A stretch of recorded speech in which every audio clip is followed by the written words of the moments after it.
have to have visionaries. You have to have people that will think outside of the norm. We're getting access to viewpoints and to people and to connection that we never, ever would have. Having integrity in yourself and in your work, that is success. We have to believe change is possible. We are our own leaders, and that we all are responsible for the change that we want to see. Part of what we have to do is think, how do we intentionally rebuild a sense of community? A broader question of representation, who gets to create the images that travel the world and define how we see the world. Every single person around the world can create a movement.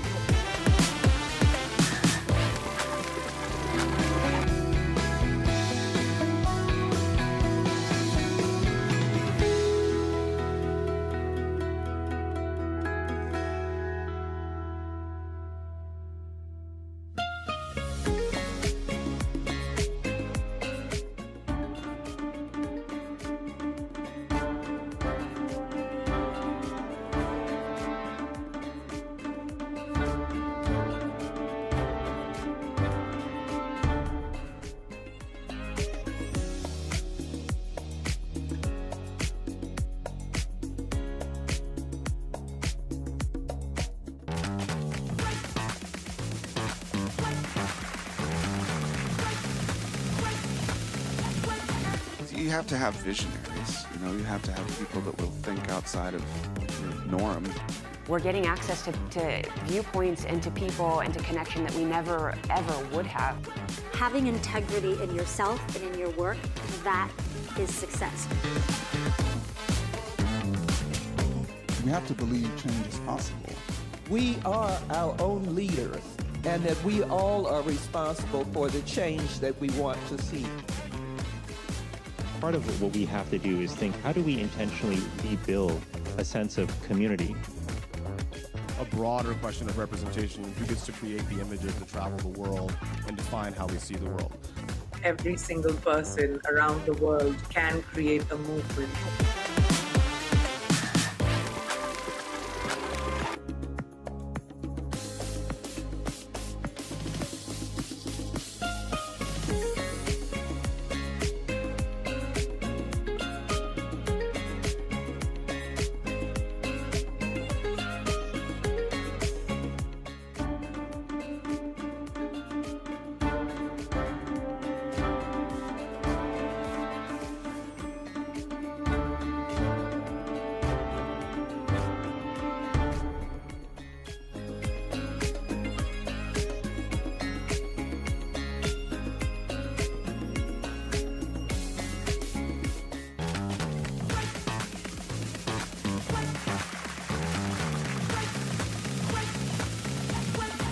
You have to have visionaries. You have to have people that will think outside of the norm. We're getting access to viewpoints and to people and to connection that we never, ever would have. Having integrity in yourself and in your work, that is success. We have to believe change is possible. We are our own leaders, and that we all are responsible for the change that we want to see. Part of what we have to do is think, how do we intentionally rebuild a sense of community? A broader question of representation, who gets to create the images that travel the world and define how we see the world. Every single person around the world can create a movement.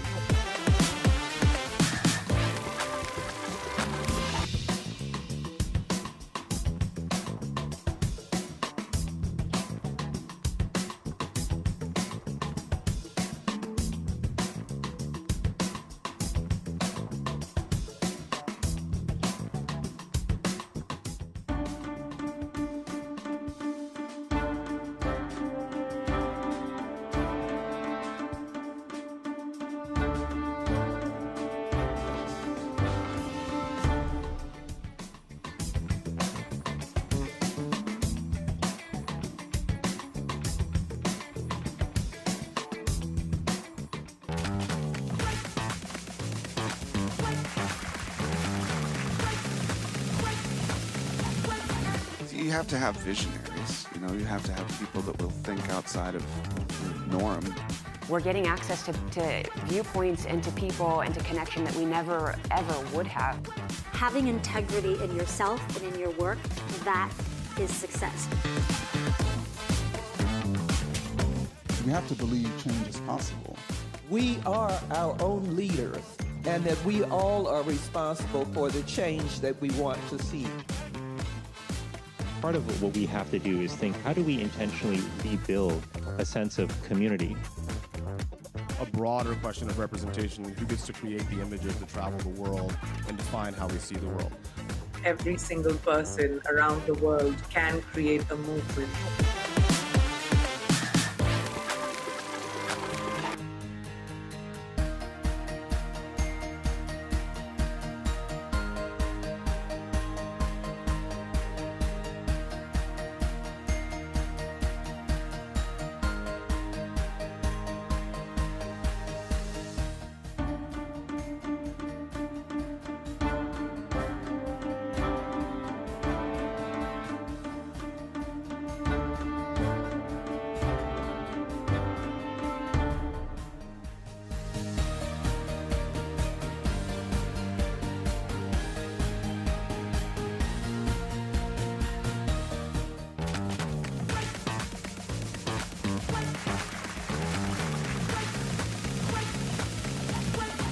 You have to have visionaries. You know, you have to have people that will think outside of the norm.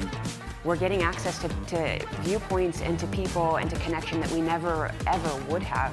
Having integrity in yourself and in your work, that is success. We have to believe change is possible. We are our own leaders, and that we all are responsible for the change that we want to see.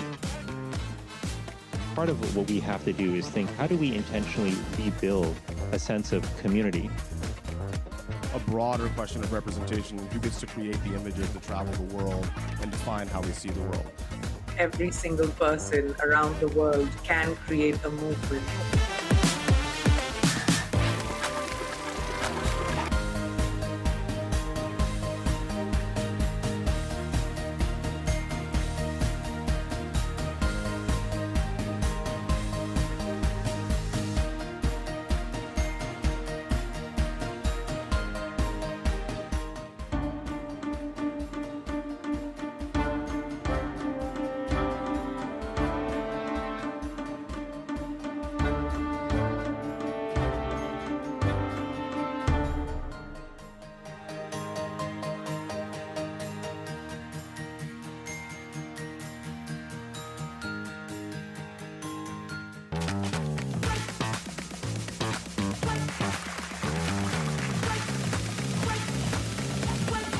You have to have visionaries. You know, you have to have people that will think outside of the norm. We're getting access to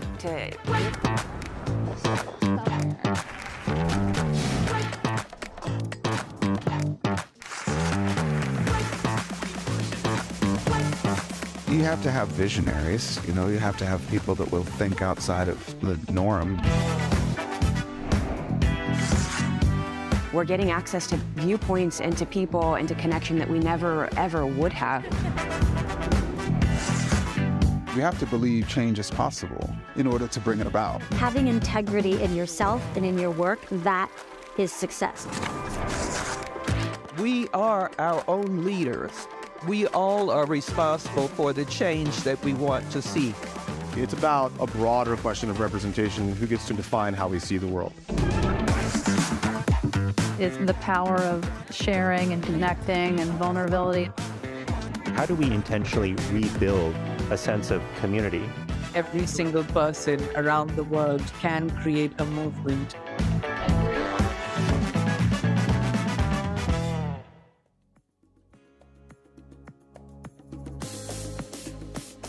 Please welcome Atlantic Senior Vice President and the General Manager of Atlantic Live, Candace Montgomery.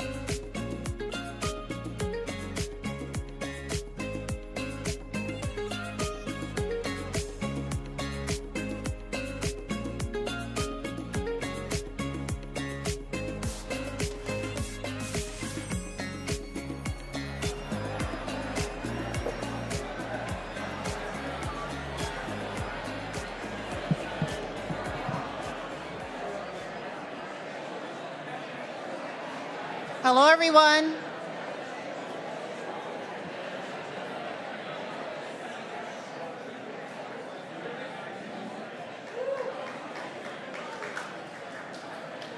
Hello, everyone.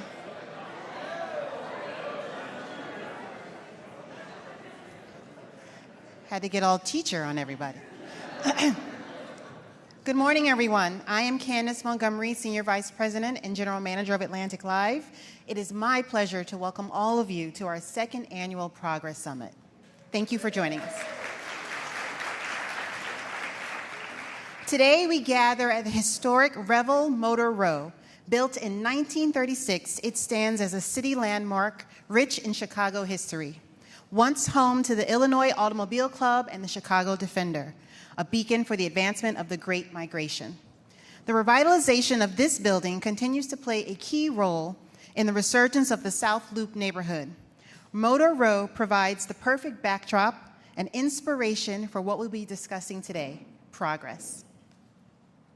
Today, we will bring together scientists, entrepreneurs, and storytellers to explore the anatomy of breakthroughs, how genius borrows from unexpected corners, and how we overcome the cult of blinkered expertise. This morning, we will hear about the science of breakthrough thinking, the future of food security, and how technology could help America's mental health crisis. For those of you who are with us in person, you can also visit our bookshop in the lobby featuring books from some of our speakers, made possible by Sam Meyer's Bookstore. Before we get started, I want to thank our underwriters, AbbVie and PwC, for their support of the Atlantic's journalism today. A few housekeeping notes. Yes, applause.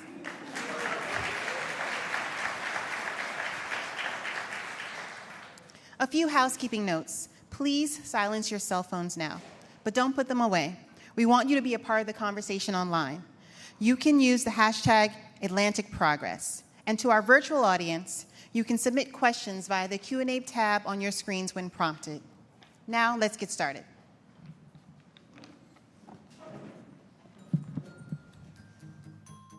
And now, for a conversation exploring if great ideas are getting harder to find, please welcome Adam Alter, author of Anatomy of a Breakthrough, How to Get Unstuck When It Matters Most, Benjamin F. Jones, Professor of Entrepreneurship and Strategy at Kellogg School of Management, Northwestern University, Dashan Wang, Professor of Management and Organizations at Kellogg School of Management and McCormick School of Engineering, Northwestern University, with Andrea Valdez, Managing Editor at The Atlantic.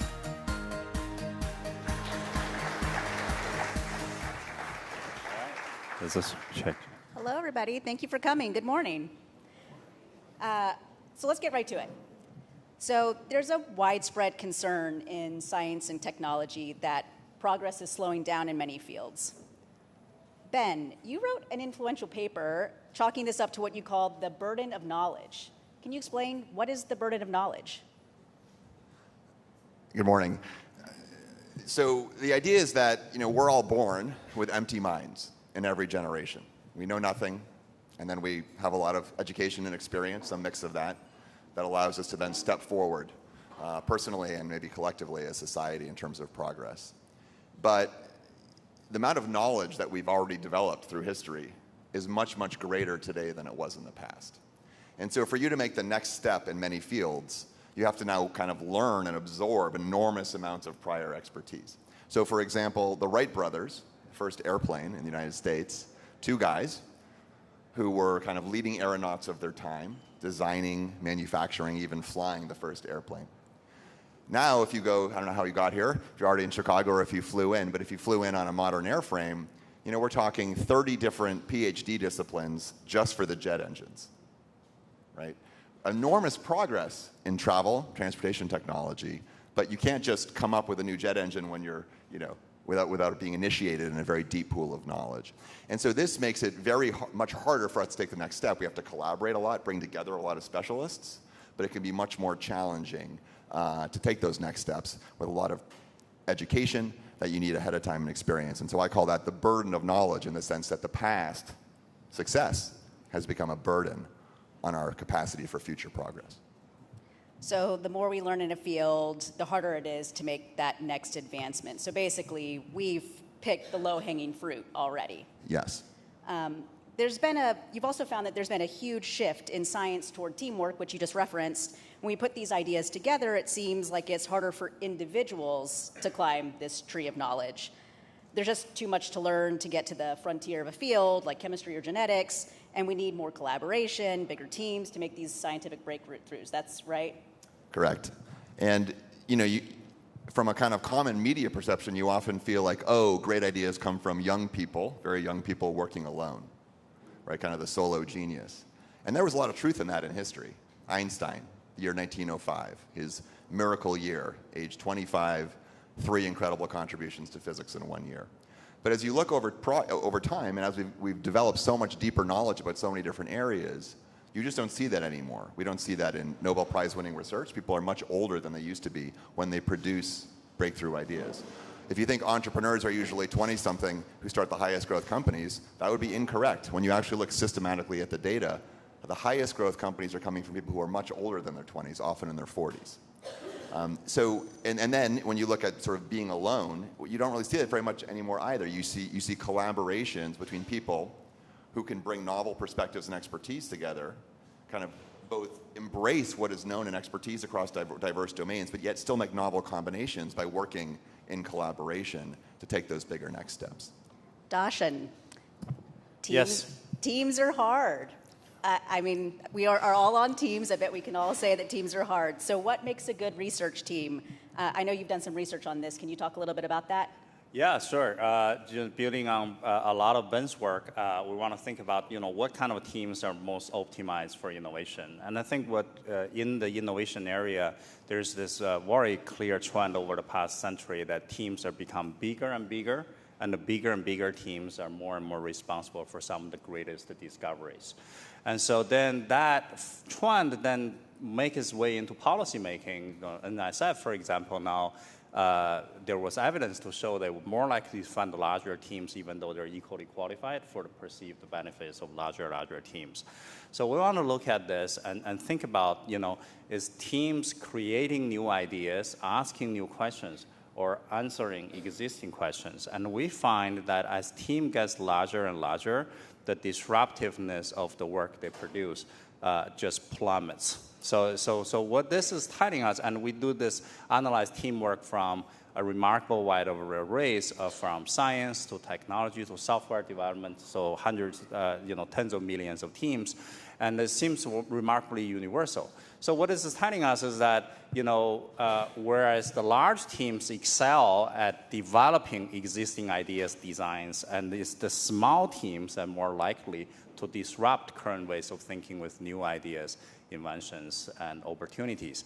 And so if you think about this, a great example would be, think about the LIGO experiment, detection of gravitational waves. It was coined as a discovery of the 21st century. When it was published, has more than 1,000 authors on it to make that discovery, won Nobel Prize within 2 years. And that's a very huge celebration of large team achievements. No small teams can ever hope to pull off. But it was a careful demonstration of a prior hypothesis, which was proposed exactly 100 years before by Einstein in terms of a general relativity. And when that theory was produced and proposed and highly disruptive and changed the direction of science, those by ultimate small teams and individuals. And so this is sort of the idea of thinking about, what kind of a teamwork is best positioned for innovation? The answer is it depends. Depends on what kind of innovation you're looking for, right? For the ones that really try to move the needle, you want to actually shrink the size of the team to start with. And sort of there's reasons to think about, when Apple creates iPod, it was Tony Fadell, or when Apple's trying a new product, they move it to a separate building and create a very small team instead of locking them into a large team inertia.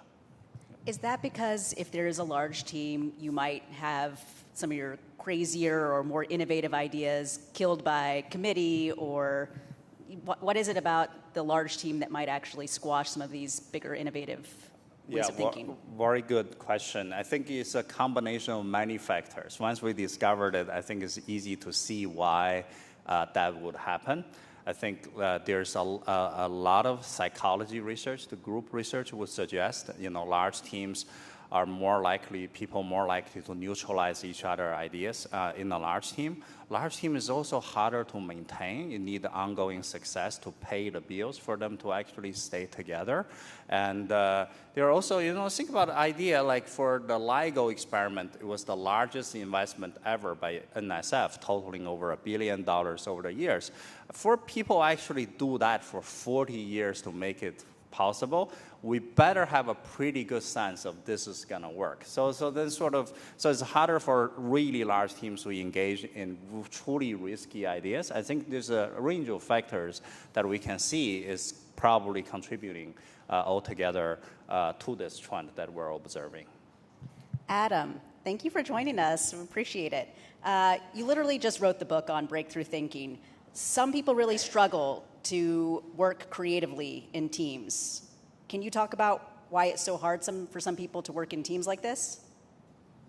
Yeah, I mean, I think there are a lot of different reasons, and I think we've already heard about some of them. I think a big part of it is that you have a lot of people from often the same discipline who are coming together in a team, and a lot of teams are assembled in a sort of homogeneous way where you find people who have a lot of overlap. And so you often have people accentuating the ideas that others have because they have similar backgrounds and ideas. And because they're so similar, they often, if they're entrenched, if they're stuck in some way, they get further stuck. So you magnify the good, you amplify the good, but you also amplify the bad. And so that's one of the problems, is that you tend to get further entrenched when you're already not heading in the right direction. And the other thing that I think happens a lot is that we do a lot of artificial siloing in almost every organization or team we have. And that makes a lot of sense. Humans by nature just like to categorize. So if I think about the department that I work at NYU in the Stern School of Business, I'm in the marketing department. There's another floor for management. There's another floor for finance. There's another floor for operations and so on. And so this artificial siloing, I think, means that a lot of the time there's a set of boundaries between people that makes it really hard for ideas to float between those. And that doesn't make a lot of sense. And often that means teams are composed of people in one area, one narrow area, where they'd really benefit tremendously from access to other ideas and other disciplines. And that doesn't often happen in the construction of a lot of teams. So we need more like an Avenger or Care Bear squad of teams. Okay. Exactly. And in fact, actually, Darshan, you've done some research about expertise diversity, and I think that's kind of what Adam is talking about. Can you talk about that as well? Sure. Well, some recent work we've been looking at how people with diverse expertise may come together to a team and what kind of outcomes that may result.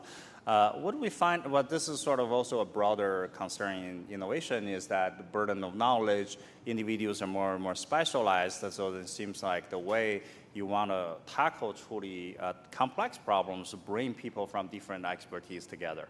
So, and it's been traditionally difficult to actually measure this directly from data, so we developed this measure to see how diverse of expertise is the team members. And what we find is that if we bring together very diverse expertise of people, we actually don't see the impact advantage or premium that you observe in the work they produce in the short term. So if you look at 2-year and 5-year window, it seems like there's no difference comparing with like the deeply expertise teams. But the impact premium actually starts showing up if you look at long term into the future, say 10 years of a horizon. And that's kind of where, and it's also quite universal across science teams or technology teams, patenting, et cetera. So, and this broadly gets us thinking about, how do you put, this sort of has the idea of thinking about how do you retain actually high performance interdisciplinary teams. And there's actually another work recently been doing to think about then how do you actually fund interdisciplinary teams. And we're also seeing sort of just great emphasis on deep expertise. We actually analyze all the research funding and papers that result and see what kind of interdisciplinary teams become the most successful ones. And it turns out to be that kind of teams were funded by deeply disciplinary projects. And those deeply disciplinary projects, that when they generate highly interdisciplinary findings, become the most impactful. So these are sort of aside findings that really got us start thinking about how do we put people together, and also while emphasizing this importance of great expertise. Like it seems like over and over, the deep expertise become really important. And we have some other work maybe you can talk about to think about pivot penalty and difficulty to change as well. Yeah. Well, so Ben, I feel like we're circling a major theme here of this conference, which is that breakthroughs in science and technology are often cross-disciplinary. We take different forms of expertise, as you were talking about, Darshan, push them together, we get some, great results. But in a way, I mean, not to mock the theme of the conference, it can sound a little wishy-washy, right? Like, put a bunch of people together with different backgrounds and boom, like you get the next big theory of quantum gravity.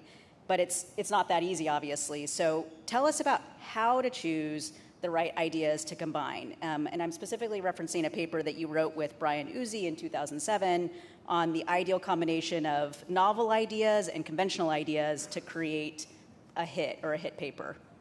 Great. So you're thinking about your own creativity, and we're talking about combining people with disparate expertise into kind of a team package to maybe do something rather new and distinctive. Now, of course, everything you do in science or in invention or entrepreneurship is somewhat new. I mean, that's the whole point, but they're sort of more or less new, right?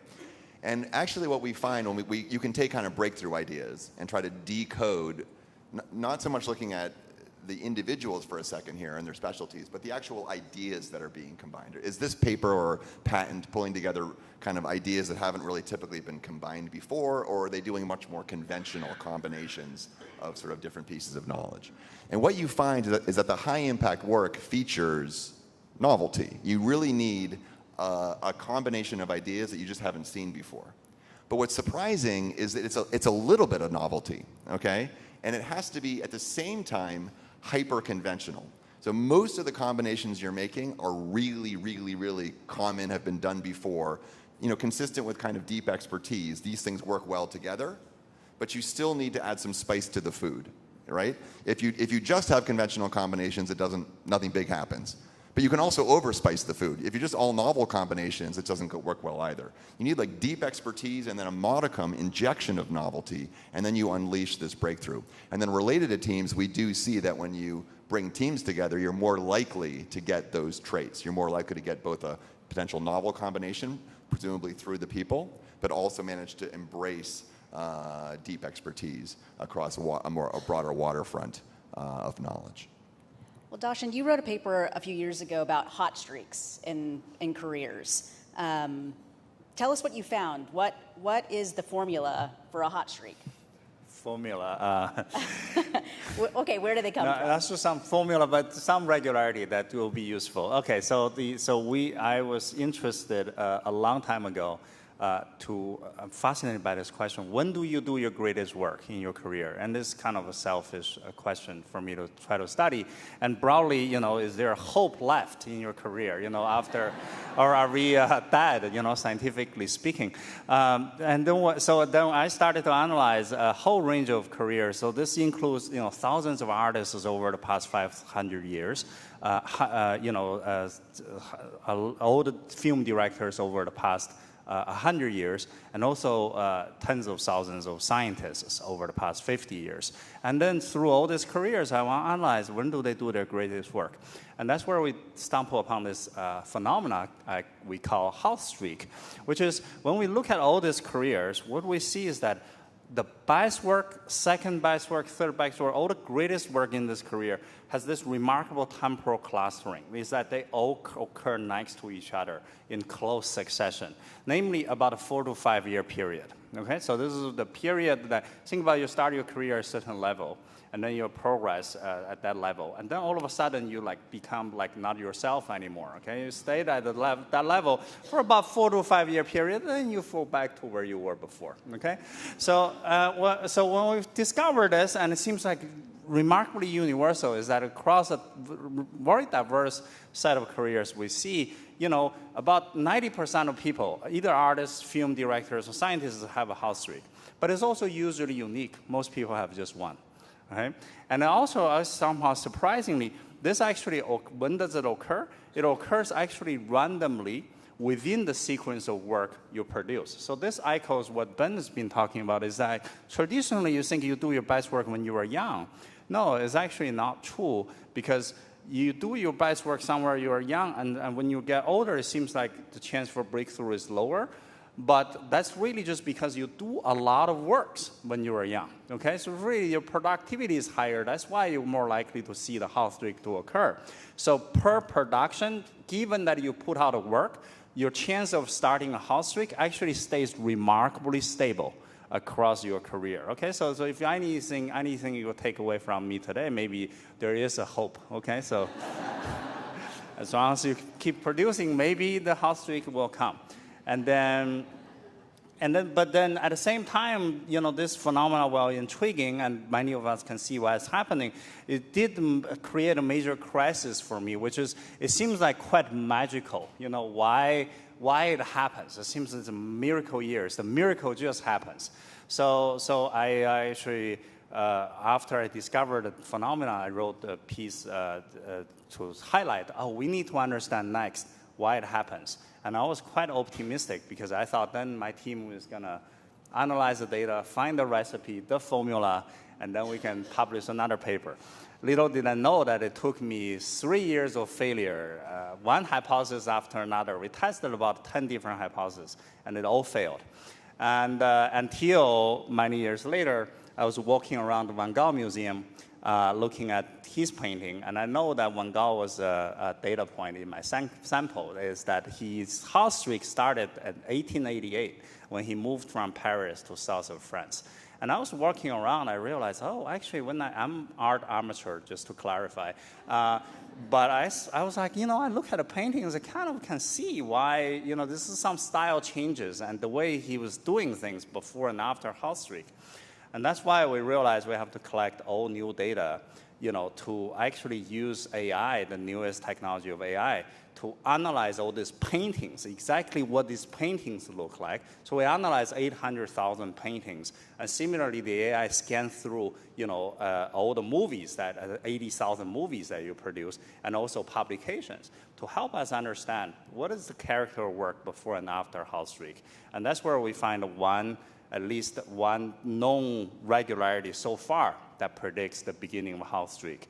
And the punchline is quite simple. It's explore, then exploit. Okay? Specifically is about before health streak, what you see is that people tend to be very explorative, trying different kind of things, different styles, different topics. And then when health streak begins, they become very focused on what they've been working on and just build out that discovery further. Okay? So this idea of then exploit seems quite intuitive because then you think about Peter Jackson. Health streak is, the Lord of the Rings trilogy. Super focused. That's all he was doing during that period. So then it actually got us to think maybe that focus is what's important. So we've been looking at people who just focus without prior exploration. We actually see it's actually less likely to be associated with health streak. So what people misunderstand is then not to say what they were doing when they were super successful, but it also looks like before they were successful, the exploration period, the horror companies Peter Jackson was doing the year before the Lord of the Rings trilogy seems to actually play a role in that where you're trying different things and different capability building. And then the prior exploration seems to be quite important. And what we find is that this combination of exploration followed by exploitation is the only combination that we can find so far that predicts when your health streak begins. So then the idea is then when you're exploring is actually quite painful because seemingly you're going nowhere, but you're actually planting the seed for the eventual blossom of the career. So that's maybe one, I wouldn't say formula, but maybe one insights that we can take away. Well, Adam, let's build on that, this idea of explore then exploit. Make it a little more practical or tactile for us. Like if I wanted to write a hit screenplay, what is it that I have to do, explore or exploit? Yeah, so I think a big part of it is if you think about kids, I have 2 small kids and they ask questions constantly and they're never satisfied with the response. And so every question inspires further questions and there's just a well of curiosity that seems bottomless. And there's some point between childhood and adulthood where we lose that and we stop becoming not just exploratory, but I think experimental. We start to take things for granted and we assume things are the way they are for a good reason. And I think the first thing you need if you're looking for those kinds of breakthroughs in that exploratory period is to just be tremendously curious, to interrogate everything. There are some examples in the book that I talk about of, for example, a backstroke swimmer from the US named Dave Burkhoff, who in the 88 and 92 games pioneered a completely new way of swimming the backstroke because he basically spent several years in the mid-80s questioning every aspect of the backstroke technique. And he realized that you swim much faster when your whole body is submerged under the water. People had access to everything they needed to discover that years earlier, but they just weren't asking the right questions. So in that exploratory period, you have to be curious. You have to interrogate everything and sort of assume that it's wrong before you then settle on it as orthodoxy. And then beyond that, I think, you're moving from this period of saying yes to all these opportunities. As Darshan said, you've got to try lots of different things. And so when opportunities come along, you say yes. But I think you have to then switch during that exploitative period to a no default, where you really are single-minded, single-focused. And once you've decided that one idea is good enough to rise above that threshold to be explored further or exploited towards that hot streak, then you really just have to be ruthless about saying no to a huge number of other things that might seem tentatively interesting. Because if you don't, you won't be able to pour yourself into this thing that you want to make the most of, the way Peter Jackson did with The Lord of the Rings. And so it's really that sort of switch from a yes mode to a no mode and knowing when to switch between the two that I think produces those breakthroughs. I want to come back to, just in these last couple minutes, very quickly from each of you. I really want to ask the question that is the panel, that's posed in this panel. Are great ideas getting harder to find? And I also would love to hear from each of you, and where could great ideas, what fields do you think that they exist maybe in abundance? So I think ideas are getting harder to find in the sense that your probability of a breakthrough, working alone early in your life is harder. But I also, to flip that, I think there's still enormous opportunity. And when you look at areas of possibility, you see all this unexplored territory. So we collectively explore very narrowly, actually. And to give you an example of that, think of science or innovation as we're in a hallway, and there are a bunch of doors that are closed. And kind of science and innovation or a new business model is you kind of go into a door, it's dark, and you stumble around looking for the light switch. And maybe you find one, and you've got something big and important and new, and maybe you don't. It's just a mess in there, or you can't find the light switch. It's too hard. If you look at what we do collectively, we kind of crowd into a very small number of doors. And so for an example of that is biomedicine. The Human Genome Project revealed the human genome, of which there are tens of thousands of genes. If you look at what genes people in biomedicine study, almost all of the effort, all the research is about 20% of the genes. And most of the genes we study are genes we knew about before the Human Genome Project. In other words, there's a lot of closed doors on that hallway. All these different genes, label them with genes. No one's walking through that door. And I mean, part of the reason is because we have no idea what's behind it. And it's super risky to explore it because maybe it does nothing very useful or it'd be really hard to figure out. Whereas some of the doors people are moving in and out of a lot, like, yeah, we know this gene is involved in cancer suppression, or it's really useful for something related to some disease or therapeutic. And so it's like a lot of value. But we have to think also not just about our own personal exploratory behavior, but also our collective exploratory behavior. Because I think it's really, it's going to be risky. You go and you look in a door yourself, who knows what you're going to find. But really as a society, we need to be opening a lot more doors than we're opening. And that's on sort of policy, it's how we fund science, collectively to maybe insure people against risk and encourage those whether it's interdisciplinary or just further down the hallway, that we're looking more broadly than we currently are. Darshan and Adam, very quickly, I'd love to hear your thoughts too. Yeah, so I'm the optimist on this topic. There's a range of evidence suggesting ideas are getting hard to find. I'm thinking the opposite. I think my thesis is it's never been a better time to get new ideas. So let me start with my fundamental problem with low-hanging fruit. When you think about low-hanging fruit, the analogy is like we are all apple pickers, picking things out of this apple tree, and low-hanging fruit is getting harder to find. So the problem with that analogy is to ignore the idea that the new findings and innovations creates adjacent possibles. In other words, if I pick an apple, all of a sudden the apple tree can double its size, right? So if I have CRISPR, if I have mRNA, if I have ChatGPT, that creates new possibilities.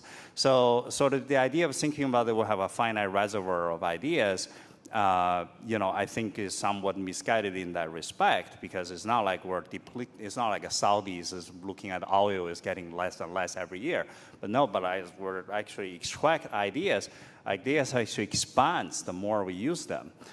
So that's where I feel fundamentally hopeful. But hopefully then what we're doing to thinking about some signatures of innovation, like explore and then exploit, and it will help institutions to think about how do we use these insights, then actually makes it even easier to produce innovative careers and to produce innovation and find breakthroughs. Adam, 15 seconds. Sure, yeah. I'm not sure that it's empirically true that it's become harder to find ideas, but I think one thing that's made it very difficult for us is that time has become like confetti. Jumping between emails, the role of technology in fragmenting how we spend our time makes it very hard to spend more than a few minutes on any one task. And I think true breakthroughs require a tremendous application of time in one direction, and that's become tricky. Thank you so much, everybody, and thank you all to the panelists. I appreciate it.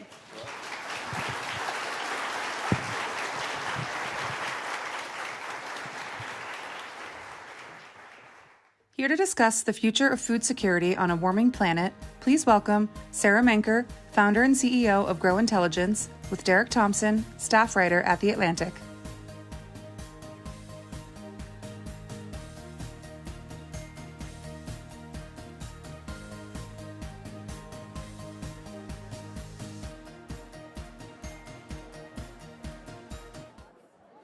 Hi, everybody. Good morning. Good morning. There we go. Good morning. Sara, why don't you get us started? I typically don't like having conversations that just begin with, like, who are you, what do you do?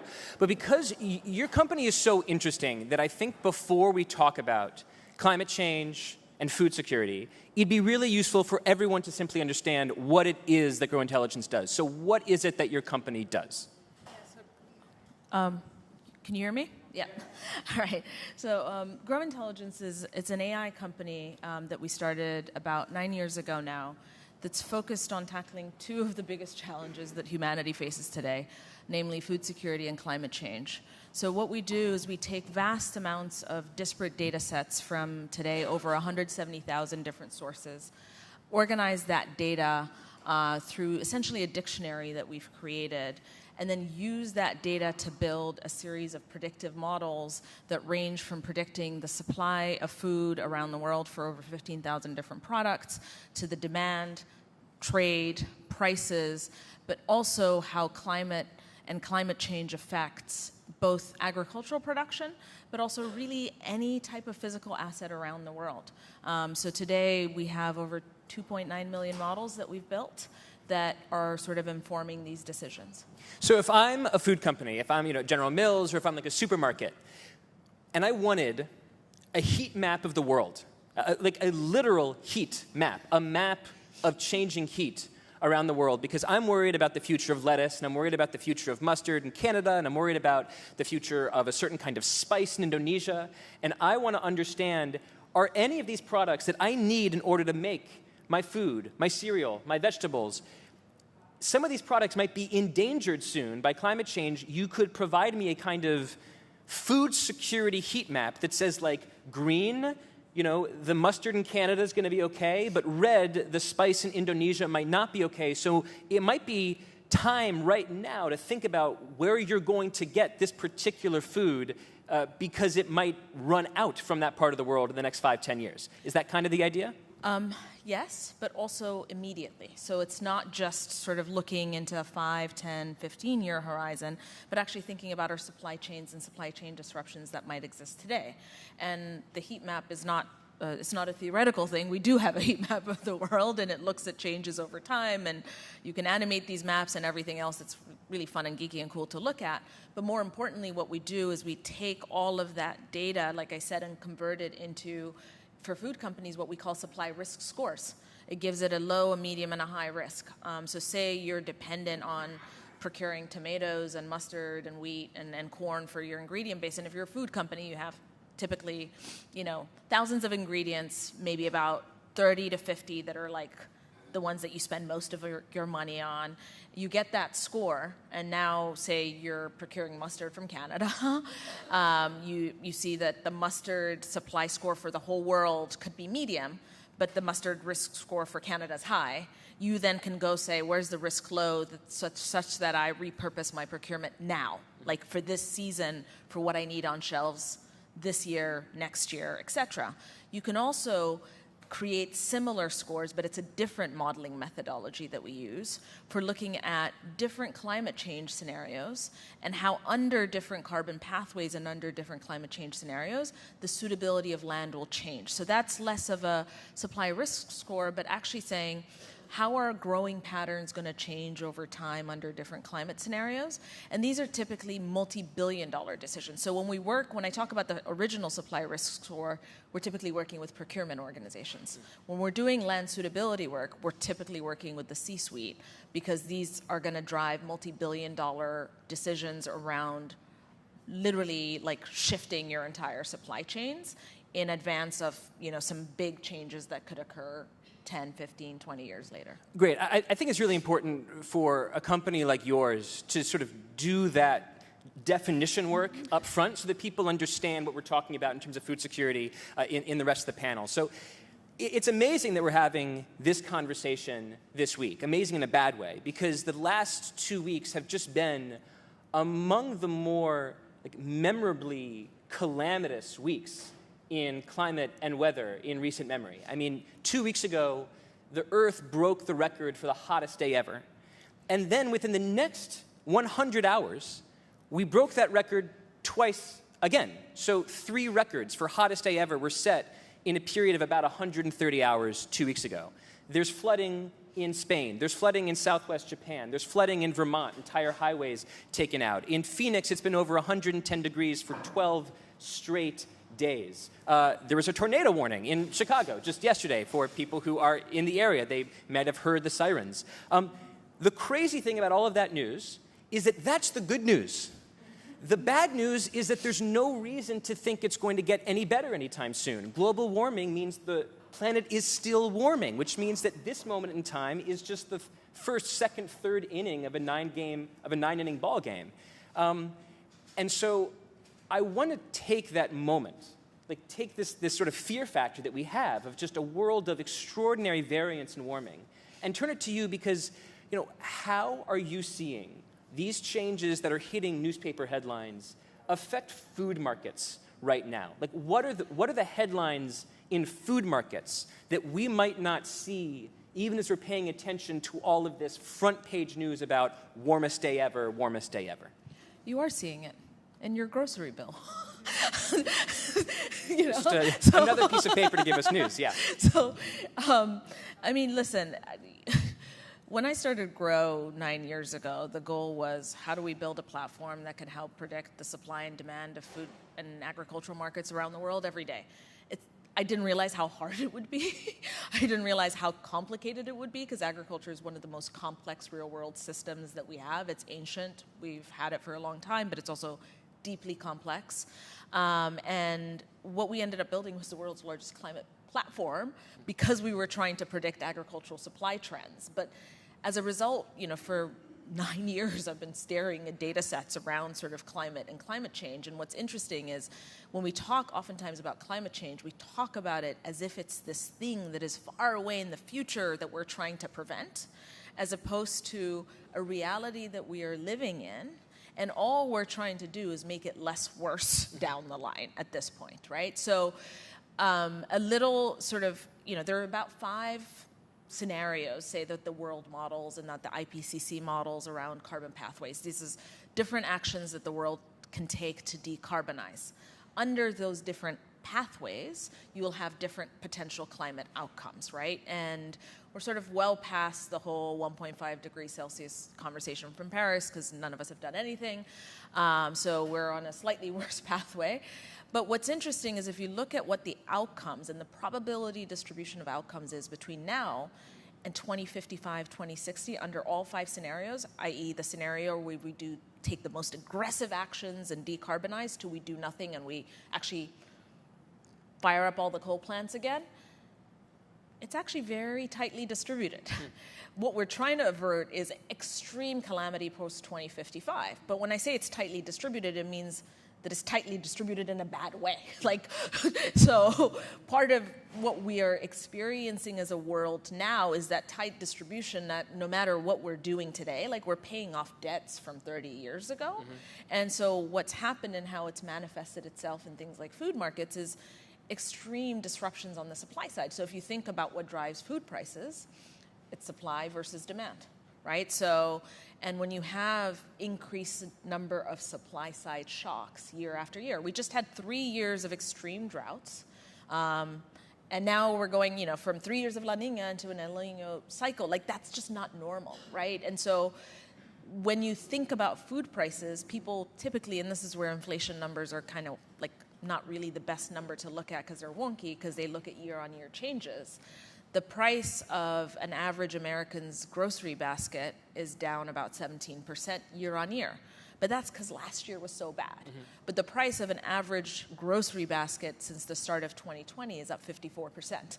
So when I say it's reflected in your grocery basket, you are seeing it. It is changing the way we live. It is changing the cost of living, not just for our food, but in just every sort of aspect, because it's disrupting, mining, and we need mining to produce the rare earth metals that we use for all the electronic equipment that we need. So there's lots of disruptions happening, and it's manifesting itself in small incremental changes that are becoming persistent and structural changes to the way that we live and the way that the cost of living works.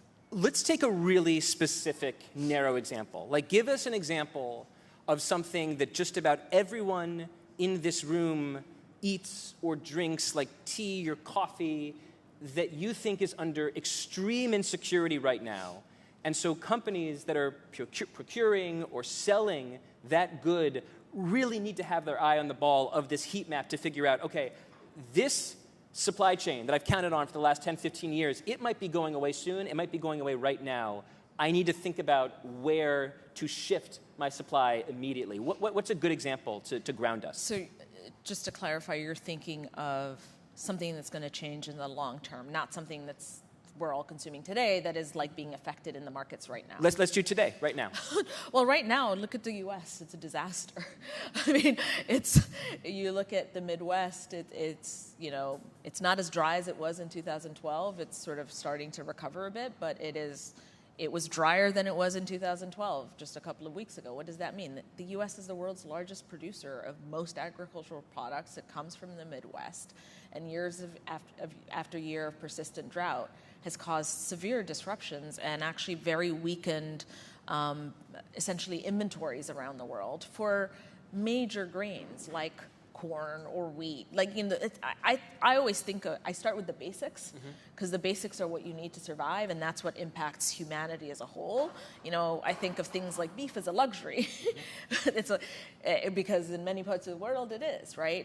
So in the today, there's that. And then in the future, there are major sort of crops such as coffee that are under significant threat, because those countries that are major growers of it, whether in South America like Brazil or in East Africa like Kenya and Ethiopia, are having very large changes in climate such that they're getting much warmer, but also experiencing a lot less rain. And that combination is basically the worst combination you can have. Let's hold on coffee rather than corn, because just emotionally, coffee is more important than corn for me.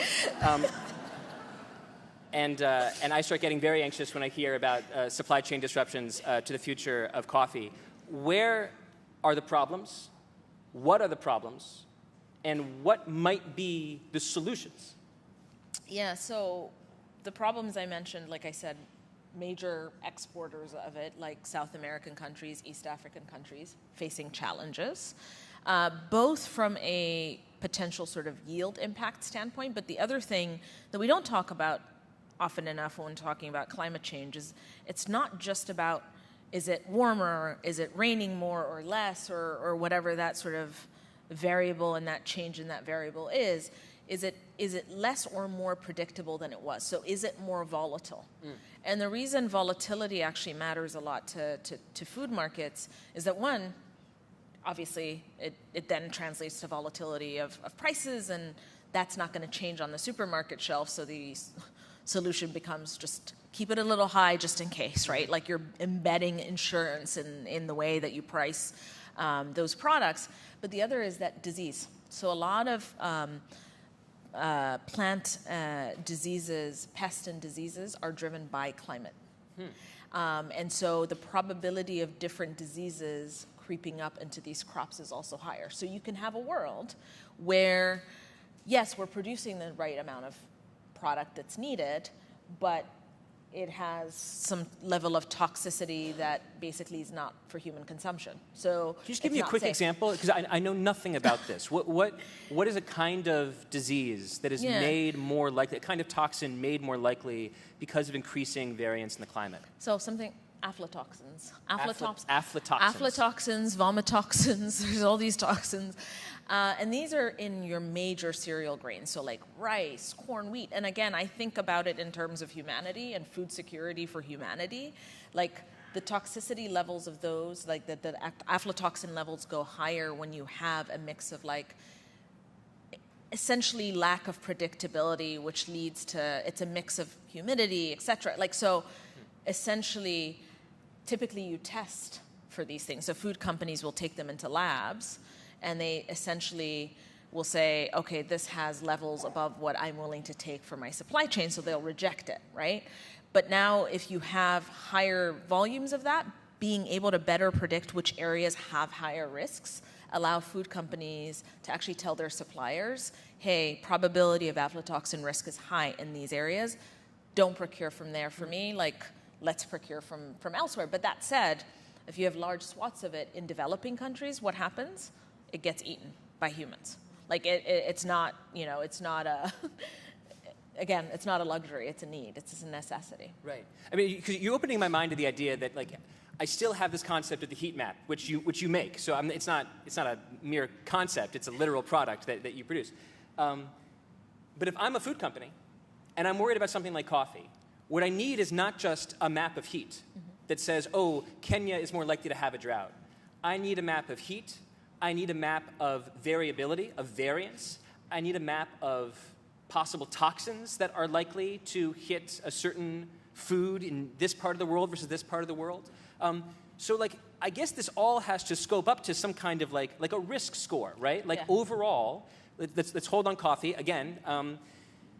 Like Kenya is this risky for the future of coffee, but this other part of the world, maybe the DRC, is less risky if you factor in the heat and the variance and the toxins. And so that's the kind of information that we're trying to give our food companies, like where is total risk high and rising and where is total risk low and or stable? Is that the basic idea? Exactly, and that's where I say it's very complicated because you're right, you're not doing just a map of heat.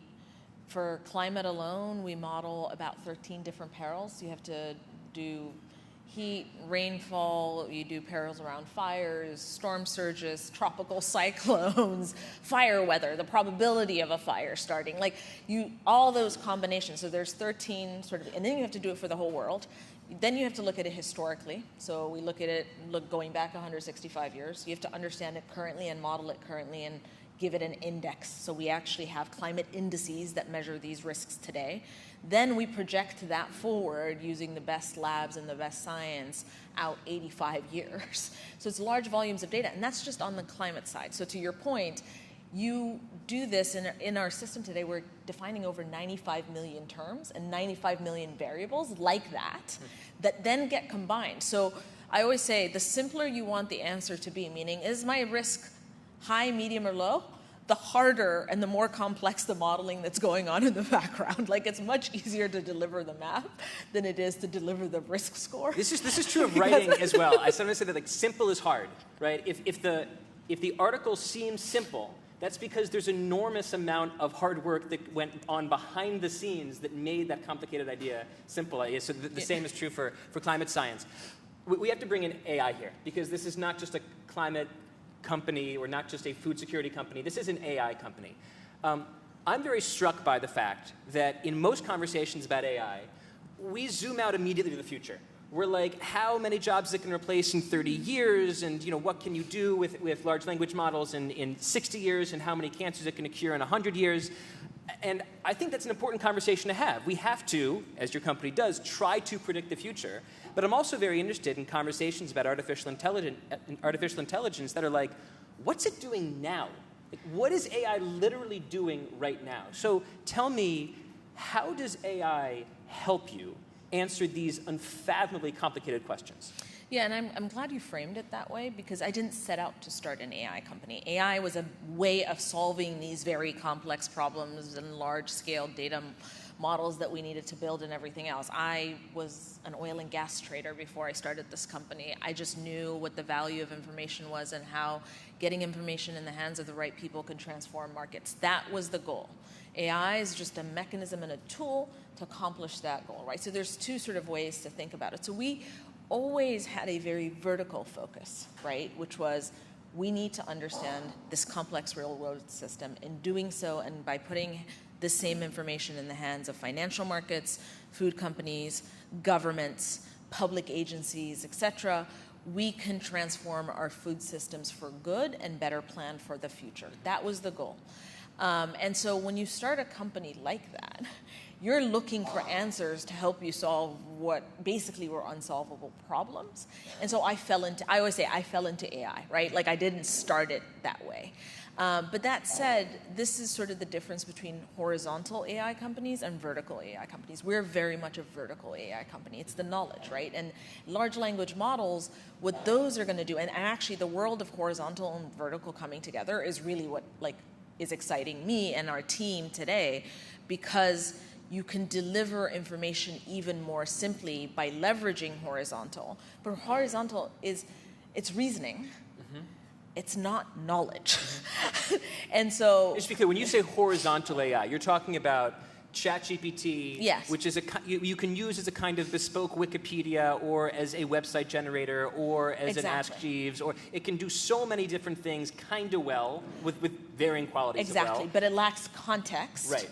And it lacks knowledge, and it doesn't, when we say hallucination, it basically lies, right? It makes up an answer with a lot of confidence. I don't even like to say that it lies, because it's not trying to do anything. It's not trying to do anything. anything. A liar is trying to lie. Fair enough. There's just no brain. It is making things up. But where it gets very powerful is if you actually merge that with a knowledge graph like ours that says, here is what the real world food system looks like. Here is how to understand production and trade, and here are the ways for you to understand the way that these markets function. Now, ring-fenced to our knowledge graph, the way in which you can deliver that answer gets really simplified. And where that gets very exciting for companies like ours is that our addressable market grows tremendously. Our ability to make impact grows. And the reason is, our product is a very technical product. We sell API, we license these models, we require teams that are relatively data savvy and sophisticated to work with them, interpret them, do something with it. Now, with sort of this new world, you can deliver very complex information to people who actually are not data scientists and who are not that.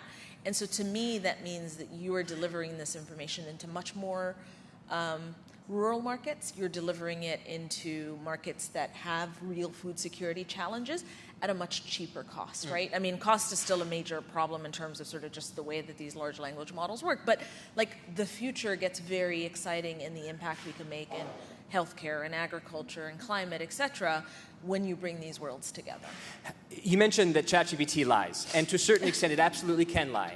I wonder if you're concerned if your AI is lying.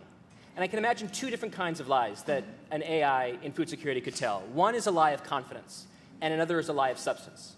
So you could lie by confidence to say, we know that there's going to be a drought in Kenya in this number of months, or next year. The data is telling us that next year there's going to be a drought in Kenya, and it's not. It's actually incredibly rainy. So there's like a lie of sort of confidence. But there could be like lies of substance as well, where the data is telling you things. I guess that's a lie of confidence in substance, but the data is telling you something that's just wrong, and it's giving you false confidence about it. Are you worried about that possibility of AI in your company? We worry about it all the time, because when you're in the model, and we're in the business of predicting, which is very different than like, give me this information that exists. We're saying, we think that the production of, wheat in Russia is going to go up or down by 10% or whatever. Like, it's actually a model that forecasts the future. So you worry that your forecast can be wrong. Forecasts are wrong. You're not trying to be right 100% of the time.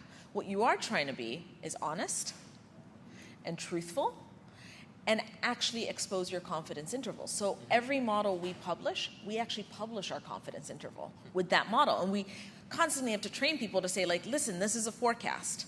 And over time, as you're getting closer to the day that you're forecasting, that confidence interval shrinks because you're getting more and more information every single day that makes your models more accurate. But forecasting at the start of a season is very different than forecasting in the middle of a season, for example. And then the honesty and truthfulness piece is something that we've taken very differently as a company than most AI companies and most sort of forecasting companies, which is we expose all of our methodology to our clients. So if somebody actually wants to go under a hood and understand how any one of our models work, they can. We literally have documentation, and our goal is, hey, we give you the ingredients, the recipe, the baked good, and if you'd like a cherry on top, you can start there too. But it is about building trust, because models are difficult, they're complex, they're never always right, but it's better to have something than nothing, as long as you're honest and truthful about it. Yeah, we might touch on this again later today, because I am very interested in the idea that artificial intelligence should always come with confidence intervals. Like, how useful would it be to use ChatGPT as a kind of bespoke Wikipedia, where if you said, what's the capital of France, it said, Paris, 100%, and who won the 2020 election, RFK Jr., 0.5%. That would be a very useful way to interface with a technology that has some kind of sense of its own confidence. I think that probably takes another technological revolution to give AI that confidence interval. So it's good that your AI is embedded in a system of humans that can provide that confidence interval for us. Sara Menker, thank you so much. Really appreciate it. Thank you.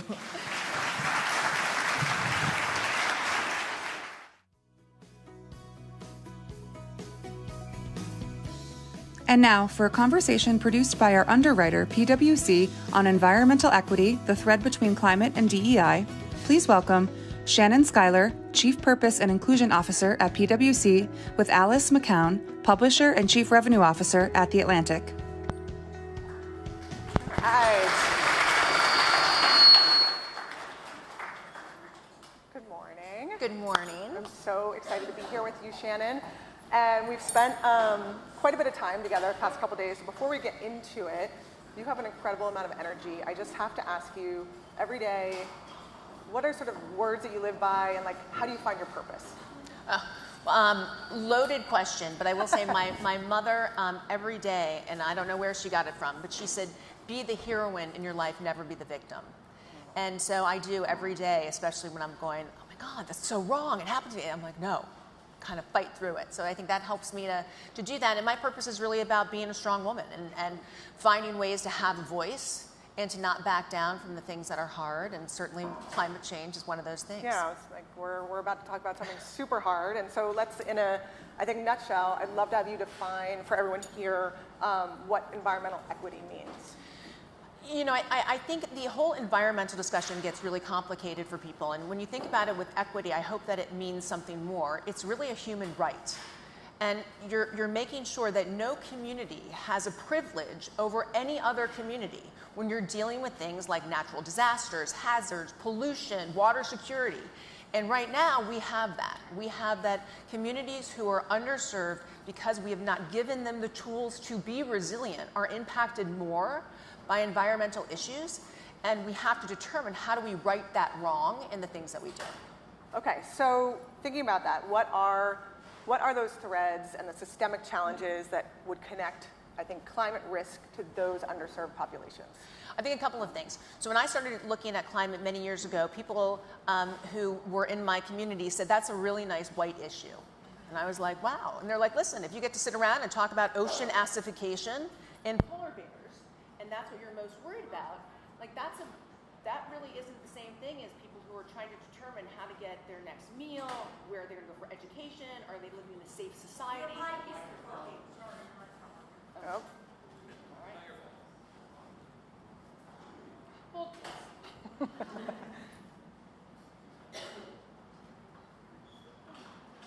Should we talk louder? My mic's on. Okay. I couldn't lean in. You keep talking. You talk. I'll just sit here. I'm just going to lean in. Thank you. All right. So back to, I think, first of all, we have to make environmental an issue that actually can be talked about across all communities. And we have started to now do that. We hadn't done that in the past. And I think we have to look specifically, and I'm so glad that we're in Chicago, and I live in Chicago. Our environmental issues in Chicago are based upon the systemic issues that Chicago has and where we've had people live. We have had physical barriers, whether it's train tracks, whether it's waterways, that don't enable people to have equal access to good, clean water, to have equal access to not having to live near a train track. And there's a reason why communities of color have greater asthma and various different things, like in the city of Chicago, because systemically, the cities have been set up to further elevate those individuals to give them better access to clean air and then not do that for others. And so we really have to look at all of those issues to unpack it. And I think if we have that conversation, it becomes more understandably why it's not a white issue. This is significantly hitting underrepresented minorities more so than others, and we need to do something about that. So with that, what can companies do to help? How can companies help? Well, I think the first of all is actually addressing this. When you think about climate, we are in a professional services industry, and people might say, well, you don't manufacture anything, you don't do those various different things. But we have 300,000 people who each have a carbon footprint, who each have an intensity. And I think you have to decide, is this a part of your purpose? And our purpose is to build trust in society and solve important problems. There's not a more important problem, and Sara was talking about it, than climate change. And you have to say, regardless of if I have a product that's related to it, it's my issue. And to be a trusted, purpose-driven organization, you have to take on climate in whatever way that means to you. But I'll tell you, your people want you to take it on, especially the generations that are coming in. Yeah. So what should companies consider when, and I know a lot of companies are doing this now, what should they consider when they're evaluating their own footprint, and what steps should they take? I think companies need to focus on what's material and what's the materiality of their organization. I think where companies go a little bit awry is if you're trying to all measure the same thing, but it doesn't matter to what you do, then it just doesn't resonate. So you have to determine what are the things that are truly meaningful. So for us, we know our air travel, that's really meaningful. So what do we do and what do we look at? But we make sure that we're not taking in things that, at the end of the day, we're not going to address, because it's not going to impact our financial revenue, it's not going to impact how we hire people. If it doesn't impact those things, you got to take them off the table. And I think those organizations that have really drilled down on materiality matrix to say what are the things that drive that are the ones who are getting further versus just saying, oh, we'll just do everything or nothing. It really has to tie to your employee engagement, to your revenue targets, to your growth, to your sustainability. And then also, it has to tie to the connection that business now has and being one of the most trusted sources out there over government and others, that we have to work together to do it. This isn't going to be solved because one company decides to do it. And so you have to kind of put down your competitive swords and say, how are we going to solve this together? Because that's where you're going to make the biggest impact. Yeah, so talking about trust, like how does that play a factor in how organizations decide where and when to engage? Well, it's interesting because I think trust is making sure that not only do you make a commitment, but you follow through on the commitment. And where I think it's really interesting, especially with environmental equity, is that some companies might say, I really want to focus on DE&I, or other companies really want to focus on social investment, and then others want to focus on environmental. And the thing is, to be trusted, you have to do all of those. Yep. And you have to figure out how do those things link together. And if you want to be a trusted organization, it's not just about saying, well, I'm going to invest in education. It's that and saying, why are you investing in education? Well, I'm investing so that more underrepresented students have the ability to do it. Well, then in order for them to have education, you should be investing in their water supply too. Yeah. You should be investing in their food supply, as Sara said too. Yeah. How do these things come together? And the more that companies can tie together these various different threads, even around ESG, that's where trust comes from. Otherwise, it's just a program. And Right. It programs has to feel are authentic. hard. Completely. Yep.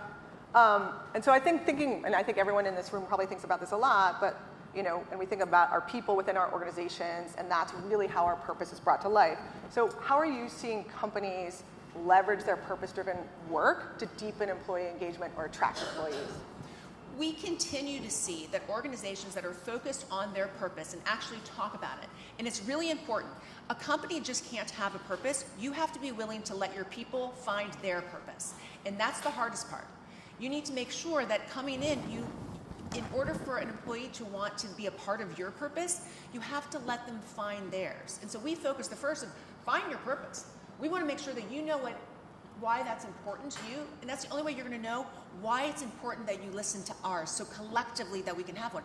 And you will have more engaged employees, they will stay longer, they will be more loyal, they're going to turn into your customers or your clients, and it does become a virtuous circle. But I'll tell you, the moment you decide to hedge from that, you will lose trust in a moment, because that's really easy. And so if you're going to say you're purpose-driven, be purpose-driven, but that means make the hard decisions, because otherwise you really are going to come out the other end. Yeah, stick to it. All right, that's it. Very quick. Thank you all so much. Thank you, Shannon.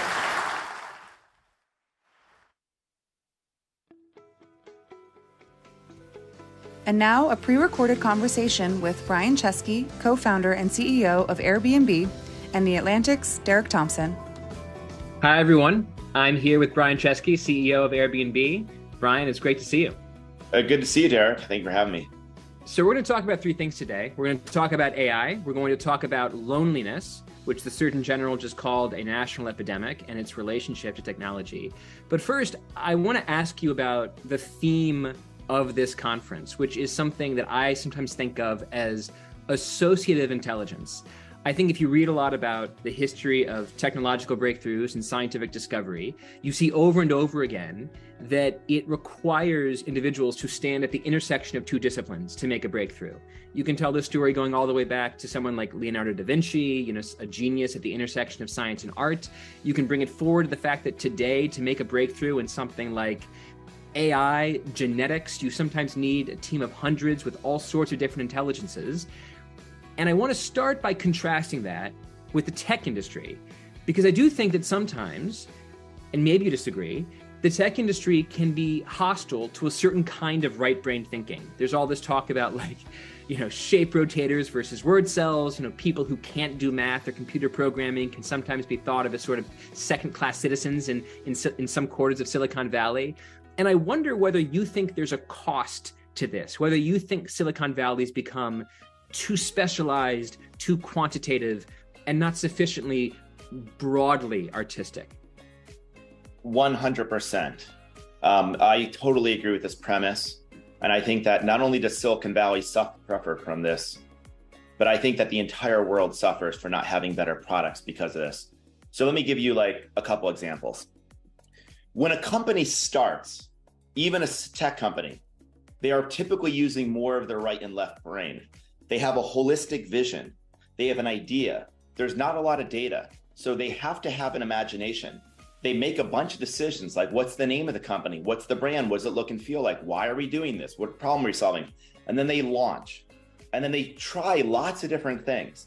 And the founders are typically generalists. They typically have had a lot of different experiences. And whether they know it or not, they're pursuing what I would consider to be a creative pursuit. And a creative pursuit is often just taking two divergent things and connecting them. You got to be open, you have to have those backgrounds. And then what happens is a company, basically what I'd say, Derek, is when a company starts, it combines the creative process with the scientific method. And at some point, the scientific method takes over, but it becomes a very specific kind of scientific method, where that which is measurable on a short-term basis becomes that which we function and pursue. And then you get this issue where companies get very compartmentalized, totally data-oriented, which is fine, but then you have this other pernicious thing of what we call A/B testing. And A/B tests aren't the problem, but people, if they're doing A/B test and B is better than A and they don't know why B is better than A, then they they don't know anything. They haven't learned anything. Now you're stuck with B and you haven't actually learned anything from the experiment. And so I remember in the 2000s when Apple came out, Steve Jobs was talking about as the marriage at the intersection of technology and the liberal arts. When we started Airbnb, we were designers and engineers, and we came together. And I think that like we need to revisit how we design products. Because you ever notice when you open an app, it looks exactly like the same the year before, and that the more people you hire, the less the company changes, because we are limiting our companies to only empirical evidence on a short-term basis. And what that does is it pushes you towards local maximums, and you really struggle, and then you stop iterating, and then what happens? Now you've got a vacuum for a new startup to come. And so this cycle happens over and over again. It doesn't have to be that way. We can marry the scientific method with the creative process. And I'm optimistic that AI is that opportunity to do that. But if we think AI is going to be a way to like say, now we definitely don't need the creative people, then maybe we've learned the wrong lesson. How do you fix this problem as a manager? Like, one issue that I see as a writer is that we have really, really good data on what people read and what headlines they click on. In fact, we can run the exact A/B test that you're talking about on our headlines. We can run A/B tests and say, do you want to read a headline for this same article by Derek Thompson that's kind of optimistic or pessimistic, or very pessimistic and doomy? And very often what audiences will essentially say to us through this A/B test is, the doomier the headline is, the more likely I am to click on it. It's kind of like there's a ingrained like evolutionary response we have to 5-alarm fires. We pay attention to disasters. We don't pay attention to headlines that say this thing is getting a little bit better. So I find it's really hard as a writer to not respond to that data, to avoid what you called the local minima of these A/B tests, and to say, you know what, artistically, I just like this headline, even though all the data is telling me that fewer people are clicking on it. So turning it over to you, how do you as a manager encourage people to not be so quantitatively obsessed in a world where there is more and more quantitative evidence for what to do? I love that question. I just realized something I want to share before. Imagine you lived in a house designed only with quantitative A/B testing. Would you like the house you live in? Imagine if you had to go to the hospital, and the hospital you go to, every decision made is made through A/B testing, or you have to send your child to that hospital. Would you want to send your child to that hospital? Imagine if you parented that way, that you only optimize for certain local behaviors of that child in that moment. That child may love you in that moment and grow up to hate you. So the point is that it's really important that we think about time horizon, that if we're only trying to optimize for that which is short term, then maybe that outrage click will come to you. But 10 years from now, what are you trying to do? And what efforts have tried to get you to where you're trying to be? I guess what I'm trying to say is the creative process does not have to be against the scientific method, that they can work together. Linus Pauling had a saying, not everything that counts can be counted, not everything that can be counted counts. We have to be very careful about pure measurement bias. We need to be informed. So what I would do is, here's what I do. Here's how you do it. Number one, you don't only make decisions by data. You're informed by data and research. Data is basically large data sets based on representative data. Research is more anecdotes. You have data, you have research, and then you have the third thing, which is firsthand experience. What I generally do is I try to take all the data, all the research, all the firsthand experiences, these turn into insights. Those insights become core principles or ideas. Those ideas we decide to pursue. Then we basically make prototypes. We test the prototypes on ourselves, and we ask ourselves, the artists in us. Somebody asked Rick Rubin, how do you make a popular song? He said, I don't know how to make a popular song. All you can do is make a good song that you like, and you hope everyone else likes it. If it's true and authentic, we'll speak to people. So I never let people A/B test something that they aren't proud of first. They aren't willing to put their name on. I also limited the product management function. I turned it into a product marketing function where I combine product management with classic product marketing. And then I've elevated the design. And then we constantly review the work. And we constantly ask ourselves, not just are we trying to measure in the short term, but what are we trying to achieve in the long term? If you ever get stuck in a conversation about short-term metrics, ask, why did you join this company? Why are you even doing this? What is the entire point of us? Is the point for people to click on that article, or is the point that people trust you and are informed? And if that's the point, over what horizon are you trying to get there? And if you start thinking that way, then suddenly ideas, not data, will lead your company. That actually leads, I think, really nicely into the second thing I wanted to ask you about, which is the phenomenon of anxiety and loneliness, which especially seems to have taken root among the demographic that uses smartphone and social media technology the most, which is teenagers. Very famously, there is an epidemic of teenage anxiety in America today. And one way that I suppose you could frame this phenomenon is through your lens of, I'll call it sort of finite games and infinite games, these sort of local, short-term, maximizing devices. And then what's it all about? What are our principles? What are our values? The infinite game. I think one thing that's happening is that we've designed these devices that are so good at absorbing people's attention, especially toward negative news, that it can breed anxiety and throw out opportunities for physical world interaction. And as a result, I think we have a generation of teenagers that spend a lot of time looking at catastrophic news or news that's just making them feel bad on their phones while they're not hanging out with friends, making new friends, doing the sort of things that I think make people happy. Do you blame social media, smartphone technology for the loneliness and anxiety epidemic that we're seeing among young people? I don't know if I know for sure what the causes are. I mean, I've read a number of the things that you've written and others. Here's what I'll say. Loneliness seems to have been rising in the United States, I think, since the 1970s. I think there's many explanations. I think fewer people live with families. When people move to cities, they tend to get more isolated, anonymous, and alone. Fewer people are going to physical community spaces like them. When I was a kid, I would go to a mall. My parents took me to church every Sunday, even if I didn't really know, and I went to we would go to roller skating or the bowling alley or physical spaces. Today, the mall is now Amazon. The theater is now Netflix. The office is now Zoom. The grocery store is now Instacart. And the problem, there's a number of problems. The first is that we in the tech industry want to make things efficient. We want to find the fastest point between A and B. Unfortunately, human connection is super inefficient. And so we don't go to the bank, we do online banking. And that might seem like a step forward, but you make 1,000 of those decisions and pretty soon you haven't left your house. That's the first problem. So we've digitized all these community spaces. The second thing is that social networking was this promise of digitizing our friendships to keep in touch with them in the mid-2000s. But at one point they realized that social networking, your friends became your followers. And when your friends became your followers, it wasn't as much about connecting, it was now performing.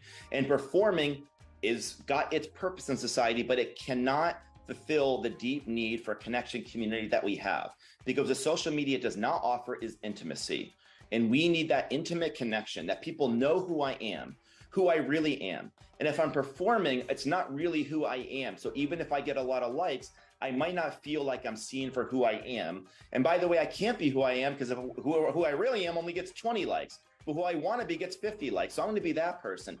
And so suddenly you see people aren't leaving their house. They're not going to these third spaces. Their dopamine receptors are flooded instantly. I don't know. We are very adaptable. I don't know how much that should happen. So I don't blame anything per se, because I also don't want to be in finger pointing. But here's what I'd say. We have ingredients. I love using social media. I love technology. I am a technologist. I do not aim to go back to the 80s and do all these things analog. But what I want, and what I think all of us want, in addition to all the great luxuries we have today, is a balance. We also need to add some physical community ingredients back into the place. People need close friends. They need to be part of a community. They need to go to physical spaces.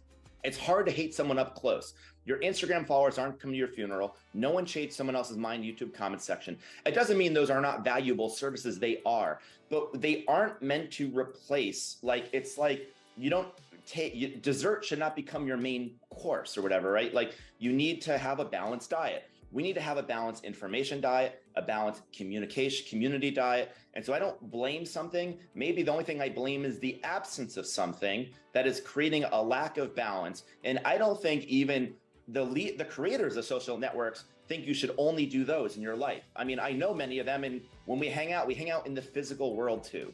The physical world still matters. Last question's about AI. I can imagine AI making a lot of this worse. AI is math. It is a lot of A/B tests. And so there's obviously lots of ways in which it could take everything that you've just said and pour a bunch of gasoline on it. Tell me how Airbnb is thinking about AI, especially as it connects to these issues of standing up for principles that you believe in, standing up for values you believe in, and not allowing technology to become a kind of accelerator of mere anxiety and loneliness.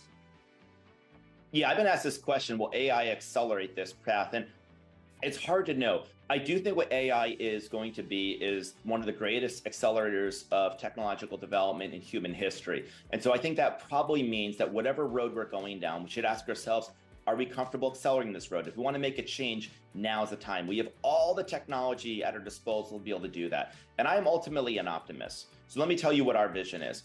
If you think of these large language models, obviously like ChatGPT or GPT-4, and Google's got a large language model, you have a few really large language models. And I think of these as infrastructure. So if we were to use a physical metaphor, that would be like a bridge or a highway. And so that's an infrastructure project. Airbnb, we are not an infrastructure company, so we're not going to be building bridges and highways. On top of those bridges and highways, you have the applications like cars. And that's where we go in. And I think what we can do is we can start to develop proprietary ways to tune these models. We can be really good at tuning the models. And then we're really good at interface design, at really understanding human interfaces. How would I want to interface with these devices in these interfaces? So give you an example. If you ask ChatGPT a question and I ask ChatGPT a question, we're probably gonna get the same answer. And that's great if we ask like, how far is the Earth from the moon, or like, what were the primary causes of the French Revolution? But if we're asking like, what should I wear today? Where should I go? What should I do? There's a lot of questions where the answer is, it depends. It depends on who you are. And so any question that's around depends is a different type of question that requires a different type of skill set, and probably should not be done only through technical optimizations like A/B testing. Imagine a bot that is A/B testing to give you whatever you want, but what you want may not actually be good for you or make you happy, and you go down this accelerating road that you then regret, like an addiction. That could be very, very difficult. So I think what we need to do at Airbnb is we need to pivot from questions like, where are you going? And when are you going, to something more fundamental, Derek. Who are you at the most fundamental level? And like, what do you want? What do you want out of this vacation? Where do you want to go? What might you want longer term in your life? And then we understand really deeply human psychology and interface design. I think our interface won't be text-based. I think it will be multimodal, like images, photos, text, you can move things around. And it can be like the ultimate AI concierge that could match you to people, places, homes, experiences, whatever you want. And it can deeply get to know, learn, and understand you. I think that's where our sweet spot is. And I think that AI ultimately could be a huge step forward to making a dent on loneliness, but it may not. It depends what we do with it. Technology, I do not believe should be thought of as per se good or bad. I think we should think of technology as power, and we can use that power for good or bad. Like nuclear energy can light up a city or destroy a city. AI can connect the world, or it can cause some extremely pernicious effects. It really depends on the intentions of the tools. This is the most powerful tool. So what do we do with it? If AI becomes my friend, that replaces my real friends, that is an apocalyptic scenario. If AI understands me and points me to the right people and helps reconnect me if I'm withdrawing from society, then that's probably a great thing. So it really depends on what we do with it. Brian Chesky, thank you very much. Thank you very much, Derek.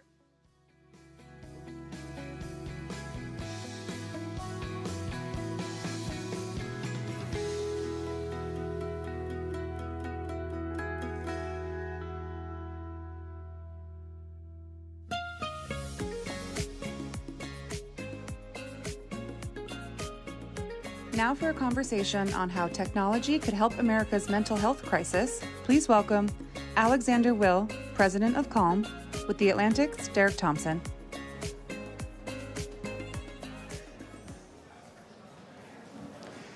Hi, everyone. Good morning again. Good morning again. So we just heard Brian talk about how there is this unprecedented rising crisis of teenage anxiety and maybe adult anxiety as well, and that it's very possible that smartphones might be at the core of that wave of rising anxiety.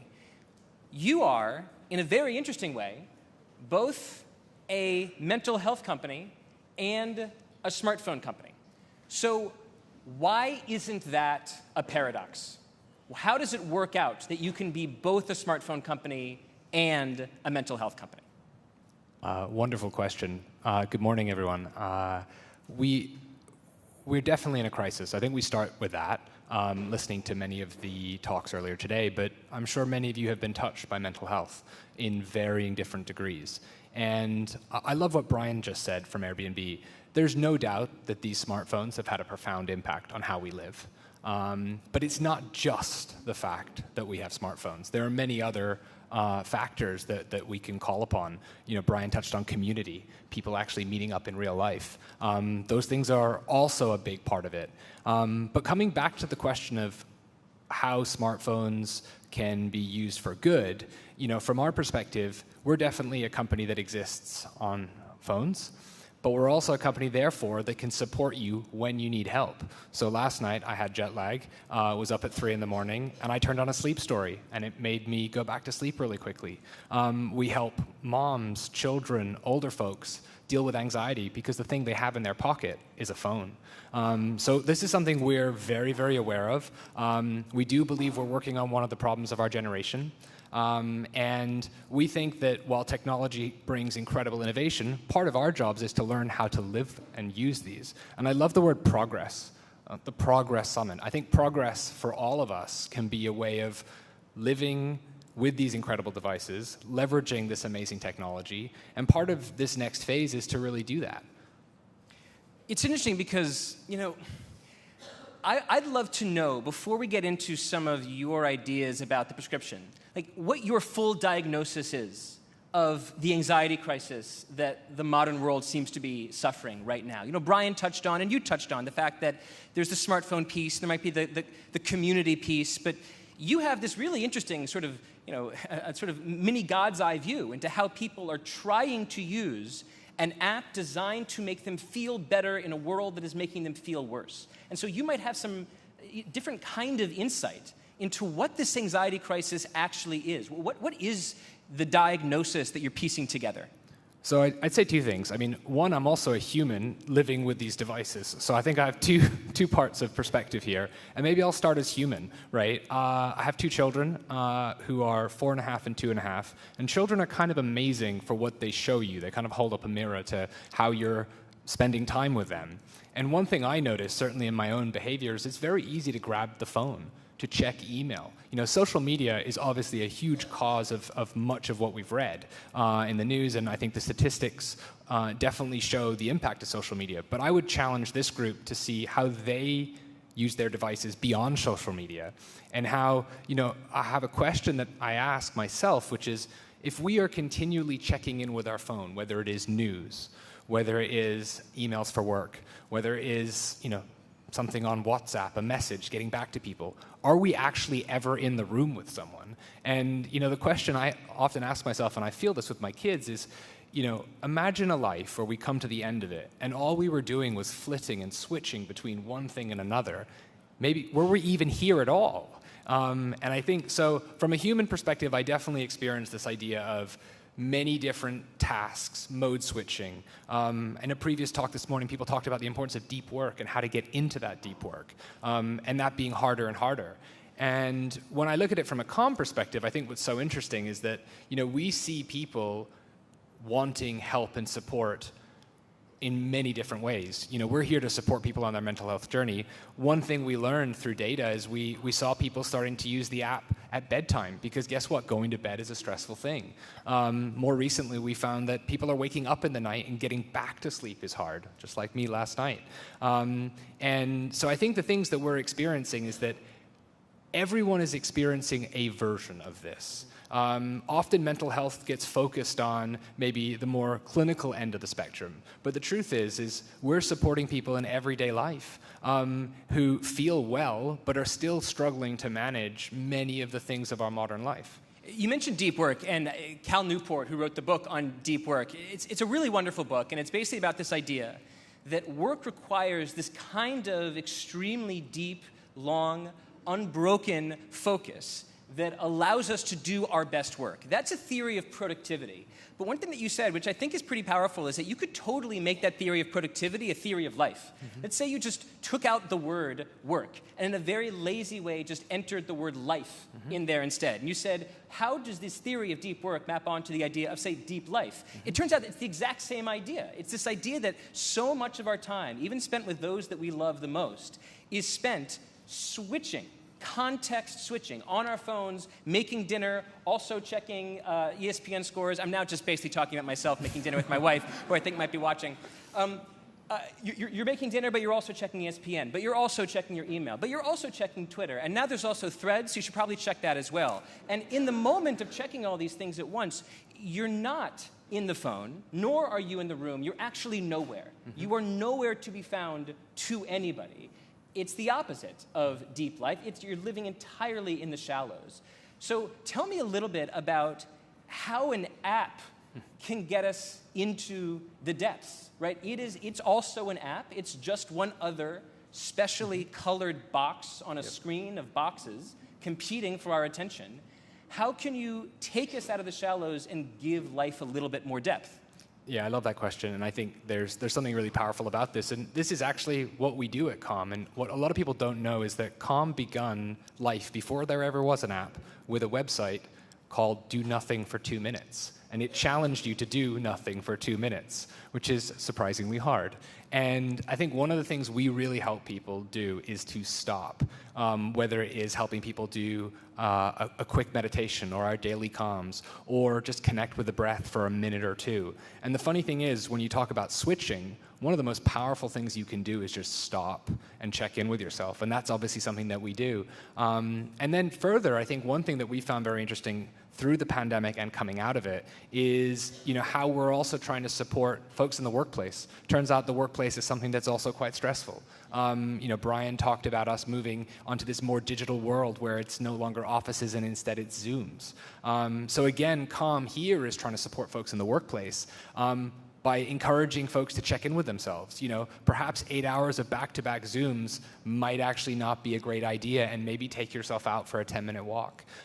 We're deeply passionate about this. I think the opportunity in front of all of us is how to find ways to leverage technology, recognize how we're actually living at the moment, and have big impact as part of the improvements we can make.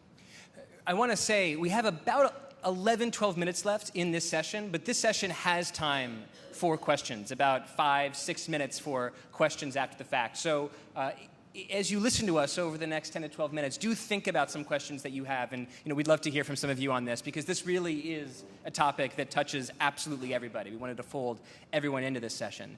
I want to go back to this really interesting sort of 30,000-foot view that you have sort of perched over the landscape of anxiety and stress and mental health issues by seeing how your 4 million subscribers are actually using this app. How are, I'm jealous. I would love to be able to have data to see, given the opportunity to ask any question about mental health, what are the questions that people are most curious about? What are the problems that are most important to them? What is it? What are people coming to your app for the most? It's a great question. I will say that everyone's coming for their own thing, right? Their own version of things. But, if we were to bucket them, big thing that we've learned over the last few years, sleep is enormous. I think people have woken up to the importance of sleep. I'd say even a decade ago, I think people used to wear as a badge of honor the idea, I only slept 4 hours. I think that's stopping, Great athletes like Roger Federer or Michael Phelps would talk about how they would get 10 hours of sleep. And it's not just for athletes, it's for all of us.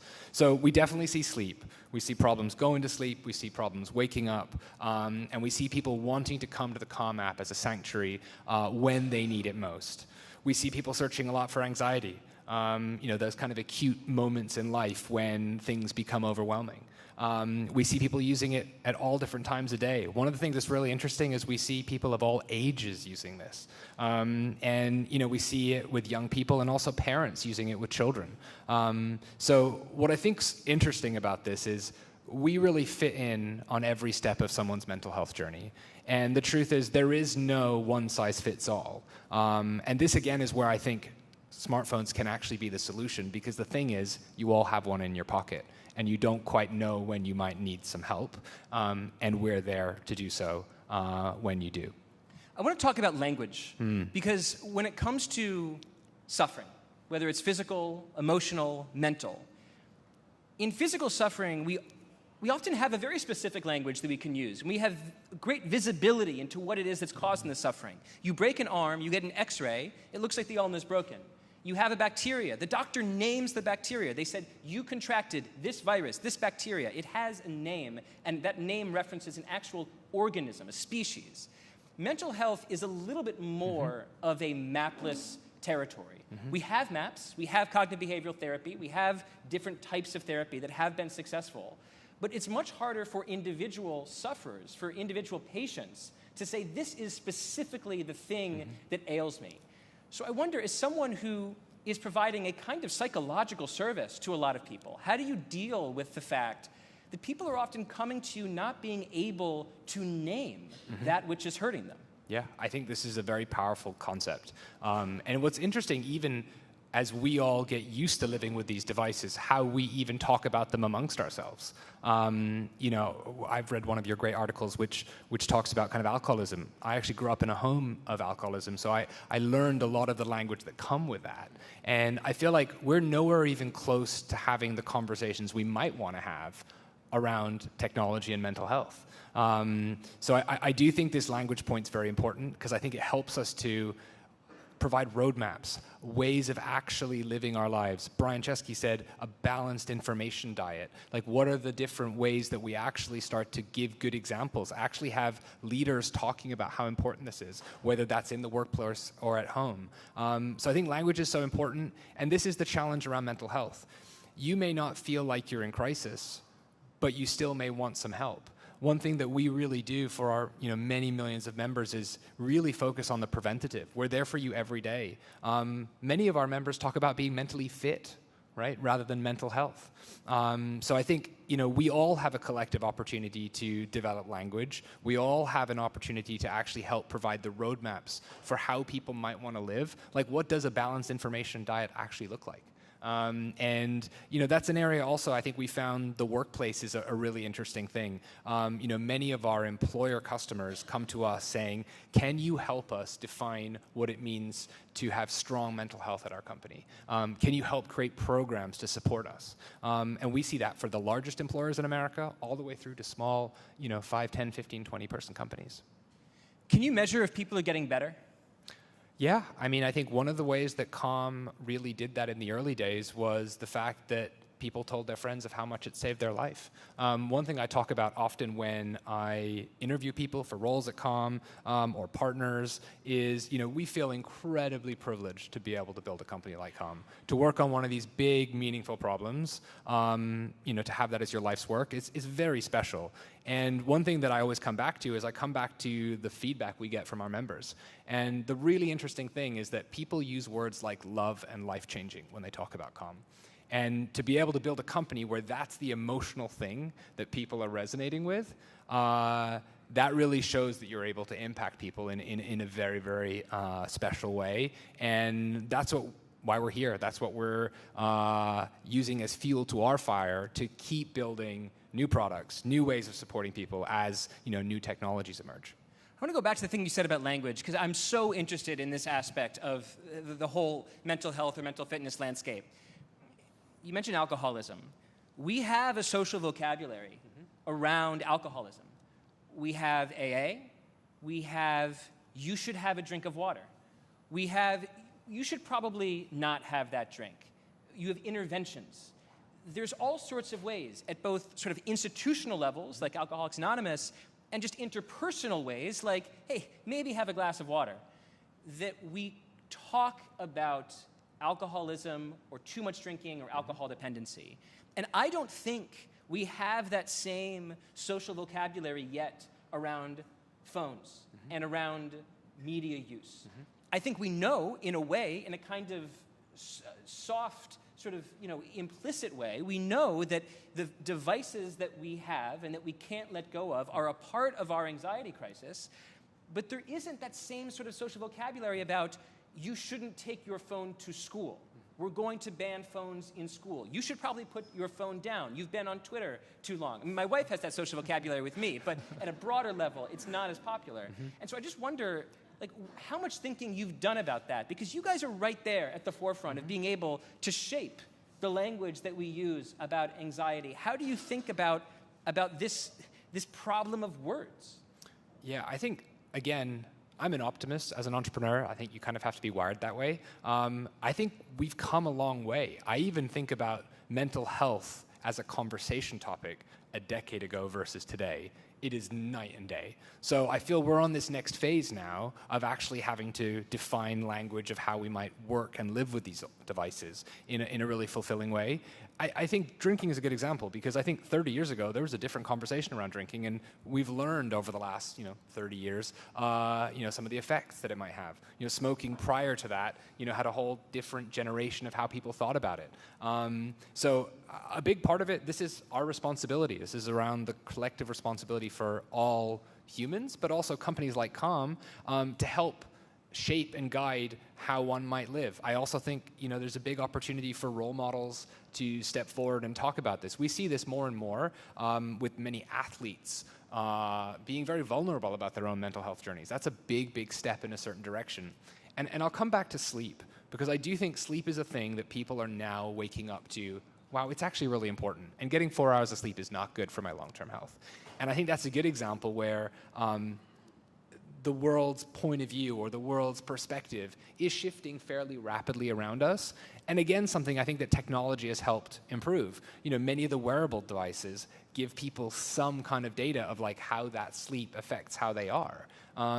So I'd say it's early stages, but I'm optimistic that we will collectively help to create better ways of talking about this. And even being here today and having this conversation is part of that step. I think one of the most interesting, this is my last question, by the way, so after this, the floor is yours if you have any questions for Alex. I think one of the most undercovered and really interesting social phenomena that we're going to all be talking about in the next few years is the smashing of this wave of teenage and young adult anxiety into the workforce. Because this generation of 14 to 18-year-olds that are suffering the worst mental health crisis on record, they're going to turn 22 and 23 and 24. And it's very unlikely that their anxiety and their persistent feelings of hopelessness and depression, which is what the CDC calls it when they survey these high school students, it's very likely those feelings are going to disappear in the next 4, 5, 6 years. Even if they get better, I think that wave is going to smash into the workforce. And it's going to create a really difficult conversation about how exactly are employers and bosses expected to manage this this mental health crisis. And to a certain extent, obviously they already are. You have many corporate clients. But I wonder if you could just talk to us a little bit about, when you have conversations with employers and bosses and CEOs, about this way that they're beginning to see crash in their shoals, what are you telling them in terms of best practices to having giving their workforce, mental fitness?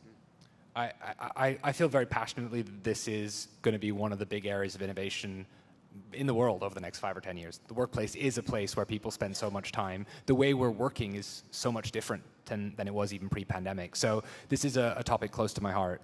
I think first and foremost, we talk that it's important that leaders send this message out clearly and demonstrate this. It's very, very different if a CEO or a leadership team demonstrates that they care about mental health. A big part of that is why 3,000 plus companies have brought Calm into their organizations, because they want to show that they care about mental health. And it's also a recognition that if they bring in a brand like Calm that is trusted by so many millions of people already, this doesn't have to feel scary or full of stigma. That's one of the big things that we've tried to do over the last decade, is how to make mental health feel more approachable rather than making it feel really scary. And I think as we think about that generation of young people who are going to be in the workforce over the next 5 to 10 years, a big part of it is normalizing the conversation. A big part of it is giving them the tools to support themselves throughout their day at work. One thing we talk about a lot internally at Calm is how do we build products that support people throughout their day in the cracks and crevices of our digital work life. You know, we spend time in Google Calendar, we spend time in Slack or Microsoft Teams, we spend time on Zoom. You know, how do we support people where they are digitally in their workday? Because I think, you know, many folks are no longer going to the water cooler. They're literally looking at a screen all day. So I think there's a lot to be done here. I think that for those young people, I think they're also coming into, you know, the working age with a hell of a lot more awareness around mental health than any of us might have done, you know, 20 years ago. So again, I come to this with a big degree of optimism because I think that, you know, how far we've come in the conversation around mental health is quite extraordinary. I've spent a lot of my working life living in London in the United Kingdom.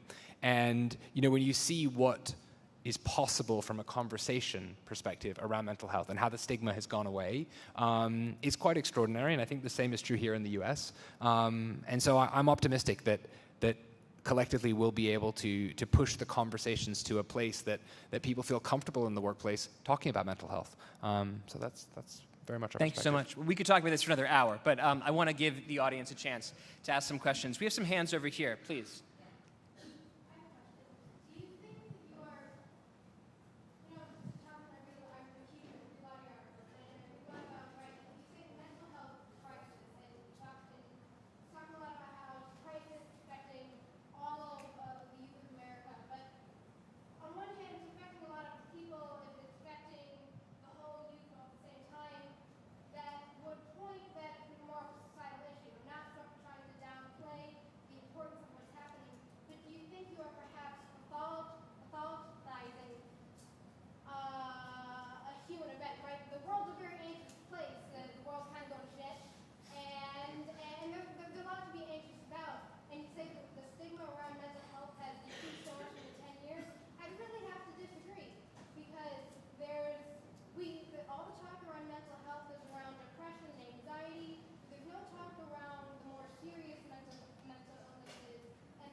Pathologizing, yeah.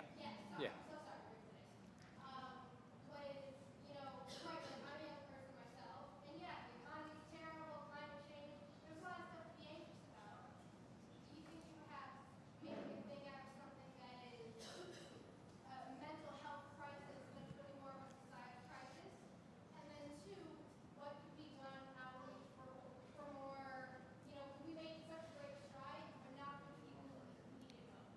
There was so much there. There's a wonderful comment and question. I'm just going to repeat it to the crowd, and then we'll talk about it for just a bit.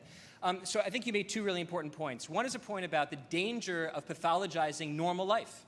And I'm worried, frankly, and this is a somewhat controversial opinion, so I'll skate right by it and then throw it to you. I'm worried that the way that we talk about our lives on the internet often catastrophizes what is very normal feelings. In normal life, if you go to a therapist and do cognitive behavioral therapy, you'll be told not to catastrophize normal experiences.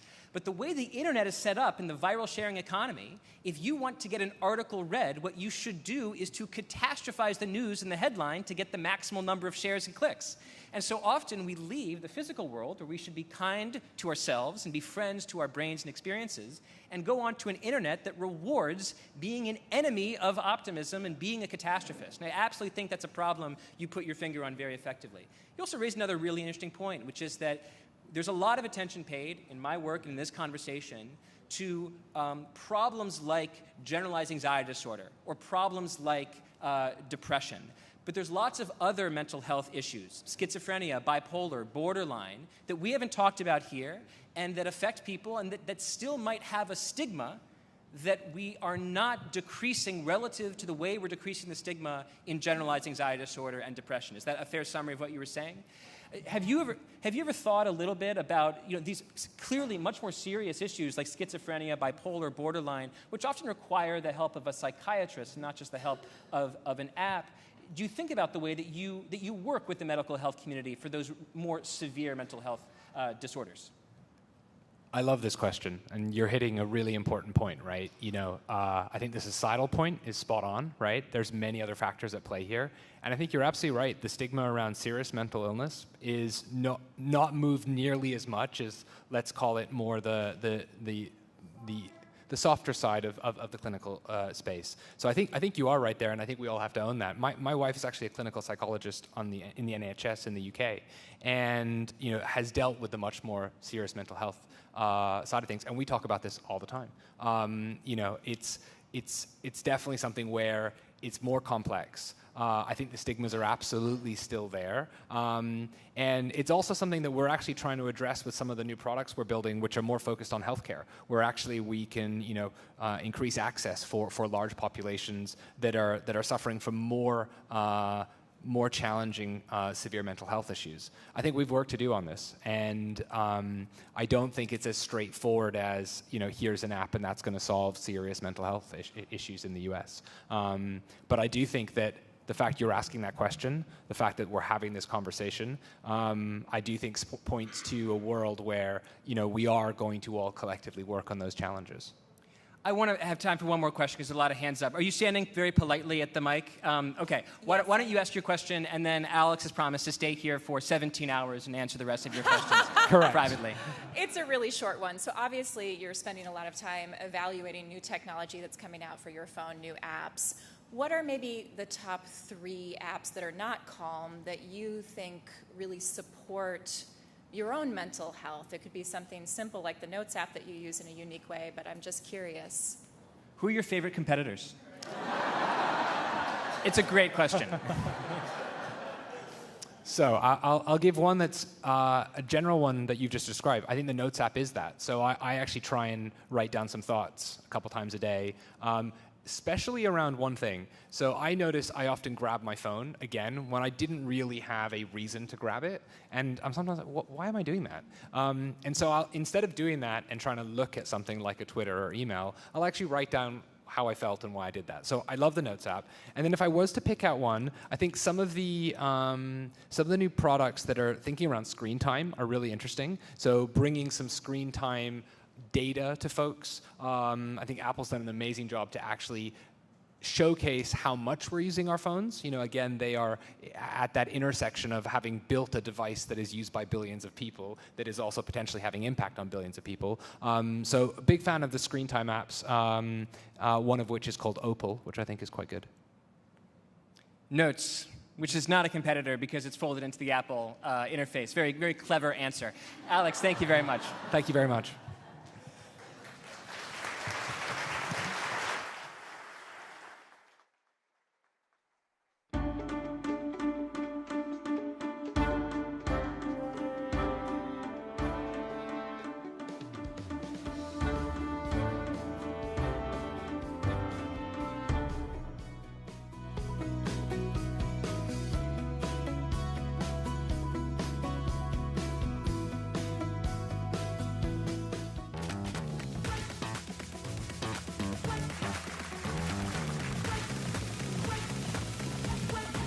You have to have visionaries, you have to have people that will think outside of the norm.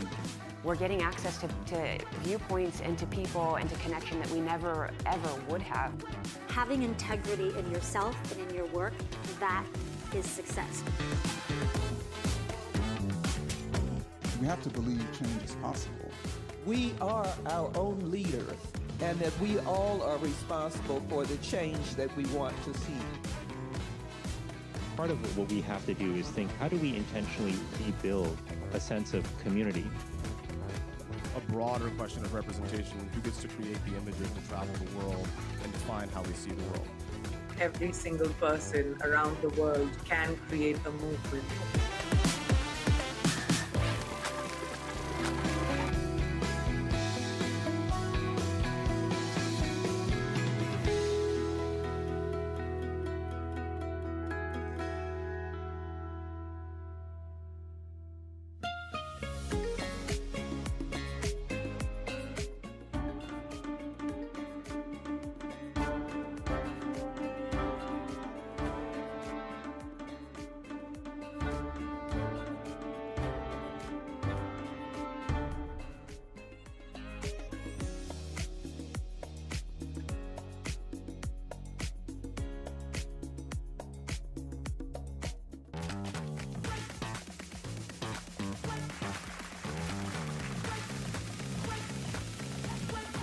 You have to have visionaries. You know, you have to have people that will think outside of the norm. We're getting access to viewpoints and to people and to connection that we never, ever would have. Having integrity in yourself and in your work, that is success. We have to believe change is possible. We are our own leaders, and that we all are responsible for the change that we want to see. Part of what we have to do is think, how do we intentionally rebuild a sense of community? A broader question of representation, who gets to create the images that travel the world and define how we see the world. Every single person around the world can create a movement.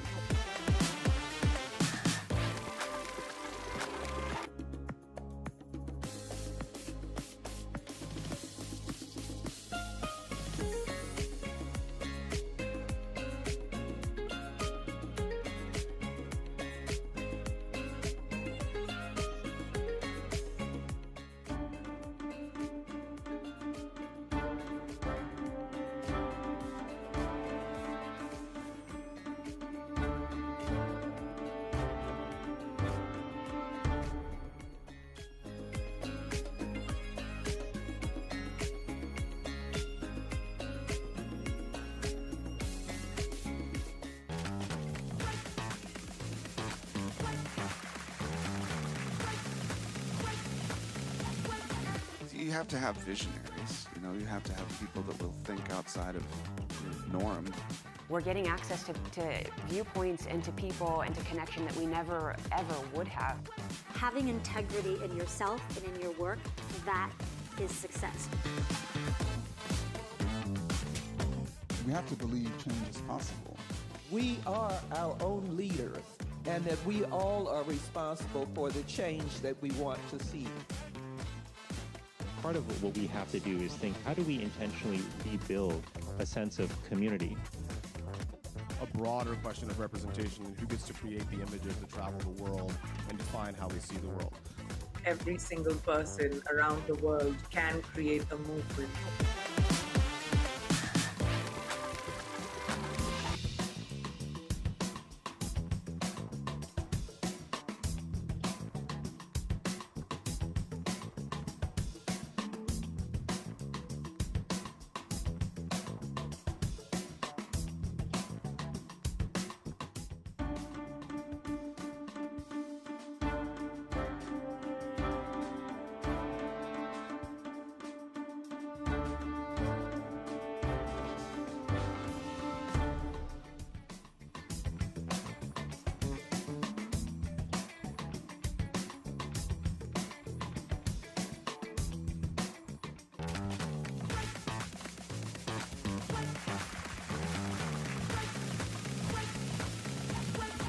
You have to have visionaries. You know, you have to have people that will think outside of the norm. We're getting access to viewpoints and to people and to connection that we never, ever would have. Having integrity in yourself and in your work, that is success. We have to believe change is possible. We are our own leaders, and that we all are responsible for the change that we want to see. Part of what we have to do is think, how do we intentionally rebuild a sense of community? A broader question of representation, who gets to create the images that travel the world and define how we see the world. Every single person around the world can create a movement.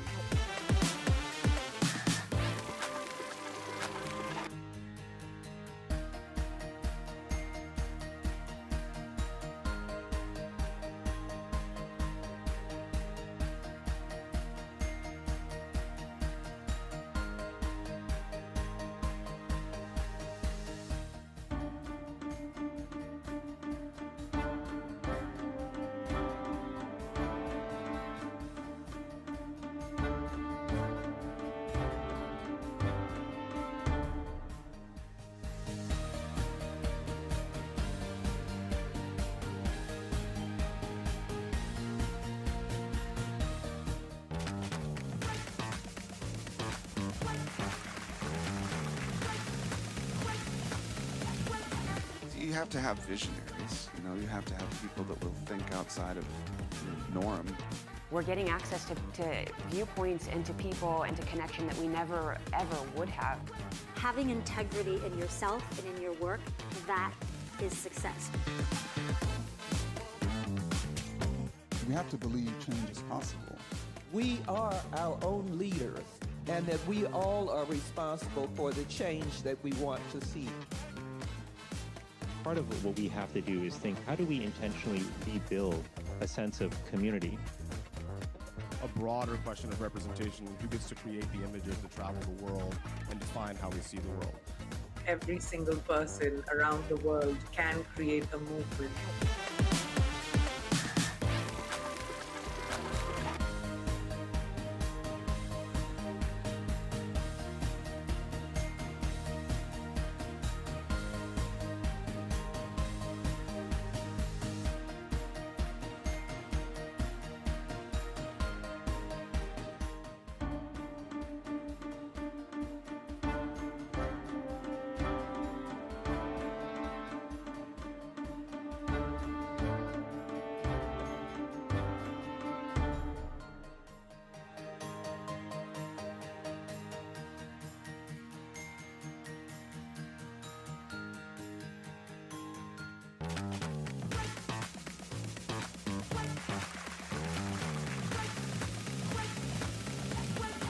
You have to have visionaries, you know, you have to have people that will think outside of the norm.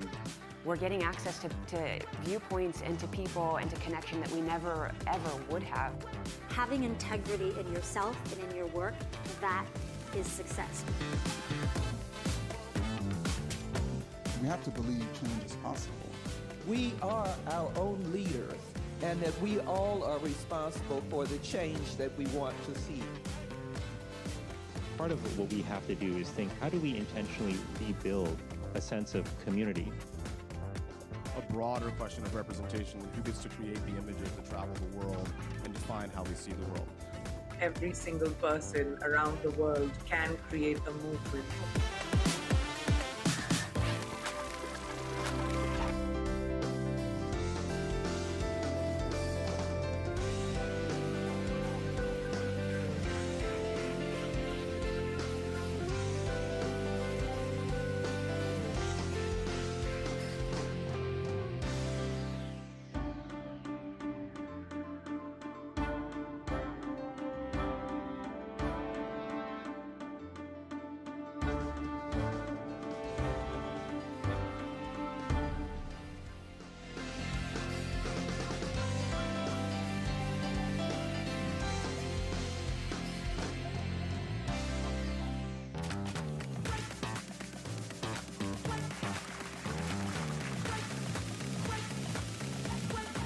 You have to have visionaries, you know, you have to have people that will think outside of the norm. We're getting access to viewpoints and to people and to connection that we never, ever would have. Having integrity in yourself and in your work, that is success. We have to believe change is possible. We are our own leaders, and that we all are responsible for the change that we want to see. Part of what we have to do is think, how do we intentionally rebuild a sense of community? A broader question of representation, who gets to create the images that travel the world and define how we see the world. Every single person around the world can create a movement.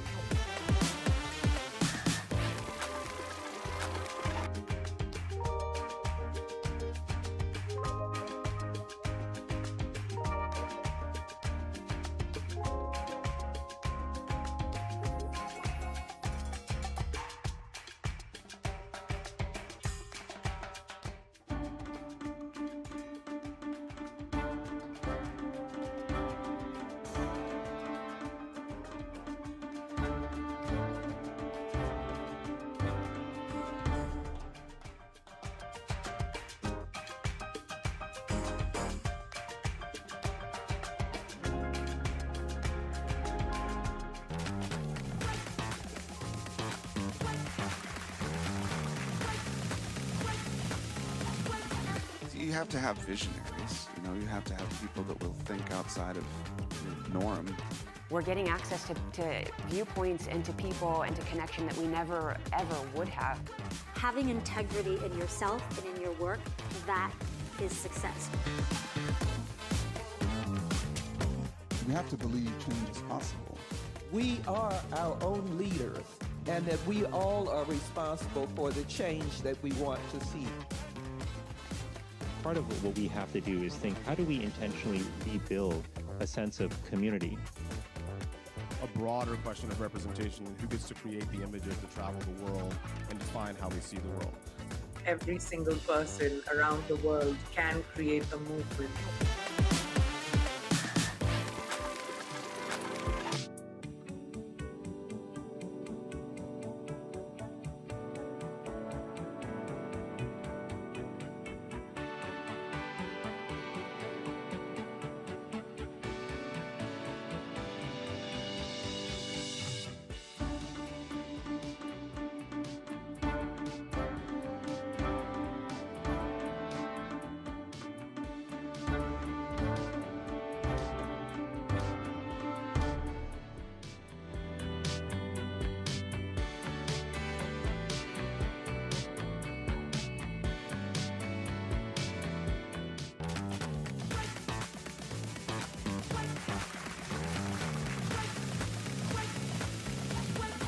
You have to have visionaries. You know, you have to have people that will think outside of the norm. We're getting access to viewpoints and to people and to connection that we never, ever would have. Having integrity in yourself and in your work, that is success. We have to believe change is possible. We are our own leaders, and that we all are responsible for the change that we want to see. Part of what we have to do is think, how do we intentionally rebuild a sense of community? A broader question of representation, who gets to create the images that travel the world and define how we see the world. Every single person around the world can create a movement.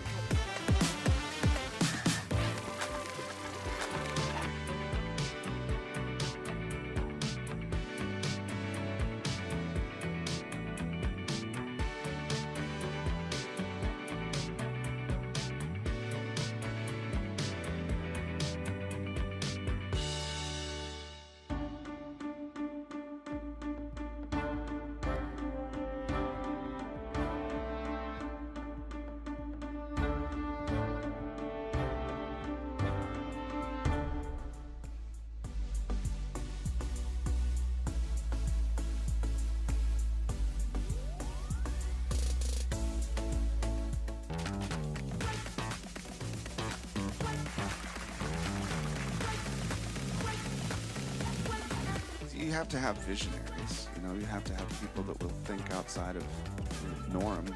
We're getting access to viewpoints and to people and to connection that we never, ever would have. Having integrity in yourself and in your work, that is success. We have to believe change is possible. We are our own leaders, and that we all are responsible for the change that we want to see. Part of what we have to do is think, how do we intentionally rebuild a sense of community? A broader question of representation, who gets to create the images to travel the world and define how we see the world. Every single person around the world can create a movement.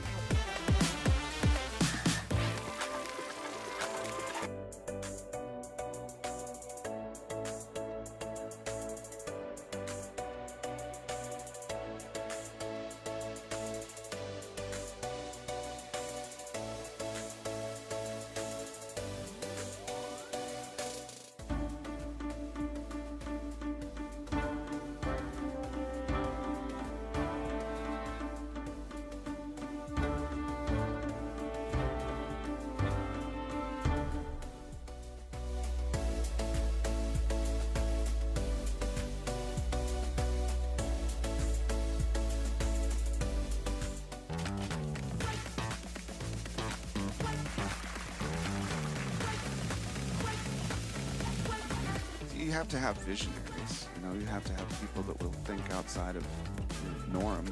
We're getting access to viewpoints and to people and to connection that we never, ever would have. Having integrity in yourself and in your work, that is success. We have to believe change is possible. We are our own leaders, and that we all are responsible for the change that we want to see. Part of what we have to do is think, how do we intentionally rebuild a sense of community? A broader question of representation, who gets to create the images to travel the world and define how we see the world. Every single person around the world can create a movement.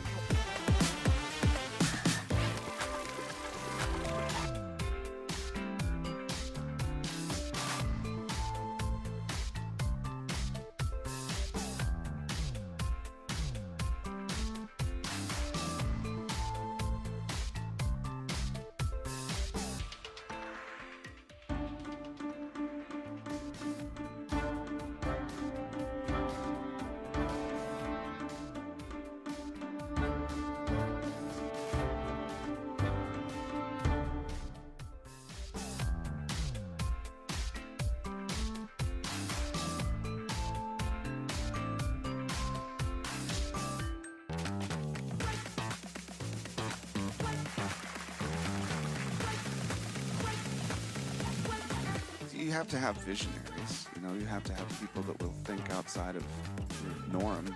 We're getting access to viewpoints and to people and to connection that we never, ever would have. Having integrity in yourself and in your work, that is success. We have to believe change is possible. We are our own leaders, and that we all are responsible for the change that we want to see. Part of what we have to do is think, how do we intentionally rebuild a sense of community? A broader question of representation, who gets to create the images to travel the world and define how we see the world. Every single person around the world can create a movement.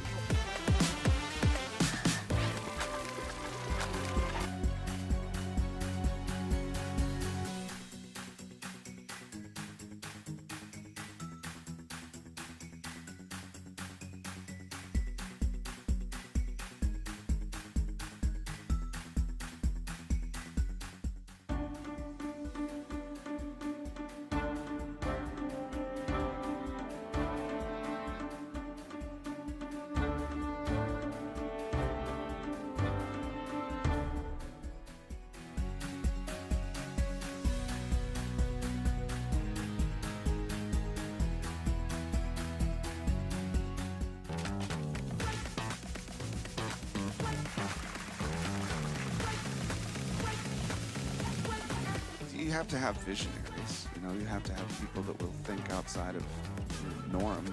We're getting access to viewpoints and to people and to connection that we never, ever would have. Having integrity in yourself and in your work, that is success. We have to believe change is possible. We are our own leaders, and that we all are responsible for the change that we want to see. part of what we have to do is think, how do we intentionally rebuild a sense of community? A broader question of representation and who gets to create the images that travel the world and define how we see the world. Every single person around the world can create a movement.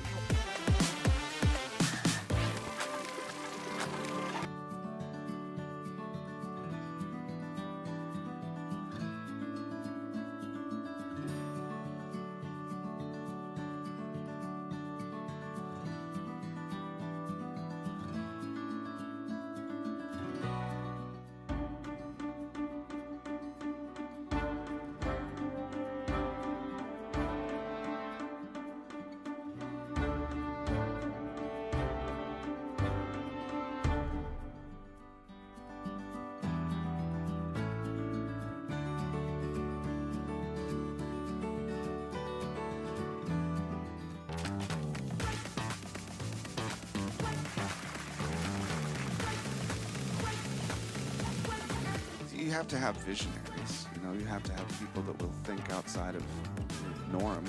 We're getting access to viewpoints and to people and to connection that we never, ever would have. Having integrity in yourself and in your work, that is success. You have to believe change is possible. We are our own leaders, and that we all are responsible for the change that we want to see. Part of what we have to do is think, how do we intentionally rebuild a sense of community? A broader question of representation and who gets to create the images that travel the world and define how we see the world. Every single person around the world can create a movement.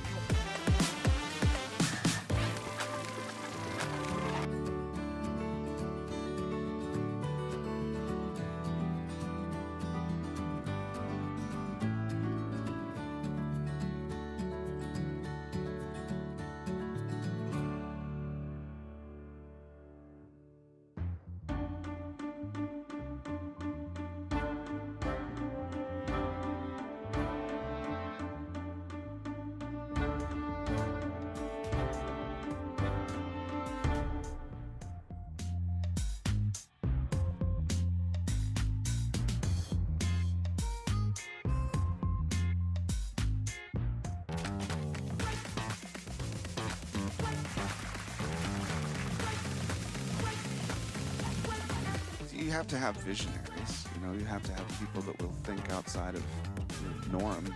We're getting access to viewpoints and to people and to connection that we never, ever would have. Having integrity in yourself and in your work, that is success. You have to believe change is possible. We are our own leaders, and that we all are responsible for the change that we want to see. Part of what we have to do is think, how do we intentionally rebuild a sense of community? A broader question of representation and who gets to create the images that travel the world and define how we see the world. Every single person around the world can create a movement.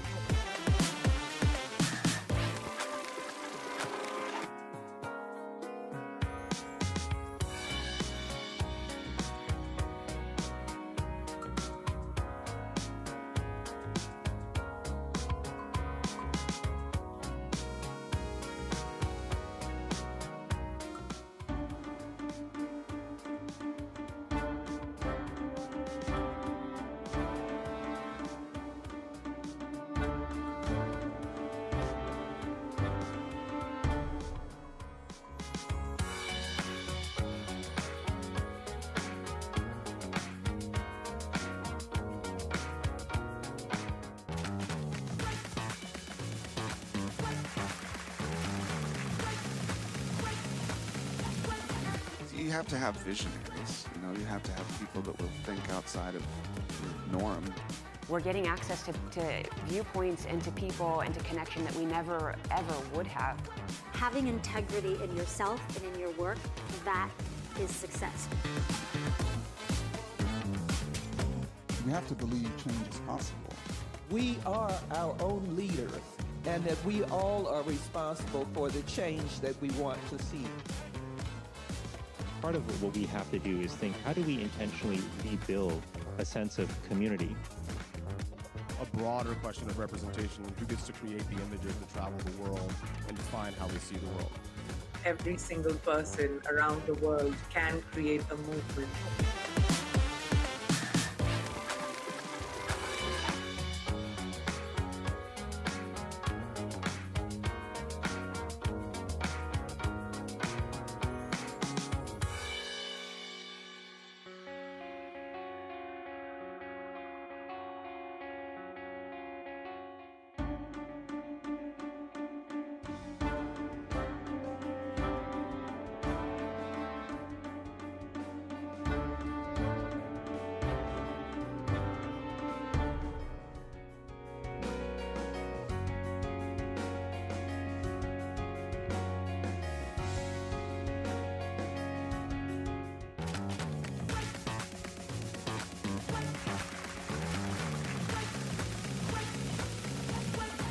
You have to have visionaries. You know, you have to have people that will think outside of the norm. We're getting access to viewpoints and to people and to connection that we never, ever would have. Having integrity in yourself and in your work, that is success. You have to believe change is possible. We are our own leaders, and that we all are responsible for the change that we want to see. Part of what we have to do is think, how do we intentionally rebuild a sense of community? A broader question of representation, who gets to create the images that travel the world and define how we see the world. Every single person around the world can create a movement.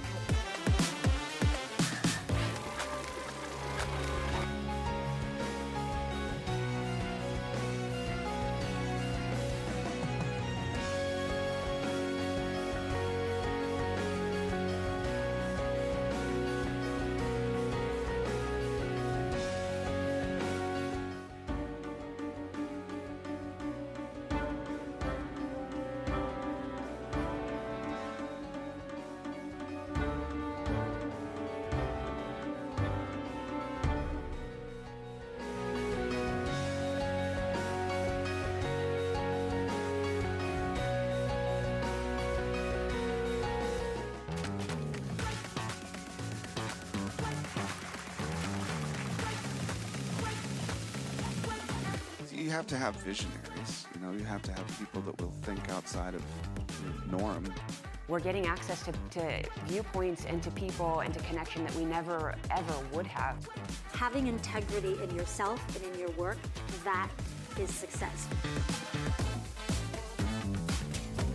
You have to believe change is possible. We are our own leaders, and that we all are responsible for the change that we want to see. Part of what we have to do is think, how do we intentionally rebuild a sense of community? A broader question of representation, who gets to create the images that travel the world and define how we see the world. Every single person around the world can create a movement.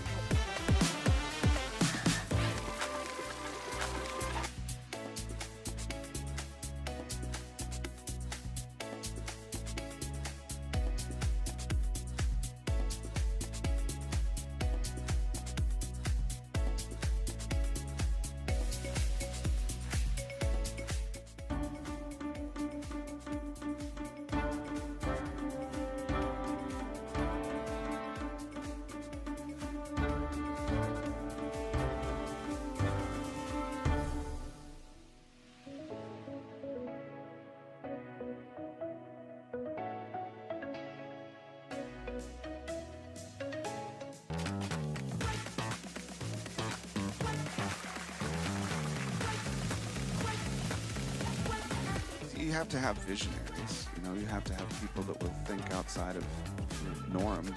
We're getting access to viewpoints and to people and to connection that we never, ever would have. Having integrity in yourself and in your work, that is success. You have to believe change is possible. We are our own leaders, and that we all are responsible for the change that we want to see. Part of what we have to do is think, how do we intentionally rebuild a sense of community? A broader question of representation and who gets to create the images that travel the world and define how we see the world. Every single person around the world can create a movement.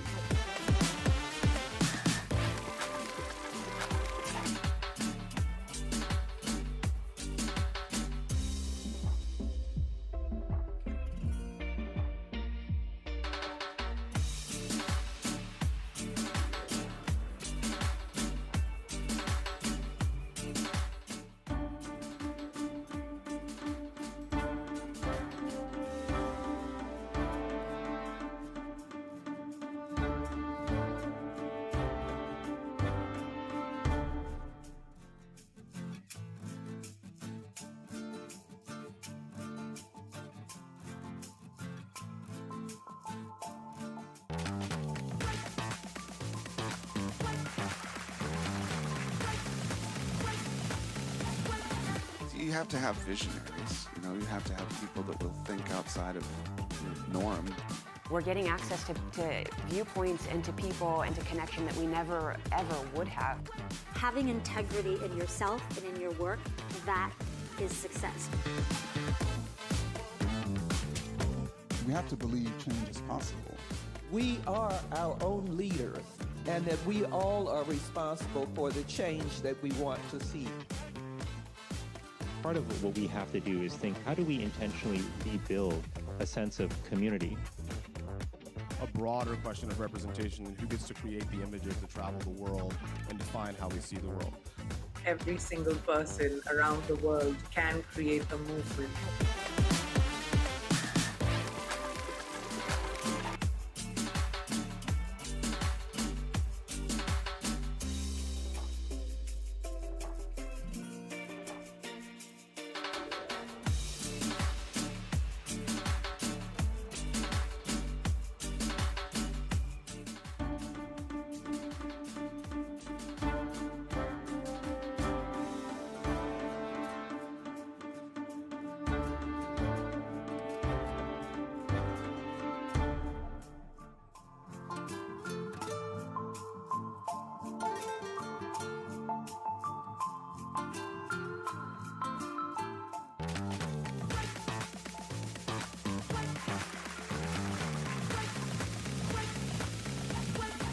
You have to have visionaries. You know, you have to have people that will think outside of the norm. We're getting access to viewpoints and to people and to connection that we never, ever would have. Having integrity in yourself and in your work, that is success. We have to believe change is possible. We are our own leaders, and that we all are responsible for the change that we want to see. Part of what we have to do is think, how do we intentionally rebuild a sense of community? A broader question of representation and who gets to create the images that travel the world and define how we see the world. Every single person around the world can create a movement.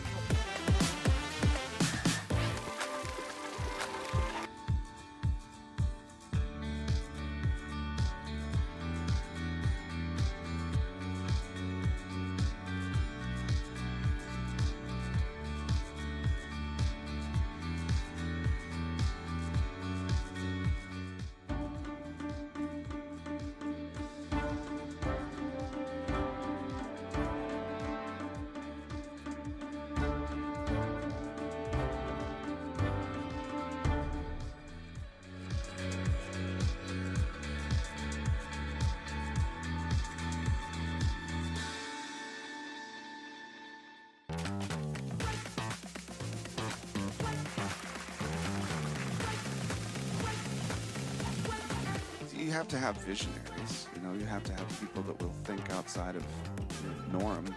We're getting access to viewpoints and to people and to connection that we never, ever would have. Having integrity in yourself and in your work, that is success. We have to believe change is possible. We are our own leaders, and that we all are responsible for the change that we want to see.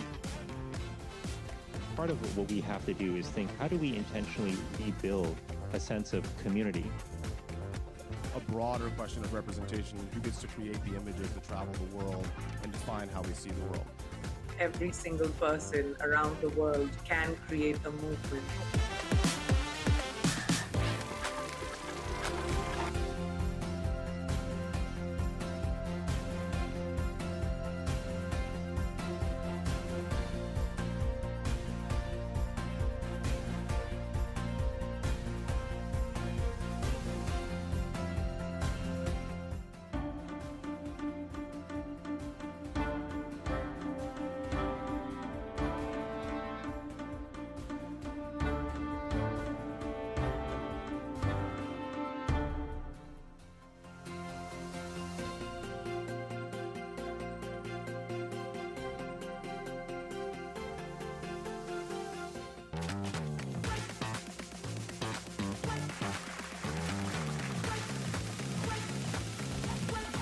You have to have visionaries. You know, you have to have people that will think outside of the norm.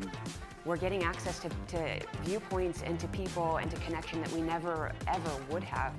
Having integrity in yourself and in your work, that is success. We have to believe change is possible. We are our own leaders, and that we all are responsible for the change that we want to see. Part of what we have to do is think, how do we intentionally rebuild a sense of community? A broader question of representation, who gets to create the images that travel the world and define how we see the world.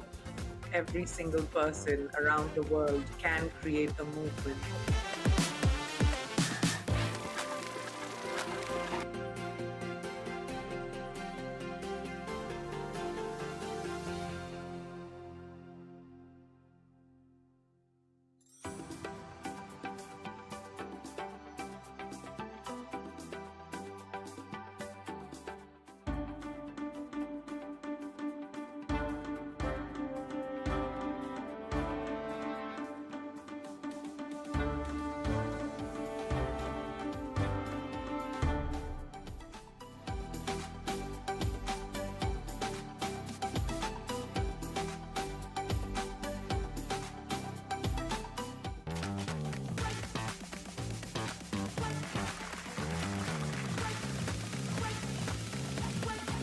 You have to have visionaries. You know, you have to have people that will think outside of the norm. We're getting access to viewpoints and to people and to connection that we never, ever would have. Having integrity in yourself and in your work, that is success. We have to believe change is possible. We are our own leaders, and that we all are responsible for the change that we want to see. Part of what we have to do is think, how do we intentionally rebuild a sense of community? A broader question of representation, who gets to create the images that travel the world and define how we see the world. Every single person around the world can create a movement.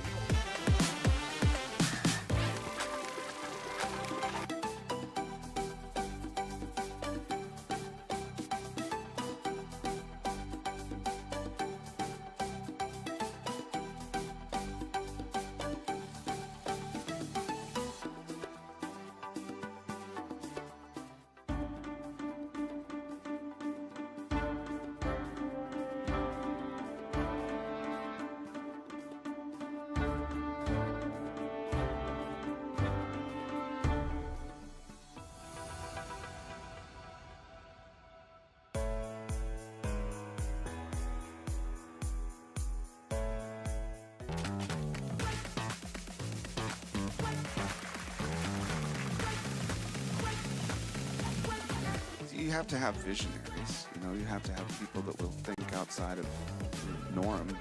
We're getting access to viewpoints and to people and to connection that we never, ever would have. Having integrity in yourself and in your work, that is success. We have to believe change is possible. We are our own leaders, and that we all are responsible for the change that we want to see. Part of what we have to do is think, how do we intentionally rebuild a sense of community? A broader question of representation, who gets to create the images that travel the world and define how we see the world.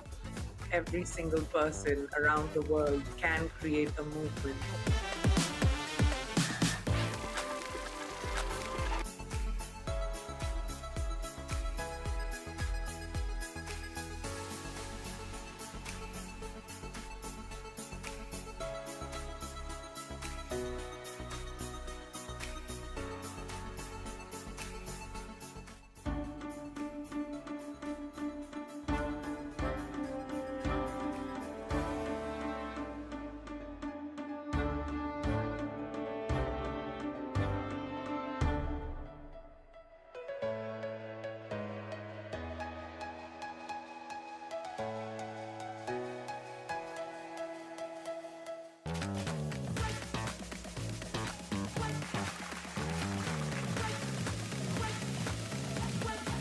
You have to have visionaries. You know, you have to have people that will think outside of the norm.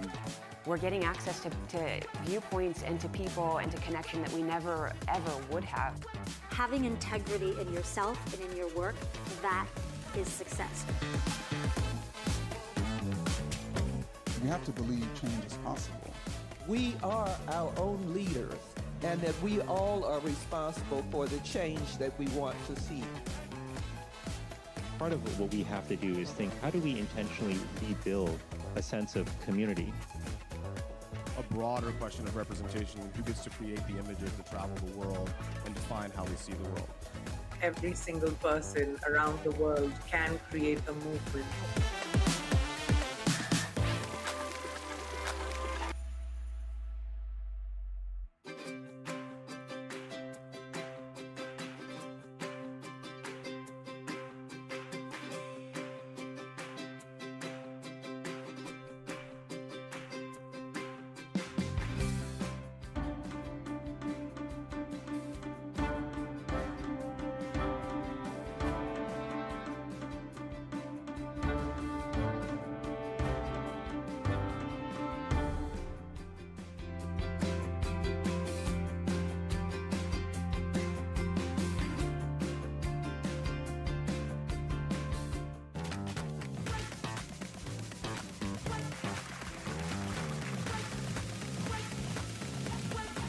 You have to have visionaries. You know, you have to have people that will think outside of the norm.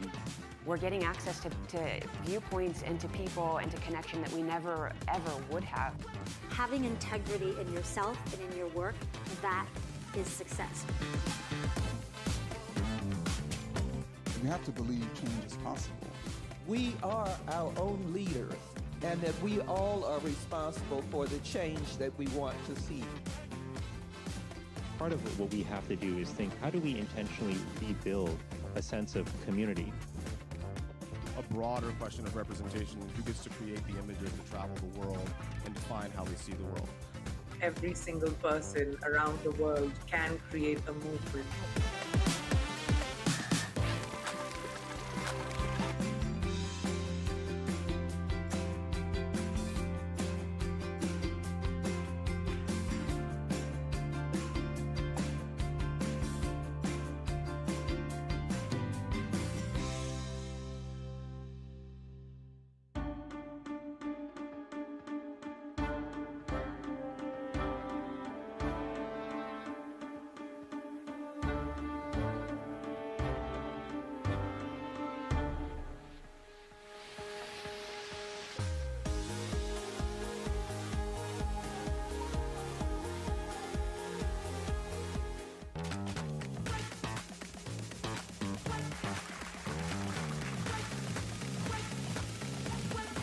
You have to have visionaries. You know, you have to have people that will think outside of the norm.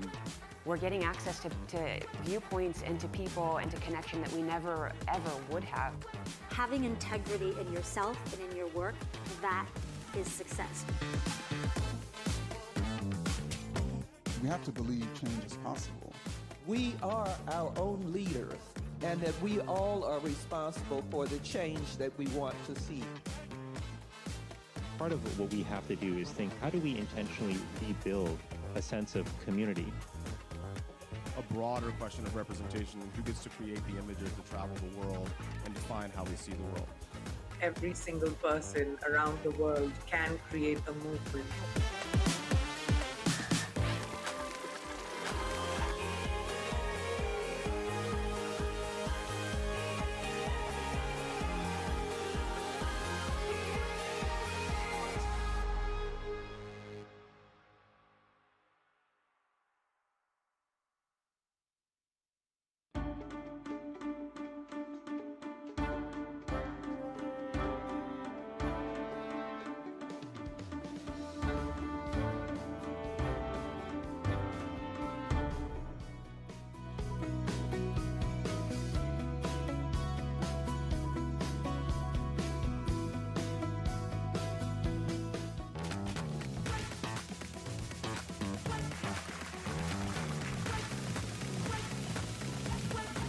You have to have visionaries. You know, you have to have people that will think outside of the norm. We're getting access to viewpoints and to people and to connection that we never, ever would have. Having integrity in yourself and in your work, that is success. We have to believe change is possible. We are our own leaders, and that we all are responsible for the change that we want to see. Part of what we have to do is think, how do we intentionally rebuild a sense of community? A broader question of representation, who gets to create the images to travel the world and define how we see the world.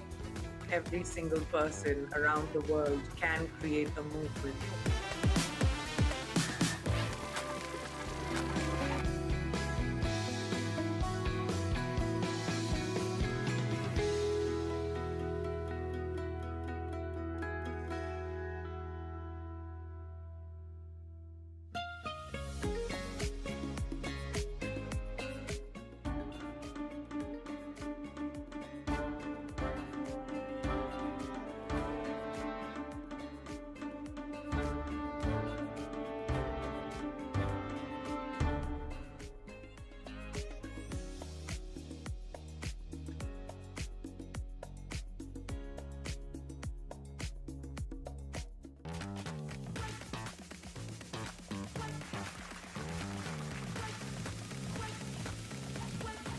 You have to have visionaries. You know, you have to have people that will think outside of the norm.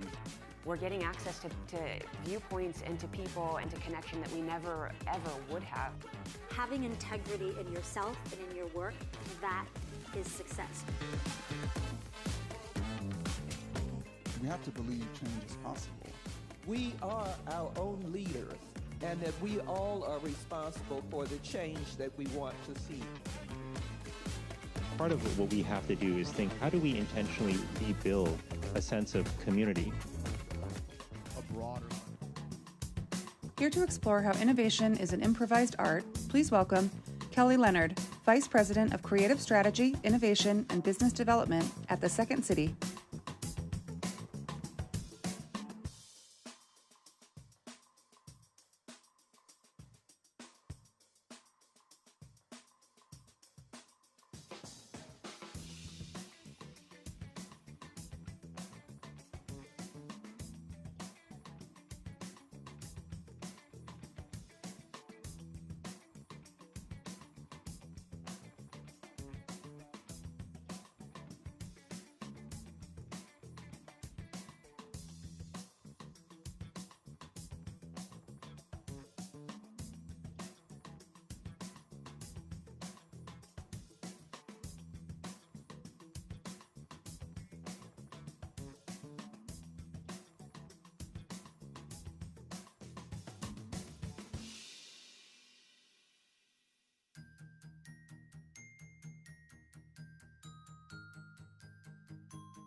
Here to explore how innovation is an improvised art, please welcome Kelly Leonard, Vice President of Creative Strategy, Innovation, and Business Development at the Second City.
Okay, is this on? Yeah. Hi, everybody. My name is Kelly Leonard. I'm from the Second City. My fancy voiceover did not happen. Here, I want to tell you a quick story. It's about 15 years ago, and I'm in my office at the Second City at North and Wells, just maybe there. And it is a Friday, it's the summer, end of the week, and my son Nick is completing his first week of improv classes at Second City. And so here's what you need to know about Nick at the time. He was 10 years old, he was chubby, he has weird theater parents, so he's like this weird theater kid, and he gets bullied at school. But this week is like amazing. And comes to my office, and we get in the car, and we're leaving Piper's Alley, and he says to me, "Dad, do you know what I love about improv?" And I go, "No, buddy, what do you love about improv?" He said, "In improv, if you're nice and you're funny, you're popular." Right? So this has stuck with me. So I first started working at the Second City in 1988. It was my first gig out of college, and I was a dishwasher, which is not as glamorous as it sounds. The back bar in those days was filled with alcoholics and sociopaths, and I'm not making that up. The other guy who did get hired the same week with me was a guy named Jon Favreau, the director, not the politician or political speechwriter. And we both had mullets, and there is photographic evidence of such. I don't know if you know how Second City is set up, but we do 2 acts of scripted content and a 3rd act that is improvised. And all the actors on stage were trained in this sort of improvisational methodology. So in '88, when I started, Mike Myers, Bonnie Hunt were on the main stage. Jane Lynch was in our Second City ETC, our sister stage. Tim Meadows and Chris Farley were just hired in the touring company, and Farley was constantly getting in trouble for breaking shit. And when you're washing dishes, you can't do much, you got to do it during the show, but during the improv set, it slows down, you can go watch it. And it totally feels like magic. And then you work there a while and you realize it's not magic at all, it's a practice. And so what I like to say, and I don't want to bury the lead, but improvisation is yoga for your social skills, all right? Improvisation is like loud, noisy group mindfulness. Improvisation is a practice in being unpracticed, which is basically how we all live our lives. And if that surprises you, it might not if you knew the origin story of the Second City. So in the 20s and 30s, there was a woman, a social worker by the name of Viola Spolin, and she worked at Jane Addams Hull House on the south side of Chicago. And her job was to better assimilate immigrant children and neighborhood children into her care. So she created all these improv games, these exercises, that brought the kids together to collaborate and communicate. A lot of them were in gibberish or silence because the kids didn't always share language. And her son, Paul Sills, was studying at the University of Chicago, loved these games, taught them to his friends, Mike Nichols, Elaine May, the late, great Alan Arkin. And they formed the first improvisational theater in America right here in Chicago called the Compass Players in 1955. And that morphs into the Second City, which opens in 1959. So fast forward to 1992, short leap, but I become the producer of the Second City. So my first cast included Stephen Colbert, Steve Carell, and Amy Sedaris. I hired Tina Fey, Amy Poehler, Seth Meyers, Jason Sudeikis, Keegan-Michael Key. I'm gratuitously name dropping. It's the only reason I'm here. Let's be honest. But it was an incredible time, and an incredible time to watch what makes all this talent good, because I didn't cast the original company. I didn't cast Bill Murray. I didn't cast Alan Arkin. And I don't cast the company now. And it was this improv methodology. So fast forward then to 2015, and I'm tasked with co-writing a book about how Second City takes its improv principles into businesses. And this is a big business for us. It's a multi-million-dollar business for us. And the book was called Yes and it did really well for HarperCollins Business. Actually, the original title of the book was called The Revolution Will Be Improvised. And then we led the sales team at HarperCollins through a workshop, and we led them through the Yes and exercise. I go, no, the book needs to be called Yes and. So I'm going to ask you to improvise. Okay? You don't have to move. The hardest part of this will be the first thing I ask you to do. All right? So at every table, I need to have people decide who's person A, person B, and or C. So if you've got an uneven number, A, B, or C, or A, B. Can everyone just do that real quick? This is the hardest part of the exercise.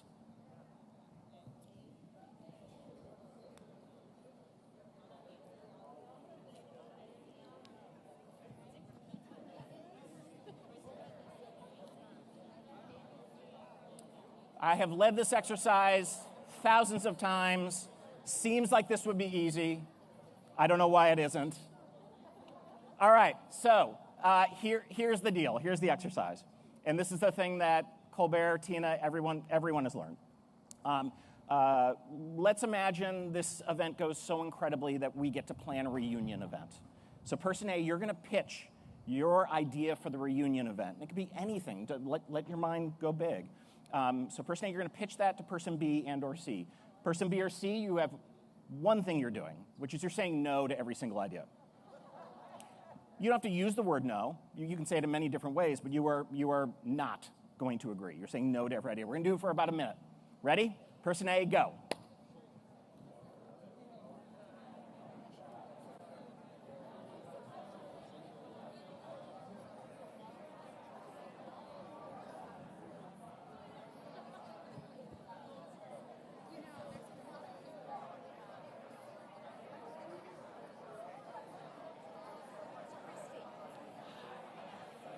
So good to see you. I know. How are you?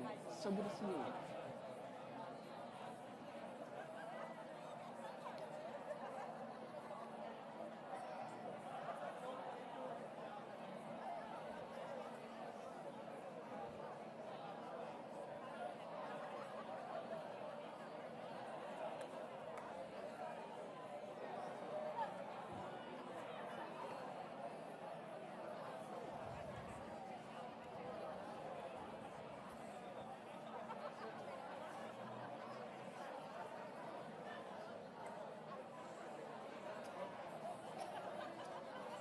And 5, 4, 3, 2, 1. Let me get you back. Okay. Person A. The person who's person A, just shout out any adjective. How did that feel? Terrible. Okay. All right, that's pretty standard. Yes? Okay, well, that's terrible. I also person B and C, you were enjoying that too much. I'm just saying that right now. Okay, now it turns to person B. You're going to pitch your idea for this reunion. Again, go as big as you want. Person A and or C, your response to every initiation will be yes, but. Got it? So person B, pitch your ideas. A and C, yes, but. Go.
And 5, 4, 3, 2, 1. Come back to me.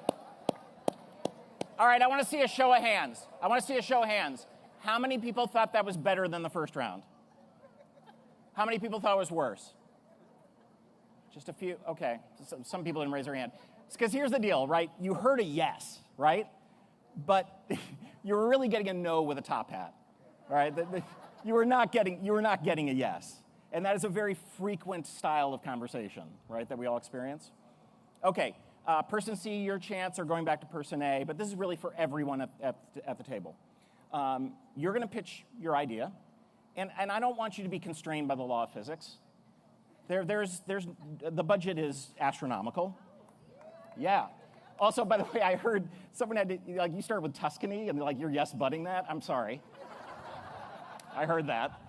All right. But what you're going to do is you're going to yes and every idea.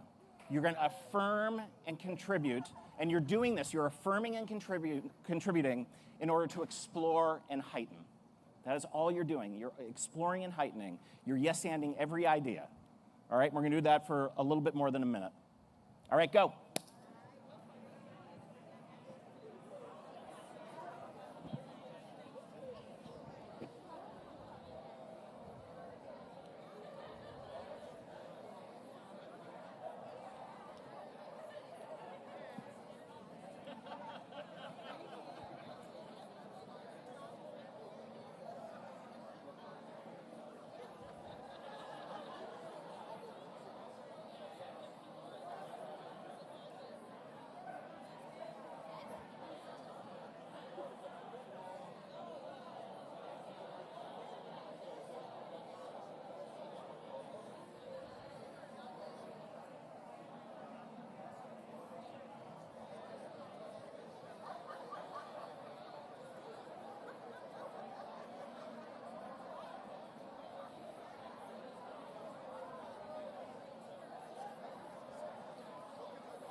And 5, 4, 3, 2, 1. All right, come back to me.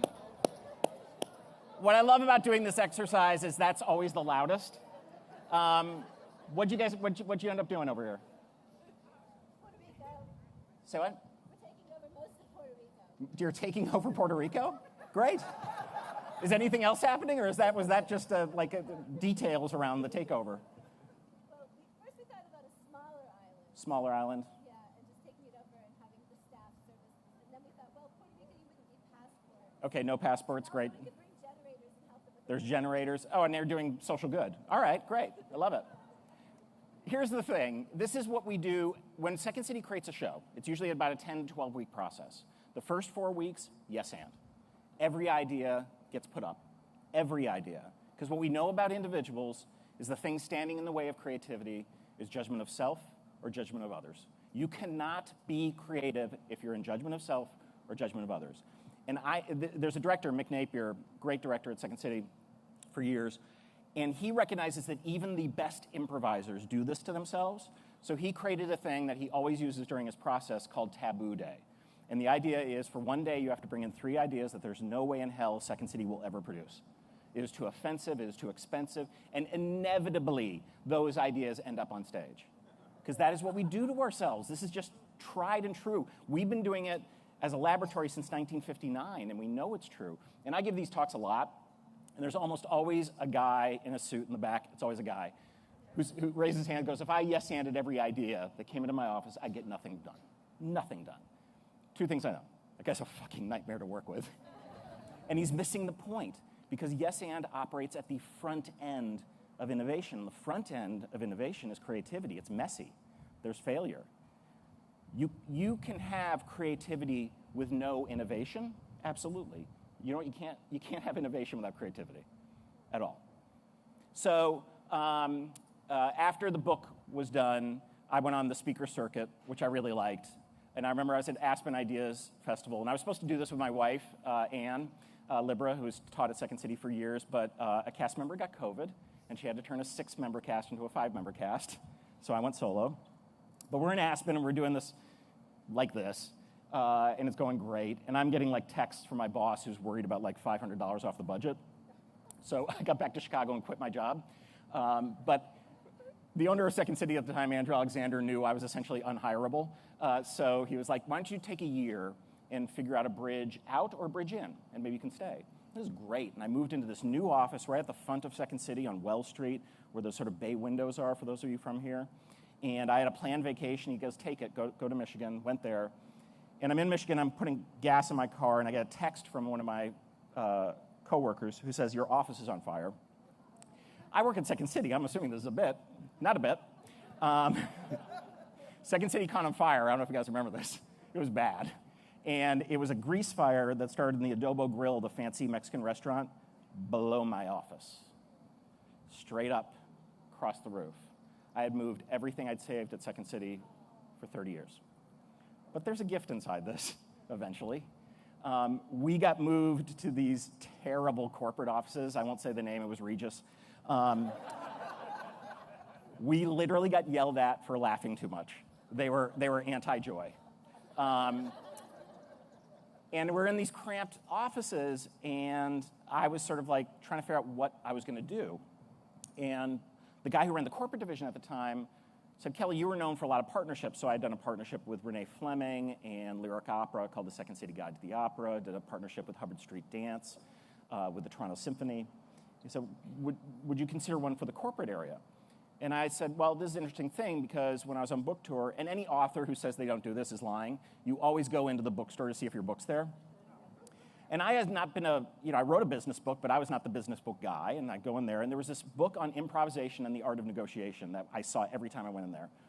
Great stuff on negotiation. Guy didn't know what he was talking about on improvisation. So I said, what if we find an expert? And Steve goes, that's great.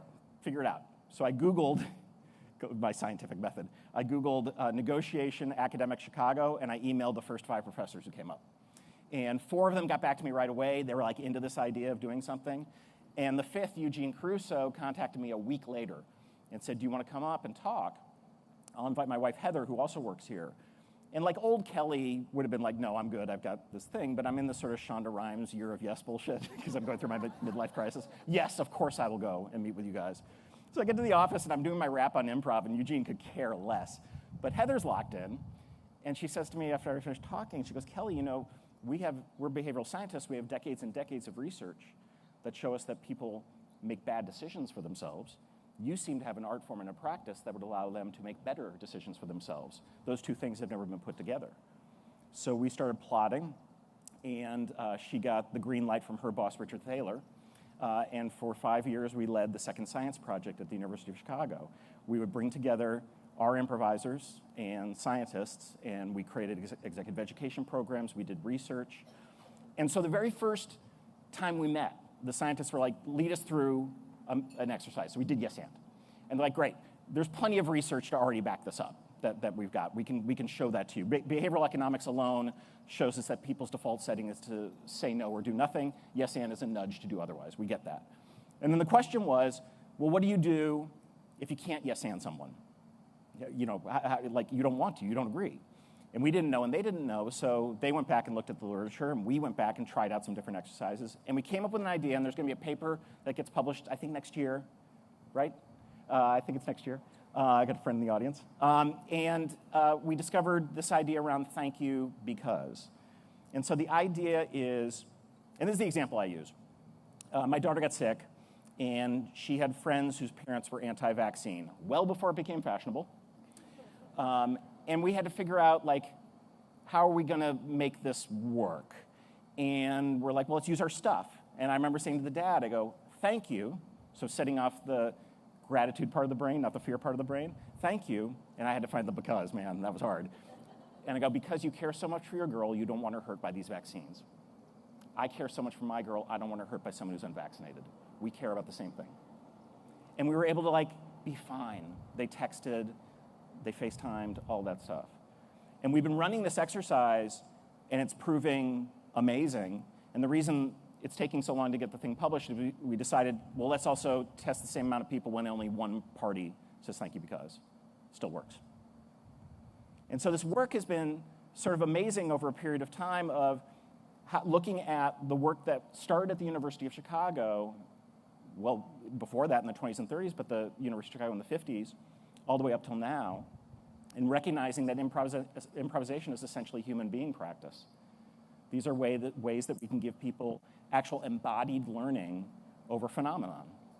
And I host a podcast called Getting to Yes And, where I interview a lot of really fantastic, smart people from different backgrounds, a lot of academics, and also authors and entrepreneurs. And I had Sunil Gupta on, Sanjay's brother, who wrote a fantastic book called Backable. And I don't know if you know this, but when he went out for funding for the Rise app, his first big initiative, totally failed, like got nothing. And he was asked to actually speak at a conference called FailureCon. And so like the next day or a couple days later, the New York Times has an article with a big picture of Sunil under a banner that says failure, talking about his particular failure. But what it did is drove him to sort of research what is it that gets people to be backable. And he's got this great story. I love it. He tells in the book. And it's about this young woman who lives on the very poor border town between Pakistan and India. And there's no running water, no electricity. She has one kerosene lamp and one book. And the book is the biography of Henry Ford. And she reads it like all the time. That is her book. And she dreams of being an engineer. And her parents somehow raise enough money to send her on a boat to go study at the University of Oklahoma in the 60s. And she goes there, and she's getting ready to graduate, and she has an unusual name. She sends a telegraph to get an interview at Ford. They don't understand that she's a woman. So she shows up, and the hiring manager's like, sorry, we don't hire, they've never hired a female engineer. We don't hire them. And she's about to leave, but instead she turns around and tells him the story, where she grew up, the kerosene lamp, the book.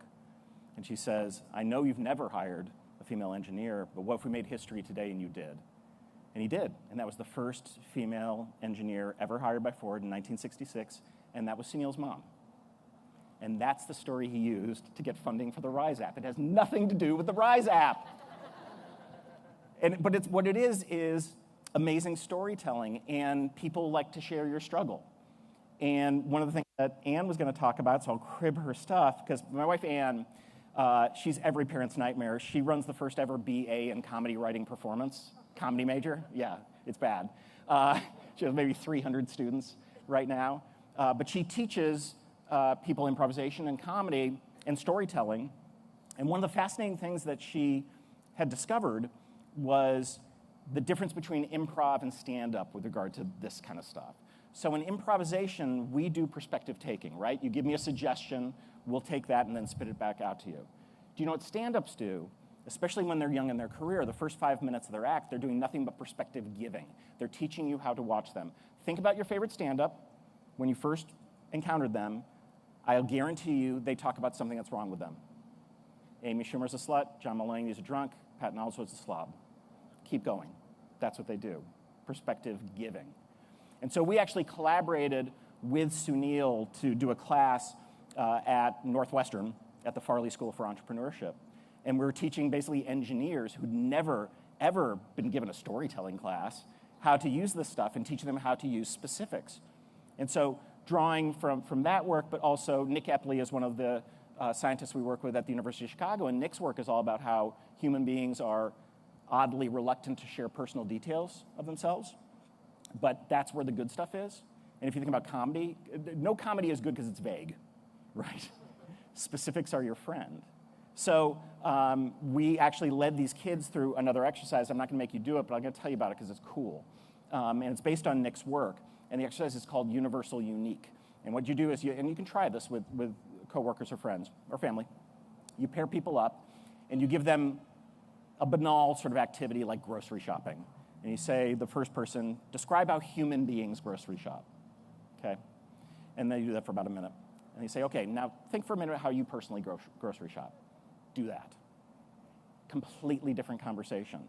And even though it's a banal topic, you are learning things about the person in front of you. So again, the way we applied this when our daughter was sick and she was at Lurie Children's Hospital is you see so many different nurses and doctors coming in, and we're like, okay, this is what we do. They come in, and we're like, hi, I'm Kelly. This is Ann. This is Eleanor. She also goes by Nora. We've both worked at Second City for over 30 years. We have a 100-pound Bernese mountain dog named Benchley, who's an asshole. Who are you? And guess what? They told us. And so suddenly they were seeing not girl with cancer. They were seeing Nora. And it made that process incredibly effective.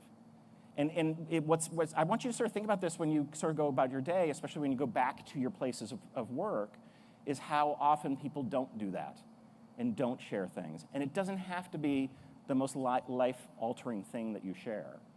It can be kind of anything.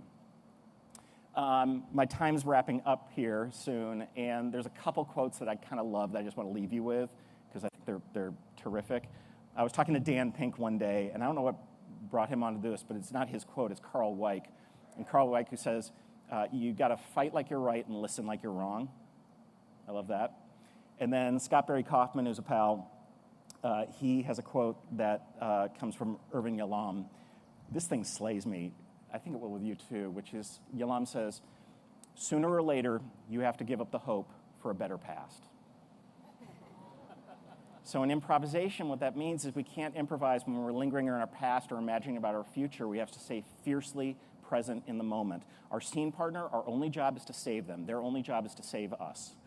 So many people with social anxiety do our work. It seems odd, right? Like, why would you ever, if you have social anxiety, enter these places? But that's why they enter in, because they're purely present with another person. It is a great place to be. We're so distracted by our phones. We're distracted by other things. If you can take that moment, yes and, specifics, details, save the person, it is just a better life to live. Hey, thank you for your time.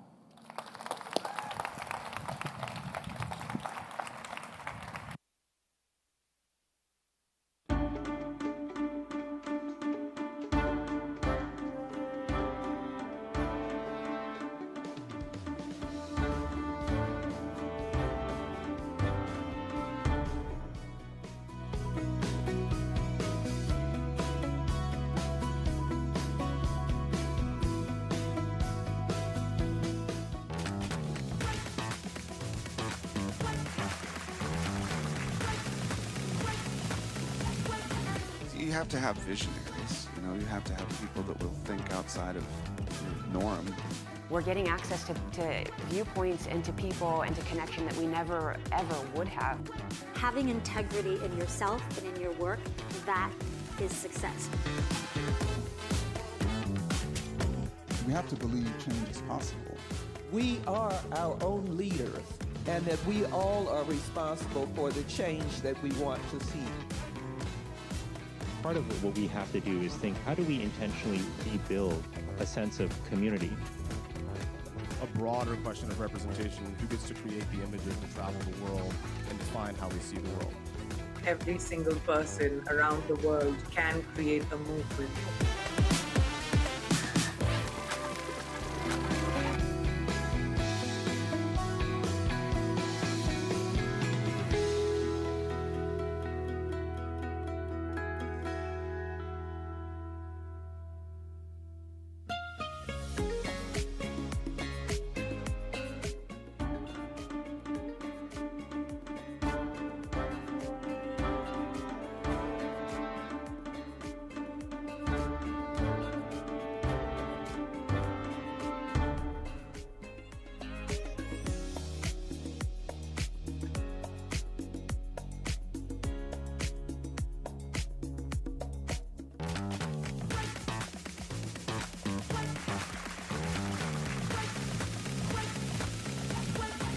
You have to have visionaries. You know, you have to have people that will think outside of the norm.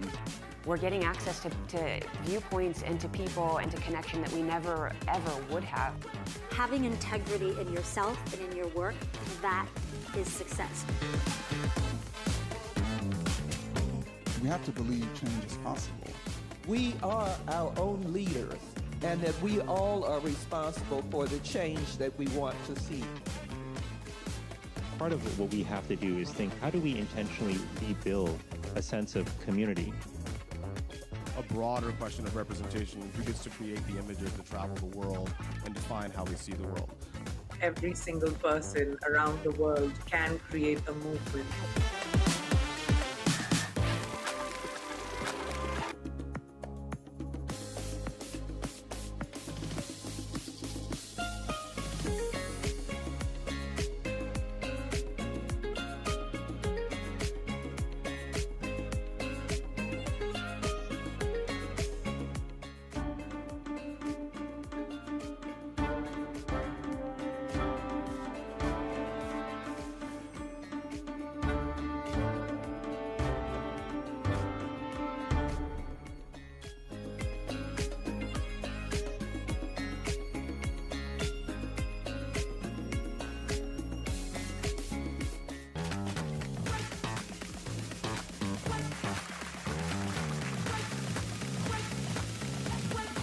You have to have visionaries. You know, you have to have people that will think outside of the norm.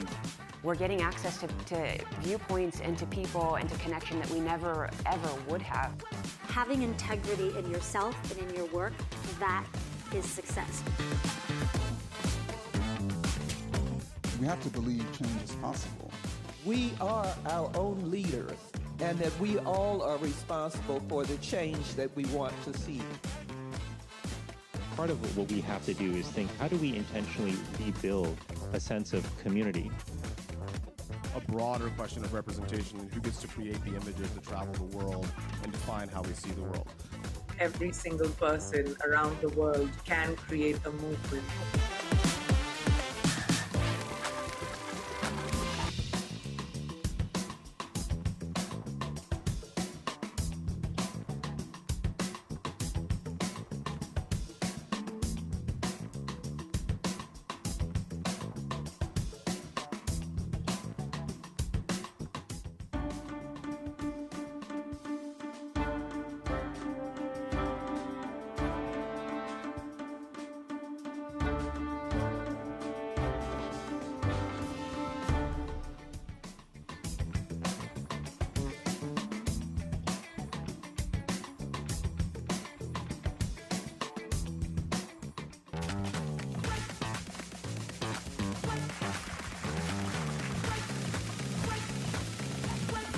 You have to have visionaries. You know, you have to have people that will think outside of the norm.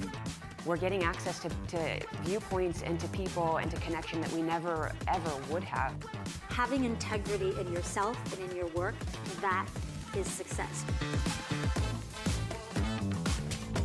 We have to believe change is possible.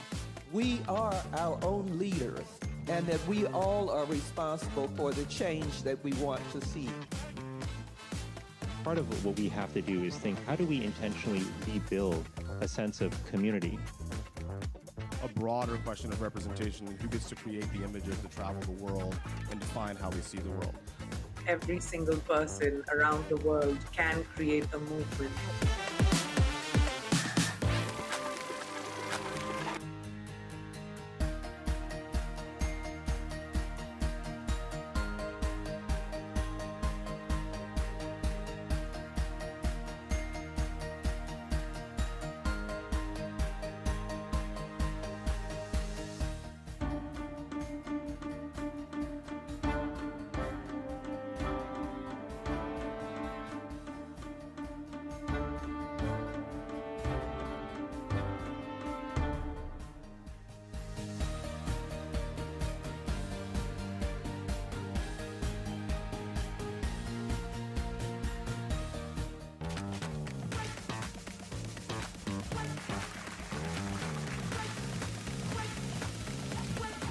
You have to have visionaries. You have to have people that will think outside of the norm.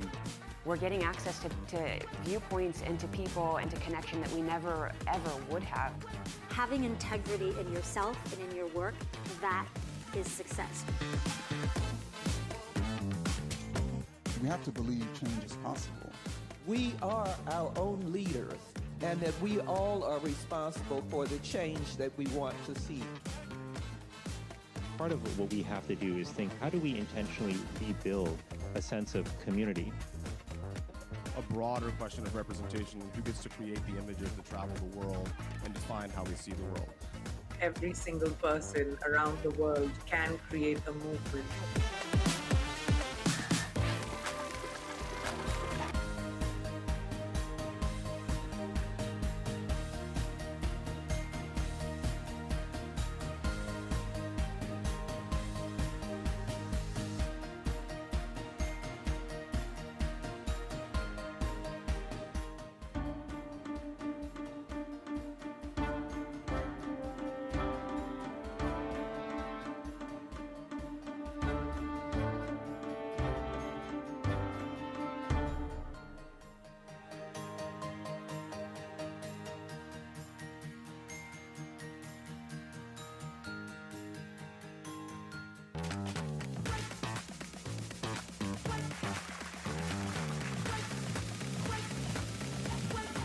You have to have visionaries. You have to have people that will think outside of the norm. We're getting access to viewpoints and to people and to connection that we never, ever would have. Having integrity in yourself and in your work, that is success. We have to believe change is possible. We are our own leaders, and that we all are responsible for the change that we want to see. Part of what we have to do is think, how do we intentionally rebuild a sense of community? A broader question of representation, who gets to create the images that travel the world and define how we see the world. Every single person around the world can create a movement.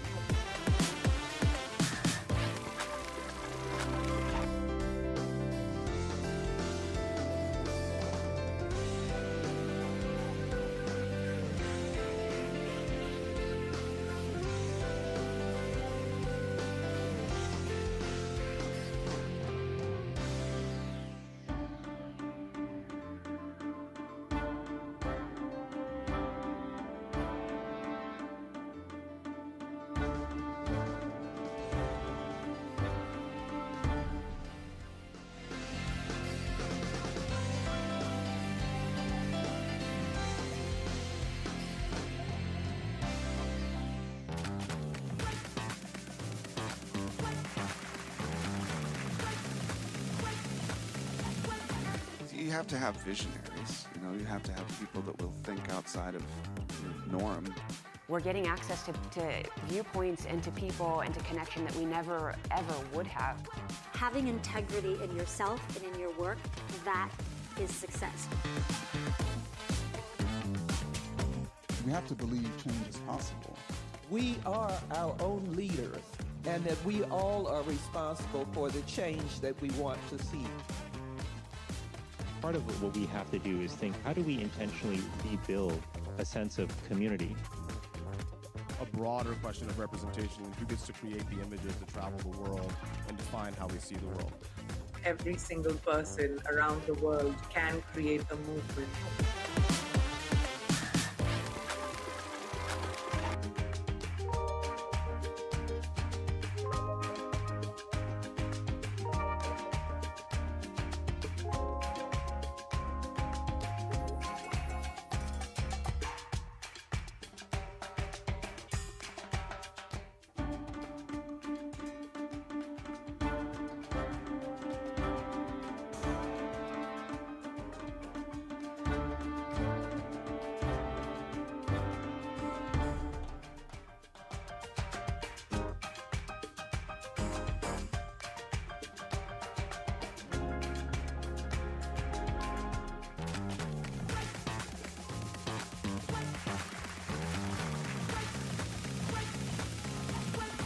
You have to have visionaries. You know, you have to have people that will think outside of the norm. We're getting access to viewpoints and to people and to connection that we never, ever would have. Having integrity in yourself and in your work, that is success. You have to believe change is possible. We are our own leaders, and that we all are responsible for the change that we want to see. Part of what we have to do is think, how do we intentionally rebuild a sense of community? A broader question of representation, who gets to create the images that travel the world and define how we see the world. Every single person around the world can create a movement.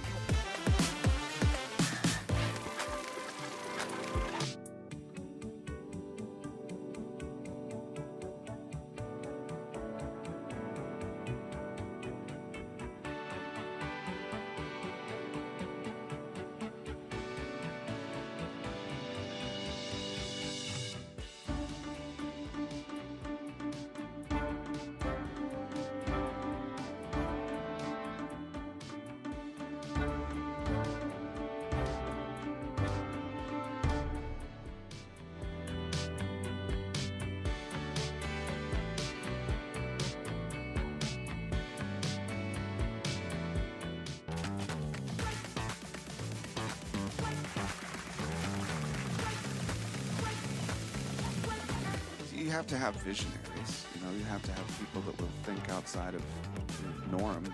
We're getting access to viewpoints and to people.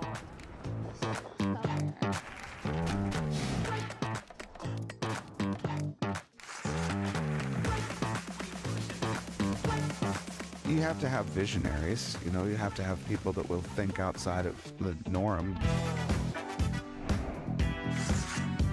We're getting access to viewpoints and to people and to connection that we never, ever would have. We have to believe change is possible in order to bring it about. Having integrity in yourself and in your work, that is success. We are our own leaders. We all are responsible for the change that we want to see. It's about a broader question of representation, who gets to define how we see the world. It's the power of sharing and connecting and vulnerability. How do we intentionally rebuild a sense of community? Every single person around the world can create a movement.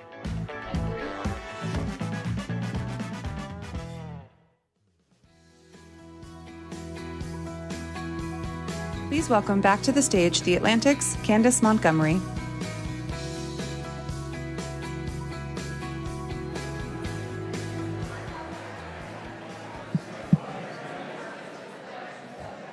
Welcome back, everyone. We hope you've enjoyed the conversation so far. We're excited to continue with this afternoon's programming with conversations about medical moonshots, AI and drug discovery, and a moral framework for the AI revolution. Before we get started, I want to thank our underwriters, AbbVie and PwC, for their support of the Atlantic's journalism today. Also, we want you to be a part of the conversation online. We'd like you to be a part of the conversation online, so if you want to post on social, please use #AtlanticProgress. And to the virtual audience, you can submit questions via the Q&A tab on your screens when prompted. Now, let's get started.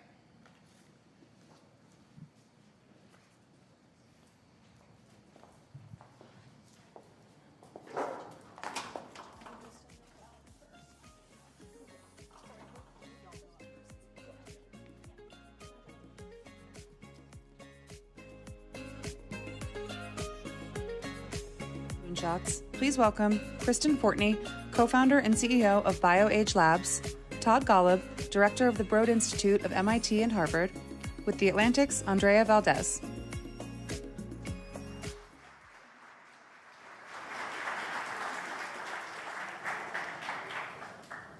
Hello, good afternoon, everybody. So Todd, I wanted to start with you. In 1971, President Nixon declared a war on cancer. So it's been roughly 50 years. So where have we made progress on this war? Where haven't we made progress? And crucially, what's the difference between those two? So first, thanks for having me. It's great to be here. You know, that war on cancer that was declared in 1971 didn't have really a realistic plan at that time, but it was exactly the right thing to do. Because imagining a world that looks very different with respect to cancer or any grand challenge, it's just super critical. And then you need to work backwards from that. So I think an enormous amount of progress has happened since then. If you think about how most patients have been treated historically for cancer, it takes the form of, well, first saying, what part of the body did the cancer arise in? Breasts, lung, brain, and so on. And then give a cocktail of chemotherapy directed sort of to that origin of the cancer. But scientists have known from a very early time that that probably wasn't right, that there was a lot of molecular differences between different types of cancer, even within lung cancers or even within breast cancers. But there was no way to actually look inside the tumor with molecular detail to actually see what those were. There's a group of scientists in the late 90s, early 2000s that says that's the world that we need to make possible. And this was right around the completion of the Human Genome Project. And the idea of being able to, for example, read out every mutation in a tumor was far from possible. But those scientists, including some at the Broad Institute where I work, said that's the world that needs to be possible. And so a series of technology innovations have now made it possible so that it's routinely very straightforward to look inside a tumor and see what are the mutations that arose in that tumor cell that aren't in the normal cells in the body, and use that to guide therapy. And so now, today, not everyone benefits from this kind of targeted silver bullet kind of therapy, but a lot do, with oral medications that are targeting specific mutations seen in subsets of cancers, sometimes the same mutation in a lung cancer and a breast cancer, and the same drug winds up working in each. So that sort of imagination has produced a whole different way of thinking about cancer, and I think that's never going to go away. I would say we're about halfway there in realizing that full vision. A lot more work to be done, but the treatment of cancer today looks very different, where patients, certainly anywhere in the US, have the ability to have the complete sequence of their cancer genome determined and to use that to guide their therapy. Well, I do just want to, come back to but where does it feel like we haven't quite made progress? And I recognize we made incredible progress. I mean, in 50 years, it's apparent and clear. I'm sure everybody has somebody they've known who has cancer, who, those drugs help them get on the other side of it. But, something like breast cancer, which I feel like, is very famously something that I think a lot of people who are diagnosed with it can get to the other side of it. But there's other cancers where it feels as though there are still questions. It doesn't feel as though the treatments, feel as effective as something like with breast cancer, maybe pancreatic cancer. And I'm curious, what's the difference between those two? So it's a really interesting question, because there has been a feeling there must be something fundamentally different about those really recalcitrant cancers compared to the ones that do go away with certain treatments. That was the feeling about melanoma not that long ago.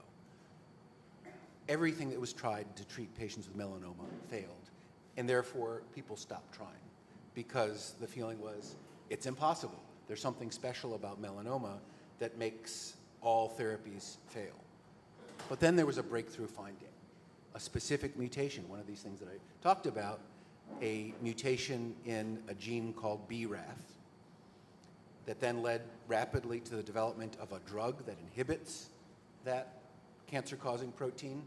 And almost overnight, melanoma turned from the worst kind of cancer to have to one of the best kind of cancers to have because it's responsive to that drug. So I don't actually believe there's something intrinsically different about some of these bad cancers. It just means we haven't figured out what the Achilles heel is. I will say that what we need to do a better job on is not just having drugs that will initially make tumors shrink, but will make them go away entirely or for a really long time. And so the development of drug resistance to cancer drugs, even these really exciting new kinds of drugs, is still a real problem.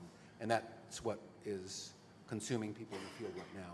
What's the right way to combat resistance in the way that, for example, anti-HIV drugs, it's a cocktail of drugs specifically designed to combat resistance. If you give only one of them, everyone would become resistant to those antiviral drugs. We need to do the same for cancer. Kristen, so if cancer is something that I think there's been a field of research that we've been studying for a long time, you're in a relatively more young field in longevity. Well, tell us first, I think, everybody about BioAge Labs and what it is that your company does and what kind of work you are engaged in. Yeah, sure. So that's, I think, really interesting context, right? Cancer biology, we've made a lot of progress recently, and in contrast, aging biology is still very much a new science. Like, some of the progress has been amazing, but it's still relatively recent. It still needs to be translated. And just to connect it to, you know, as you were saying, right, some of these people weren't looking at particular cancers because they thought it was intractable, and that was true of aging as a whole. In fact, until around the early 1990s, aging was a bit of a scientific backwater because people thought there are so many different things that go wrong as you go older. Why would you expect there to be, you know, a single lever or even a small set of levers that would have a dramatic effect? And that changed, again, virtually overnight. The work of Cynthia Kenyon, who's now at Calico, Gary Revkin at Harvard, showed that there was a single gene you could delete from a worm that people like to study in the lab. And when you removed that one gene, the lifespan was doubled. And that was a really amazing discovery. No one had expected that. And then you see a large flood of individuals going into the field, like real, concrete, meaningful science being done. They actually tried one at a time in these worms, knocking out every single gene to see what would happen to lifespan. And this is an easy experiment because these worms only live for a couple of weeks, and found that 100 or so different things would significantly extend the lifespan, and importantly too, the health span. I want to differentiate between health span and lifespan, and those of us who work in the field on translating the clinical science are really focused on health span. The goal is not just to extend the amount of time that you're sick and older, but really to be healthier longer, right? And just to zoom out for a second, in the US today, the average lifespan is in the low 80s, but the average health span is only in the low 60s. That's when most people get their first chronic disease of aging. And there's really a 20-year period. And we think that if we extend the health span, that can have dramatic positive consequences. So when I talk about these mutations in worms extending the lifespan, they're also extending the health span. Now, of course, making worms live a few weeks longer is a far cry from human biology and clinical science, right? And it's really only in the 2000s when people started to discover certain molecules and certain pathways that in something closer to us, a mouse could extend lifespan and health span. And these are drugs like rapamycin or IGF signaling. And just again, to point at the promise for disease and health span, when you give a drug like rapamycin to a mouse when it's middle-aged, it very robustly makes it live longer, but it also delays age-related disease like cancer, like certain other diseases. So that's the really promise of the field. And just to paint you this picture, it's still early days. There's a few things we've discovered that work reproducibly in mice, but again, mice are not people, right? And that leads partly to our work at BioAge to understand what the most important levers are for human aging. And part of what inspires our work at BioAge is the fact that there's already all these humans out there that are aging much more successfully. There are individuals who live to be over 100. In fact, 1 in 1,000 people in the US to live to be over 100. There are people who, and these people too, importantly, often have extended health span as well as lifespan. they and their families get delayed disease and are sort of healthier to a much older age. To give you an extreme example, back when I was a postdoc, I had the opportunity to study the genetic material of a woman called Lila Denmark, who was a practicing pediatrician until age 104, right? 104. It's amazing, right? So working life of close to 80 years, twice as long as most of us. So there are human examples that we can do a lot better in terms of health span and lifespan. And what we do at BioAge is we study large cohorts of people, all the sort of natural human experiments going on around us. We interrogate samples from these people with modern technologies that didn't exist, a decade ago, proteomics, metabolomics, transcriptomics, all these new genomic technologies, to see what's different about those individuals who are living better longer and to try to target those with therapeutics. And we're in the clinic now going into phase 2 with our most advanced program discovered from human data. So I want to ask to kind of bridge what it is that you both are doing. So when we talked earlier, Todd, you had said that cancer is a disease of aging, and I hope I'm not misquoting you. But so how could each of the research that you're individually doing inform the other? And I guess my question is also, if you extend the lifespan or the health span of someone, are you delaying the onset of cancer, or how do those things come into play with one another? Maybe I can start. I think one really interesting connection between the cancer and aging is that if you think about any kind of human disease or human condition like the normal aging process, it all seems totally mysterious and kind of unknowable until and unless you actually understand how it works at a molecular level. And then the more we learn about this at a molecular level, the more clarifying it becomes and the clearer path you can see. So, as I said, in cancer, we now have a growing understanding of what makes cancers form and what are the specific Achilles heels of a particular type of cancer that would make a roadmap for drug development. In the case of aging, there's not much you can do unless you understand what are some of the molecules that are involved in that aging process. But once you do, you can make these amazing kinds of drugs. And that sort of concept of use the technologies, the modern technologies that are just exploding now, and bring them to bear on understanding human disease, which you used to only be able to study things in worms. Now worms are still very powerful, but you can do some of those same things in human cells, and that's really game-changing. Kristen, do you have any thoughts here? Yeah, that's right. I mean, these are, and again, just to emphasize, with aging biology, it's for very early days, but cancer is one example of a disease of aging where there is that potential to delay the onset of disease, and that could just have broad sort of healthcare implications. But we're very much in the early days of mapping out what those critical pathways are. And so while my company works in clinical development, we still need a lot more work at the beginning of the funnel, just in the basic science of mapping out the pathways that matter, especially in human populations. So both of you have talked a little bit about some breakthroughs that have happened in your individual fields. What are some of the tools and technologies that you're each using? And what does breakthrough look like in your individual fields of research? So I talked about the Human Genome Project. Just for reference, I mean, it's pretty mind-blowing. The sequencing the first human genome for the first time took about 15 years and about $3 billion. Sequencing the entirety of the human genome, all 3 billion letters of the genome, it's about $300. That's a millionfold drop in price. It's hard to think of anything else that has dropped in price by a millionfold, and so that's profound. I think the other really substantial breakthrough is that it used to be that, okay, it's great that you can observe the sequence of a genome in a cell or in a person or in an animal, but could you actually do an experiment to test, well, what if that sequence were slightly different? Now there are these whole sets of really powerful gene editing tools. CRISPR, you may have heard of, is one of them, and a number that have come since then, that now make it possible to change the sequence in a living cell of any position in the genome you want, pretty much to any other letter in the genome. And that's really powerful because it means that you can use the power of genetics to test a therapeutic hypothesis and say, well, what if we did that? would it have the impact on the cell that we want? And if you do that and actually nothing happens in the cell, that's probably not a great drug to be making. If you do it and the genetics tell you, oh, we changed that sequence of a gene using these gene editing methods, and it makes muscle stronger or it makes the cancer cell die, that's what you want to work on as a drug candidate. Kristen, anything to add? Yeah, so at BioAge, we also rely on a lot of these newer genomics technologies. And just to give you an example of proteomics, which is a field that has seen a lot of advances in the last decade.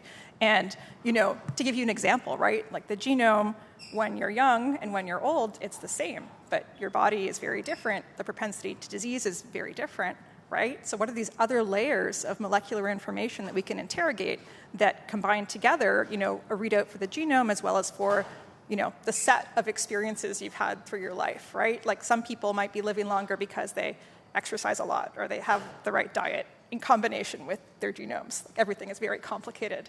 So we like these intermediary layers like the proteome that change as a function of how old you are, that predict, diseases you're going to get and that reveal new target biology. And just to give you an example of how our understanding has changed. Basically, a decade ago, if you wanted to go into a human blood sample and say what proteins are in there, you could go do mass spec and maybe see a few hundred proteins. You would need vast quantities of sample of blood to go a lot deeper than that and to see thousands. And today, we can go and do a blood sample and measure 7,000 proteins. So we're really measuring a lot of these factors for the first time in large human populations and seeing how they're related to disease, to aging, to cancer, and that's I think a lot of innovation in biology more generally, in particular diseases, as well as in aging, is driven by these new technologies, whether it's CRISPR, new measurement technologies. They let us measure and do things that really weren't possible before, that drives new understanding. If I could just add one thing to that. Kristen mentioned use of blood tests. This is an exciting development in cancer as well. It used to be that the only way to look inside the detail of a tumor cell would be to do a biopsy, a surgical procedure to take a piece of the tumor out and do an analysis of it. Now it's becoming possible to do that from a tube of blood. This is something I thought would never work, that look in the blood and see what's going on in the brain or in a liver cancer or in a pancreas cancer, but it works shockingly well. Not only to be able to diagnose and be able to see the specific mutations in a tumor somewhere deep in the body based on a tube of blood, but those same kind of blood tests will be useful to monitor patients' response to therapy and to know much earlier when is a therapy no longer working and it's time to change rather than waiting for the patient to become sick. And if you even push that further, this new type of blood test is going to make it possible to screen for cancers before patients know that they have cancer at all. And that's a whole new field and would be very exciting if that really worked out. I mean, I would much rather do a vial of blood than a biopsy personally. So we are also going to take some audience questions. So we'll have somebody out who runs a mic. So if there are people who have questions, feel free to raise your hand. I mean, I have lots of other questions, but wanted to open it up to the group too. My one thing is if you ask a question, please do make sure there's a question mark at the end. So let's all be mindful of everybody's time. My other question is, I did want to ask if there, in your research, has been anything novel that you've experienced in terms of taking drugs that we might already know about or that we're already using and they have been used in aging or they've been used in cancer research. I'm thinking very famously, I think everybody is familiar with Ozempic and how that was used for, treatment of one thing and now we're seeing it as a weight loss drug. And I'm curious if that has happened in your field of research too. And I'm sure people really want me to ask, is there anything that we can do to prevent aging or expand our lifespan or health span? Well, it's really interesting. I mentioned one particular drug earlier, which is rapamycin, right? And this is really, I would say, in many ways, the best validated aging drug, in animals at least, in mice certainly. It was actually first part of an immunosuppressive cocktail in the clinic, right? So this is a whole new indication area. And in some, so the two most, I would say, well-validated aging drugs today are rapamycin, that one, and metformin. And metformin is similar. It started life as a copy of a natural product. It's in some ways the it's a very widely prescribed diabetes drug, right? Like millions of people have been taking it for a very long time. There's some evidence that those individuals not only are, protected from diabetes, but protected from cancers, right? And it's been shown to be linked to aging mechanisms in model animals. It's interesting, too, just from a scientific perspective, because we still don't understand precisely what it does, despite the fact that so many people have been taking it for so long. Scientists will still argue about the mode of action in the pages of Nature or Science. But I think there is a lot of, the broader point is that there probably is a lot of other effects. Like these drugs that are very bioactive in one way might have other effects, and focusing on those has been really important to accelerate. There's some other famous examples too, right? Viagra is one of them. It's also a classic repurposing example. Yeah, so I would say I'm not that optimistic about taking all drugs and, say, doing clinical trials with them to say, oh, maybe an existing drug will work for a new kind of disease. I don't think that's a sensible way to explore that idea.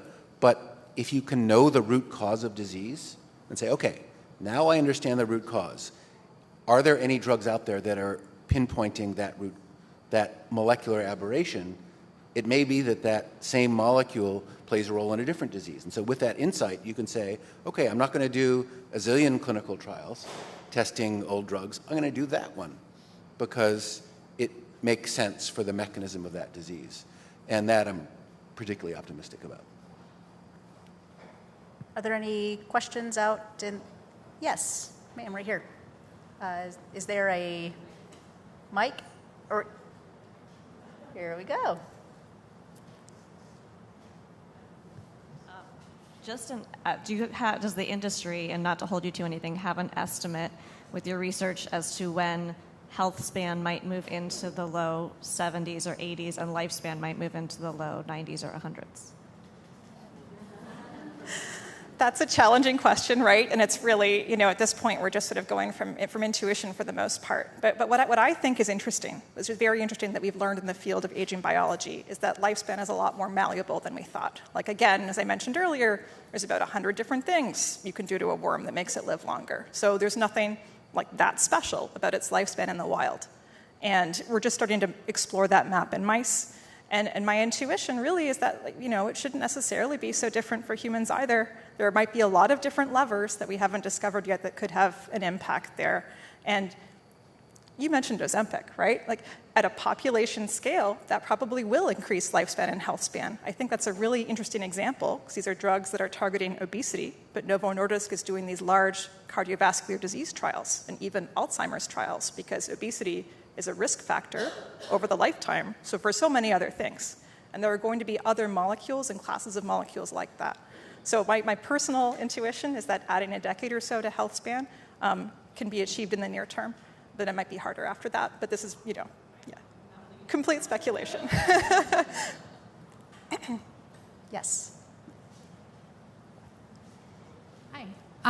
Can you comment a little bit on, I think sometimes people refer to it as allostatic load or just environmental stress and how that will affect lifespan. Just because, that has a lot of correlations to environmental stress, health inequity, and how you see like a lot of people from marginalized groups just showing a lot more wear and tear and obviously lower lifespan than others. Yeah, definitely stress has very dramatic effects on lifespan, and some of the largest, predictors of lifespan in human populations are socioeconomic. There are going to be molecular mediators of those, but there's also like social levers that might have much more impact for those populations. Yeah. Sure, yeah, you see some of the same like inflammatory responses that are just, accentuated, or you see them happening at younger ages where you would normally see that kind of inflammatory response much older. So it's the same really biology, yeah. One more question. All right, got the mic, sir. Love the science and what you guys are doing, of course. Just wondering if you guys could pontificate a little bit on the second order effects.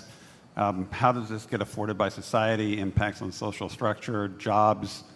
A few of the second order effects that we're talking about if we add 20, 50, 100 years to lifespan.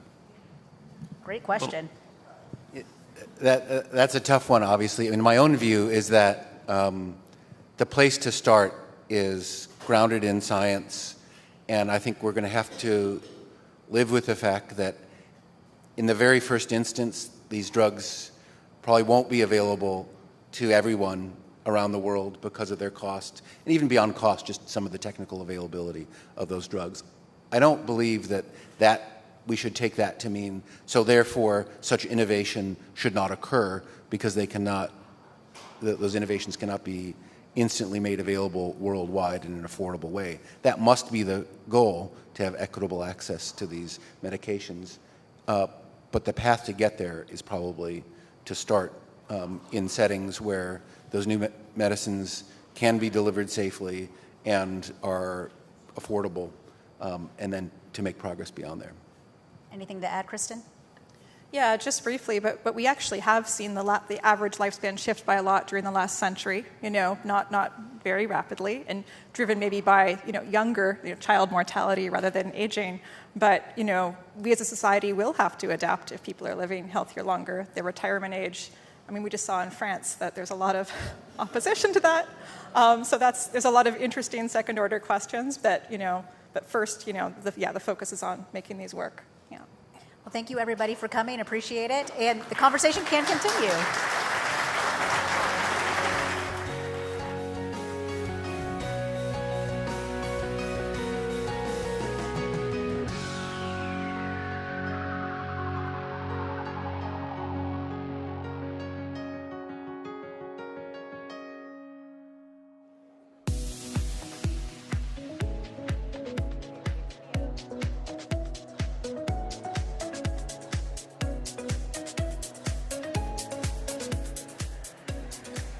And now for a conversation produced by our underwriter AbbVie on the healthcare paradox when less equals more, please welcome Nicholas Donahoe, Executive Vice President, Chief Business and Strategy Officer at AbbVie.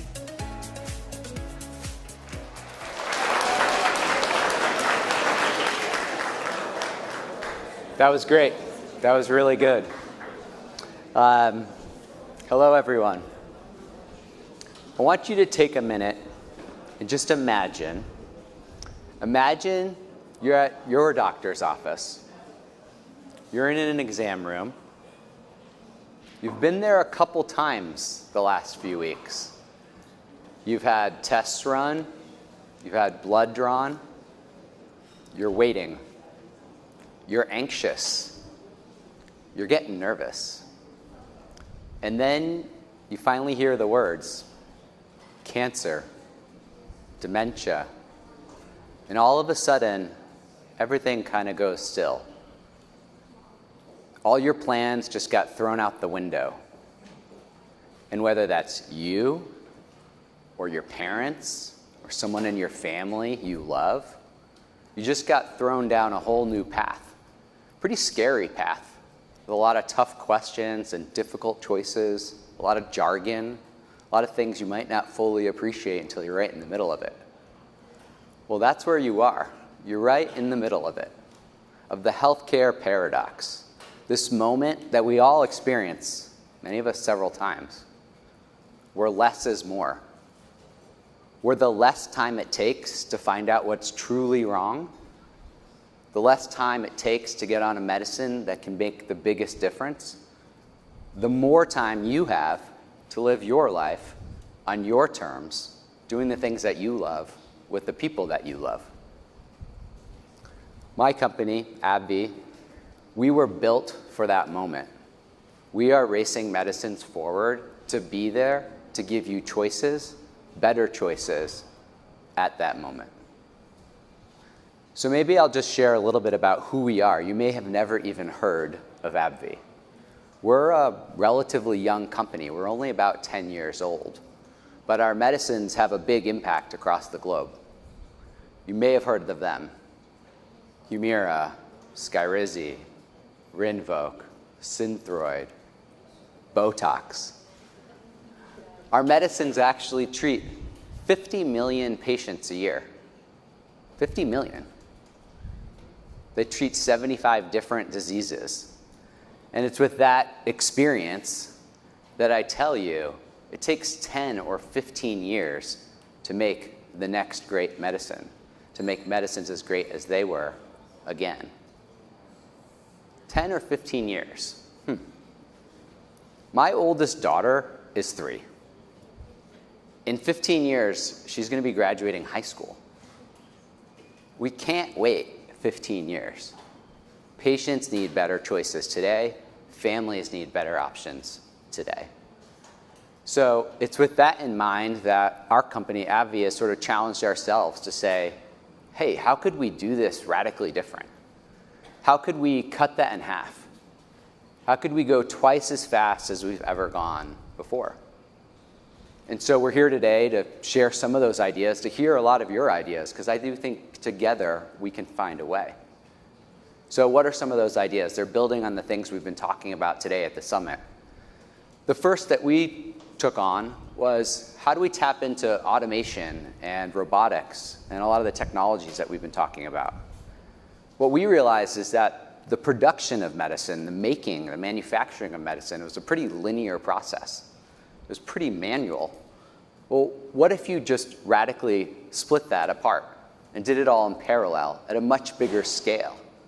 Well, we found we could push everything forward, and we could actually make those medicines a whole year sooner. So they're ready sooner. That's 1 year. And then we wondered, how do we tap into AI and machine learning? Well, we've been wondering that. We thought about it 3 or 4 years ago, and what we quickly realized was we were sitting on a gold mine of information. No one had ever run as many clinical trials in immunology, in blood cancer, in eye care than we had. When you started to kind of parse through all that data, actually a pattern emerged. It was very clear. There really is a better way. So we now know what that blueprint is, and we've seen it put it to work. That blueprint is 50% faster. We took a trial that used to be 4 years and made it 2. It used to be 3 years and made it 1.5 years.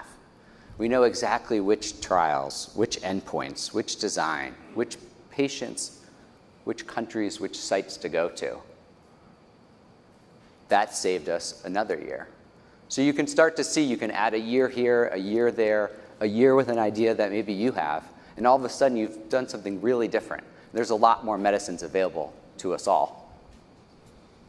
But those are just sort of the tactics, the tactical ideas. One thing that was really important for us to think about is also what guides you. What guides you every day? How do you decide to do the right thing each and every day? For us, it boiled down to 3 simple principles. The first is, it's got to be remarkable. The world doesn't need another okay medicine, another medicine just like the one that came before it. It needs something great, something that really raises the standard of care. That's easy to say. It's pretty hard to do. It's especially hard to do if you're our company. We were built by Humira.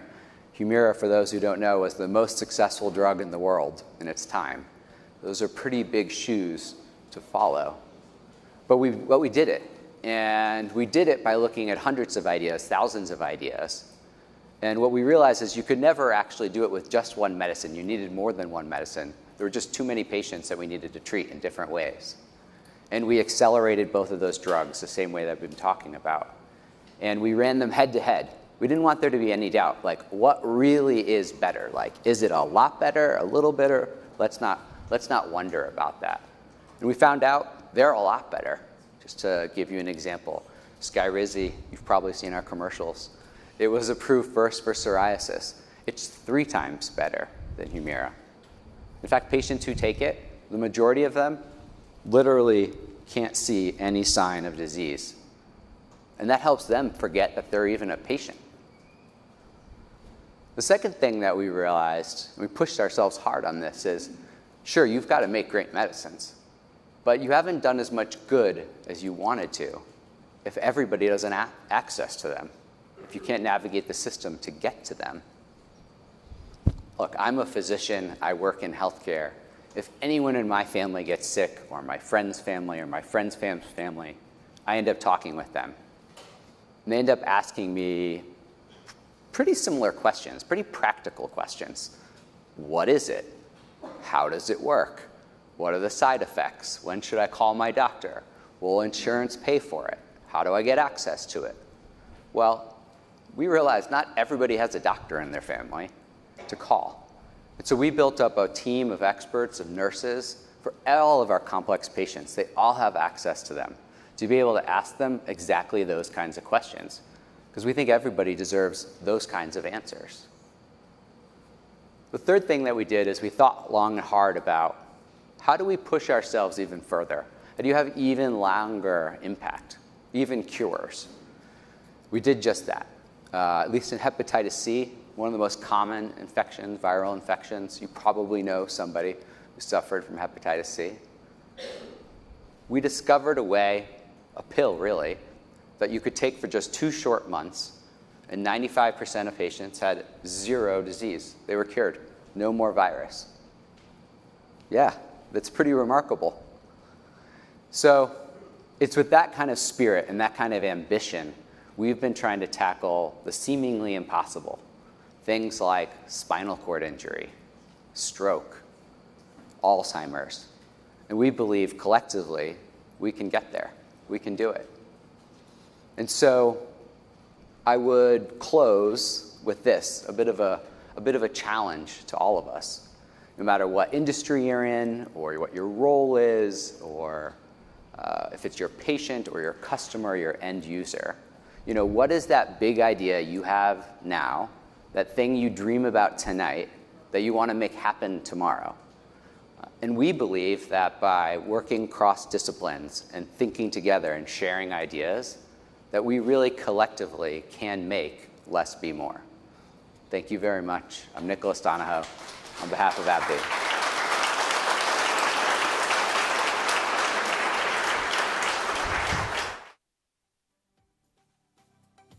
Here to discuss why proteins plus AI equals a magical formula for drug discovery, please welcome Karen Akinsanya, President of R&D Therapeutics, Schrödinger, Pushmeet Kohli, Vice President of Research, AI for Science at Google DeepMind, with Ross Anderson, staff writer at The Atlantic.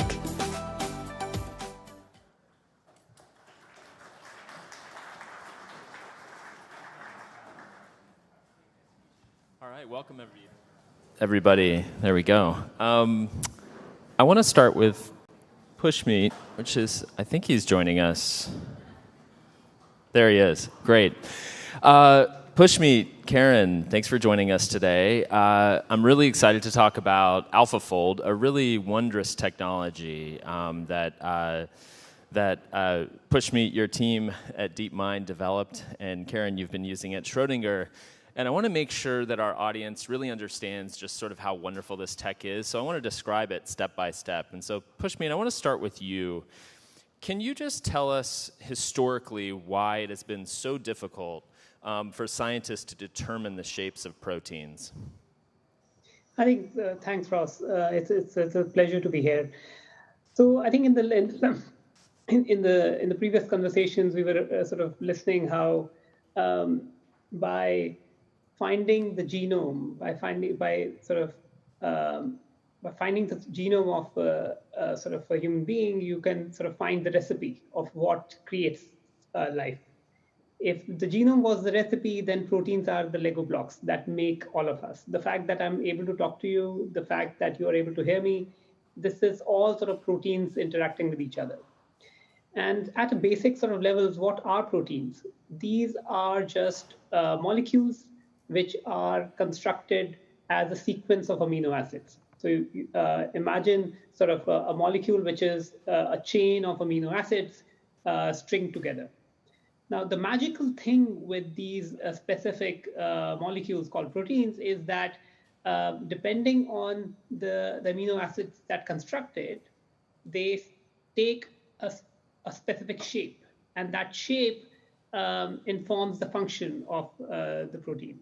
So there are around 20,000 proteins that are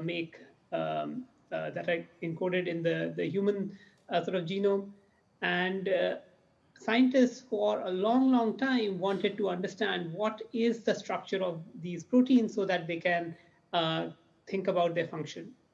And it's very difficult to do that. If you try to image these specific proteins, they are very small and they don't stay fixed. They wiggle around. So if you try to see them under an electron microscope, you won't get a very clear, sharp image or a structure, which is why it is a very hard problem. Even to find the structure of one protein, sometimes it could take a PhD student working in the lab 5 years. And among all the sort of proteins, among the 20,000 proteins even that exist in the human sort of genome, only 37% of them were known before AlphaFold was released. So these things are very small, and they spin around a lot when you put them under an electron microscope. But this isn't just like science for science sake, right? This isn't trying to figure out, what a supernova that's 3 galaxies away actually looks like in its structure. Proteins are really important. And Karen, I was hoping you could tell us why, for drug discovery especially. Yes, happy to elaborate on what Pushmeet was saying. So, as you said, there are about 2 trillion cells in our bodies, and each one of those has hundreds of these, I call them miniature molecular machines, working all the time, controlling the function of our cells. And as we know, the function of those cells change over time, and the most important change often is when the normal function of those mini molecular machines changes because of disease. And most of the drugs that we have today have been modifying the behavior of these proteins that are modified in disease. But we've been doing it sort of in a blindfolded fashion. We've been using large industrial scale discovery methods where we really didn't have the structure of the protein. We really didn't know not just the structure of the protein, but how it moves. Proteins are not static. They move in a very dynamic way on a nanosecond scale. And when a drug binds to a protein, there are lots of changes that happen. And so being able to model these proteins, being able to understand the structure of the proteins and how those structures change in health and disease, in the normal and the abnormal function of cells, is absolutely critical for the design of drugs. And so whether it's an antibody, a small molecule, having this insight into the structure of proteins, the sort of working end of the genome, is absolutely critical for drug discovery and development. Okay, so we know why proteins are so hard to image, right? They're so small, they move around. We know why they're so important. Pushmeet, tell us at what point you all determined that AI would be a useful tool to try to figure out the actual shape of these things. Yeah, I think that's an excellent question, Ross. If you look at what is known about protein structure prediction, I just mentioned how difficult it is for us to analyze and figure out the structure of even a single protein, right? And it takes a lot of time. Scientists over the last many decades have carefully collected structures of around 150,000 proteins. And these were carefully deposited in the protein database. Now, I think this is not just in proteomics, but we are seeing this across the sciences, that we are collecting a lot of data about our natural world. And this data now goes beyond what a single human mind can comprehend. So this is where AI comes as a powerful tool in the service of scientists. So we at DeepMind we have a mission statement of developing intelligence to advance science, and we believe that having that competency allows us to make progress in science and understand these very complex phenomena. Now, in the context of proteins, we looked at this data and we said, well, like no single scientist can look at those 150,000 protein structures that had been discovered and figure out what is the underlying mechanism that allows you to somehow make predictions about how a new protein would will fold. So that was the essential challenge for our team. And over the next 5 years, we had a multidisciplinary team of structural biologists, machine learning experts, computer scientists, all coming together to build the system that learned from those 150,000 structures that were already discovered to build this remarkable model called AlphaFold, which, given any new protein sequence, can predict the structure of that protein. Take us one level deeper on that.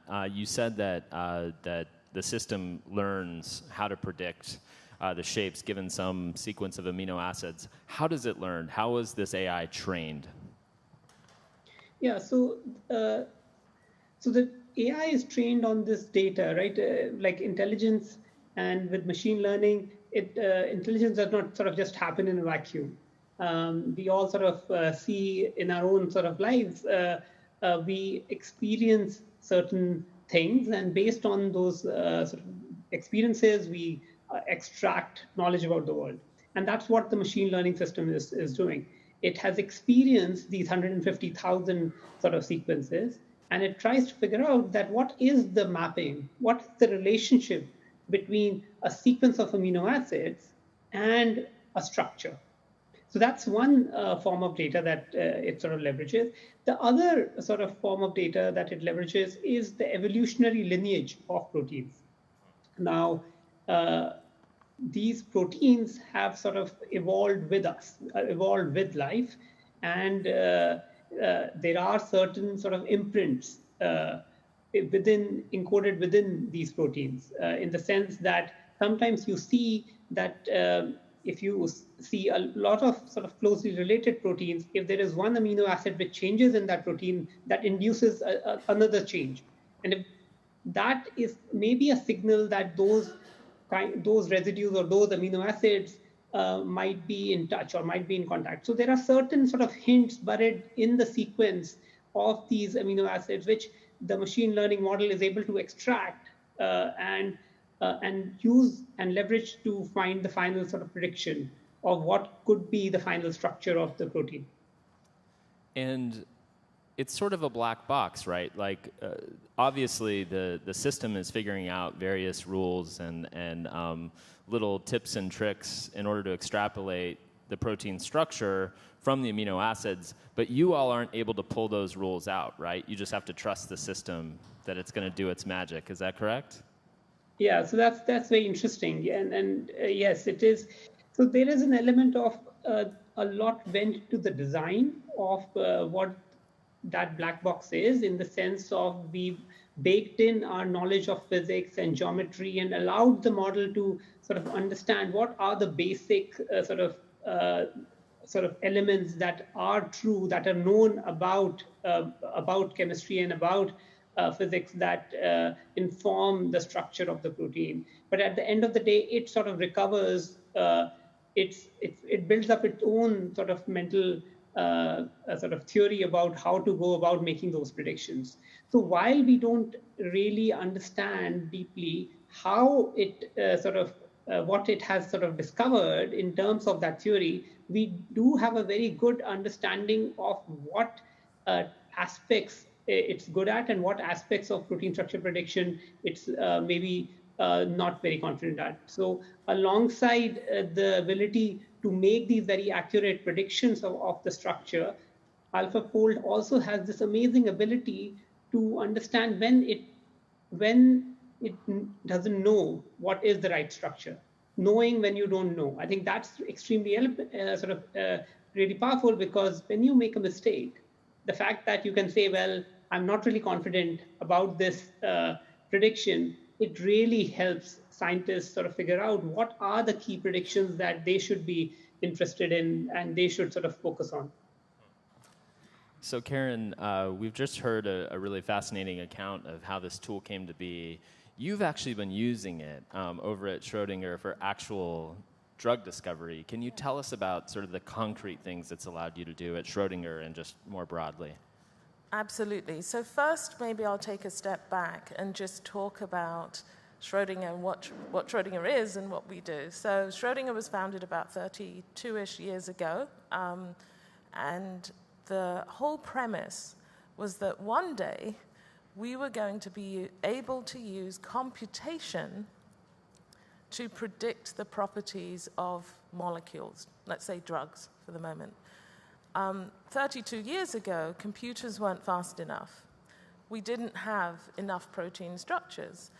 What we did understand is that there was thermodynamics and ways in which atoms interact. And so this team set out on a very difficult and long journey to essentially understand the physics of how atoms interact, and that includes atoms in protein structures and how they interact with drugs. They were able to reduce down to a calculation over the course of about 20 years this atomistic interaction thermodynamic cycle into a calculation that could then be coded into software. So, fast forward, we're using now, in combination with these computer-generated models of proteins, our software to predict the properties of molecules. That took a very long time to develop, as I said, and the PDB, the Protein Data Bank, which Pushmeet alluded to, contains a fraction of the structures for the 20,000 proteins that make up the proteins in our body. And so what Schrödinger's been doing actually over the last 15 years or so is using that software, and not just us, the entire industry essentially is now using this software to calculate what happens when a molecule binds to a protein. That is incredibly powerful because the other way of doing this is to run experiments in the lab. And so that's incredibly expensive, it takes a long time, and there's a limit to how many experiments you can run. And so the power of these computational methods, the AI methods that have generated the proteins, but also now this software, when you combine those two things, we're seeing acceleration of the ability to design compounds that act at these proteins and essentially become the drugs of the future. An important point that I do want to make, though, is that the accuracy of these structures is critical. So think about atoms interacting. If one atom is in the wrong place in that protein structure model, then you're not going to get the right answer. You won't get the answer that you would have got in an experimental assay, which comes from cells. So it's really important that these calculations are able to mimic exactly what you would have got in an experiment. And so these digital assays are actually a pretty good way of figuring out if you have the right protein structure. If you don't have the right protein structure, the calculation won't match the experiment. And so that's actually one of the very first things that we do is validate the protein structure and our model of the motion of that protein with these calculations and see if they match the experiment. And if you get that right, that's incredibly powerful because instead of testing about 1,000 molecules to find the right drug, you can now test billions of molecules on the computer to find the right compound for the right target for the right disease in, I would say, a year now, a year and a half, in a way that would have taken 5 or 10 years before. So that's the acceleration that we're getting from the combination of the software we're using and now access to more and more protein structures and models that are more and more accurate. And are there particular diseases that have been amenable to this approach so far? Actually, there is no limit to where this, I think, can have impact. The reason for that is that the proteins that underlie disease are functioning in all diseases, right? So whether it's cardiovascular disease, whether it's oncology, whether it's immunology, we just heard the last speaker talk about successful drugs for psoriasis.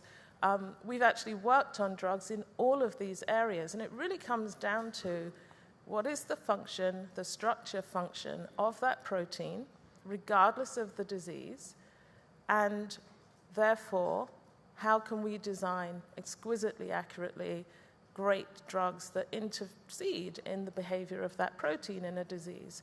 I would just say one of the bottlenecks that we're facing with all of this acceleration that we now have on protein structures and molecule design is which protein matches which disease, and what exactly and when is that function going wrong.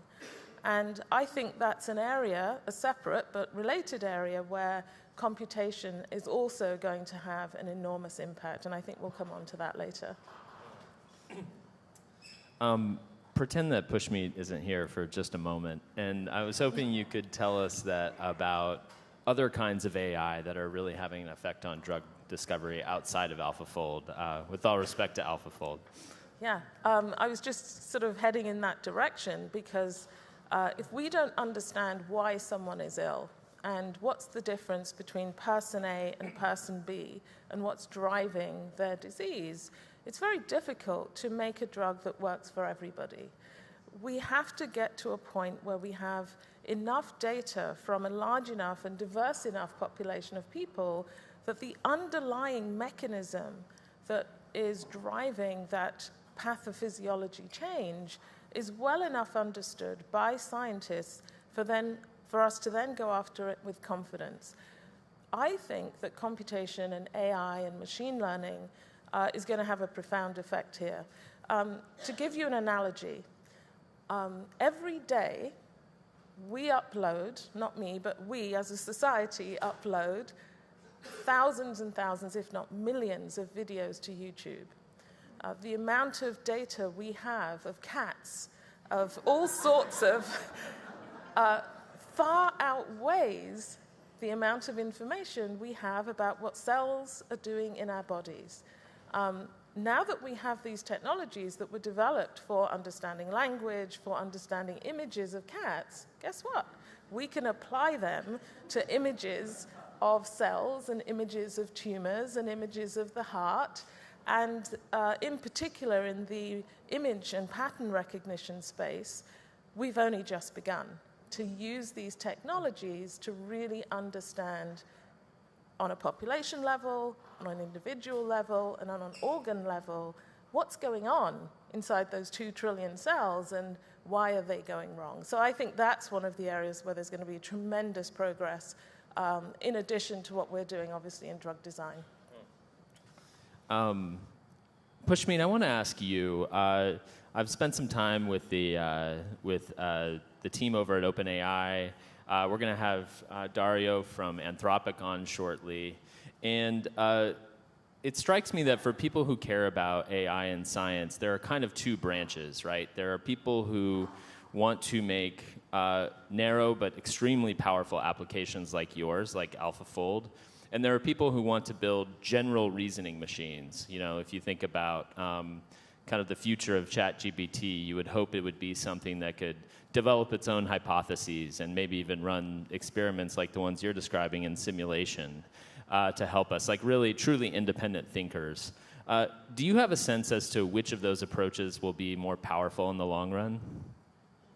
Yeah, so Ross, I mean, if we go back to the founding of DeepMind around 12 years or 13 years back, when very few people were actually talking about AI, DeepMind was founded on the principle and on the mission of artificial general intelligence. So that was in the DNA of the whole sort of company, where everyone else was working on sort of narrow applications of machine learning. The fundamental thesis was that if you can make these larger, sort of more general purpose models, they can exhibit many more types of competencies and can go beyond what sort of smaller models can do. So in some sense, at DeepMind, we are working on both elements of the spectrum. The very general sort of models which can do multiple task reasoning, as well as sort of applying machine learning to specific sort of domains, which in themselves are extremely rich. So if you think of AlphaFold, in one sense, it is a model which it produces a specific prediction of protein structure.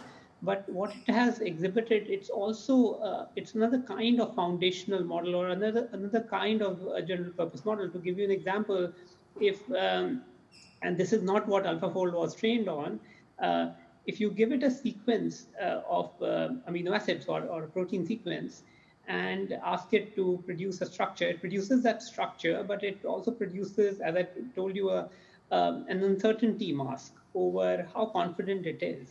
Now, scientists who were looking at these uncertainty masks evaluated them and said, well, proteins are not always structured. They wiggle around. Sometimes they are disordered. So there are these disordered regions which do not have a specific shape, and they just are very flexible. Now, it just so happened when scientists looked at AlphaFold's prediction and used the uncertainty measure that it had produced as a predictor for disorder. It turned out to be the state-of-the-art disordered predictor as well. So these models are not just producing a specific structure. They are, in some sense, capturing what is an essential sort of element of how the protein sort of behaves and what it is, what it represents. So I think as we sort of move further, we will see more generality. We will see sort of models becoming more general, as well as sort of those more general models being fine-tuned for specific powerful applications.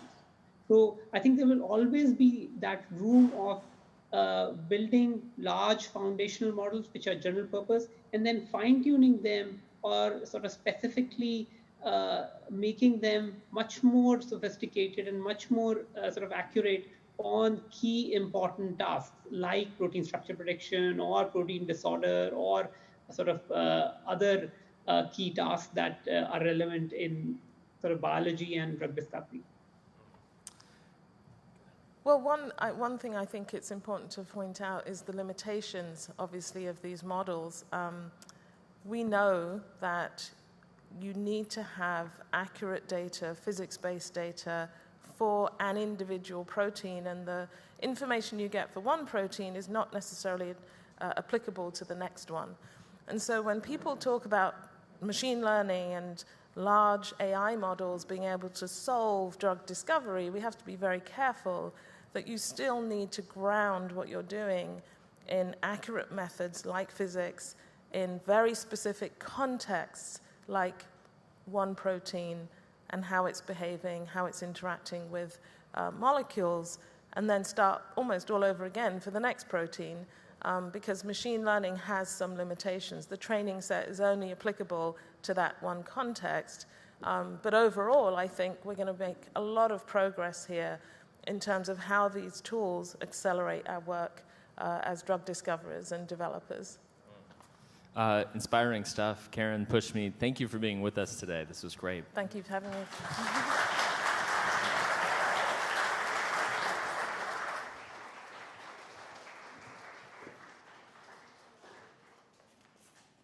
Now for a conversation on a moral framework for the AI revolution, please welcome Dario Amodei, co-founder and CEO of Anthropic, with The Atlantic's Ross Anderson.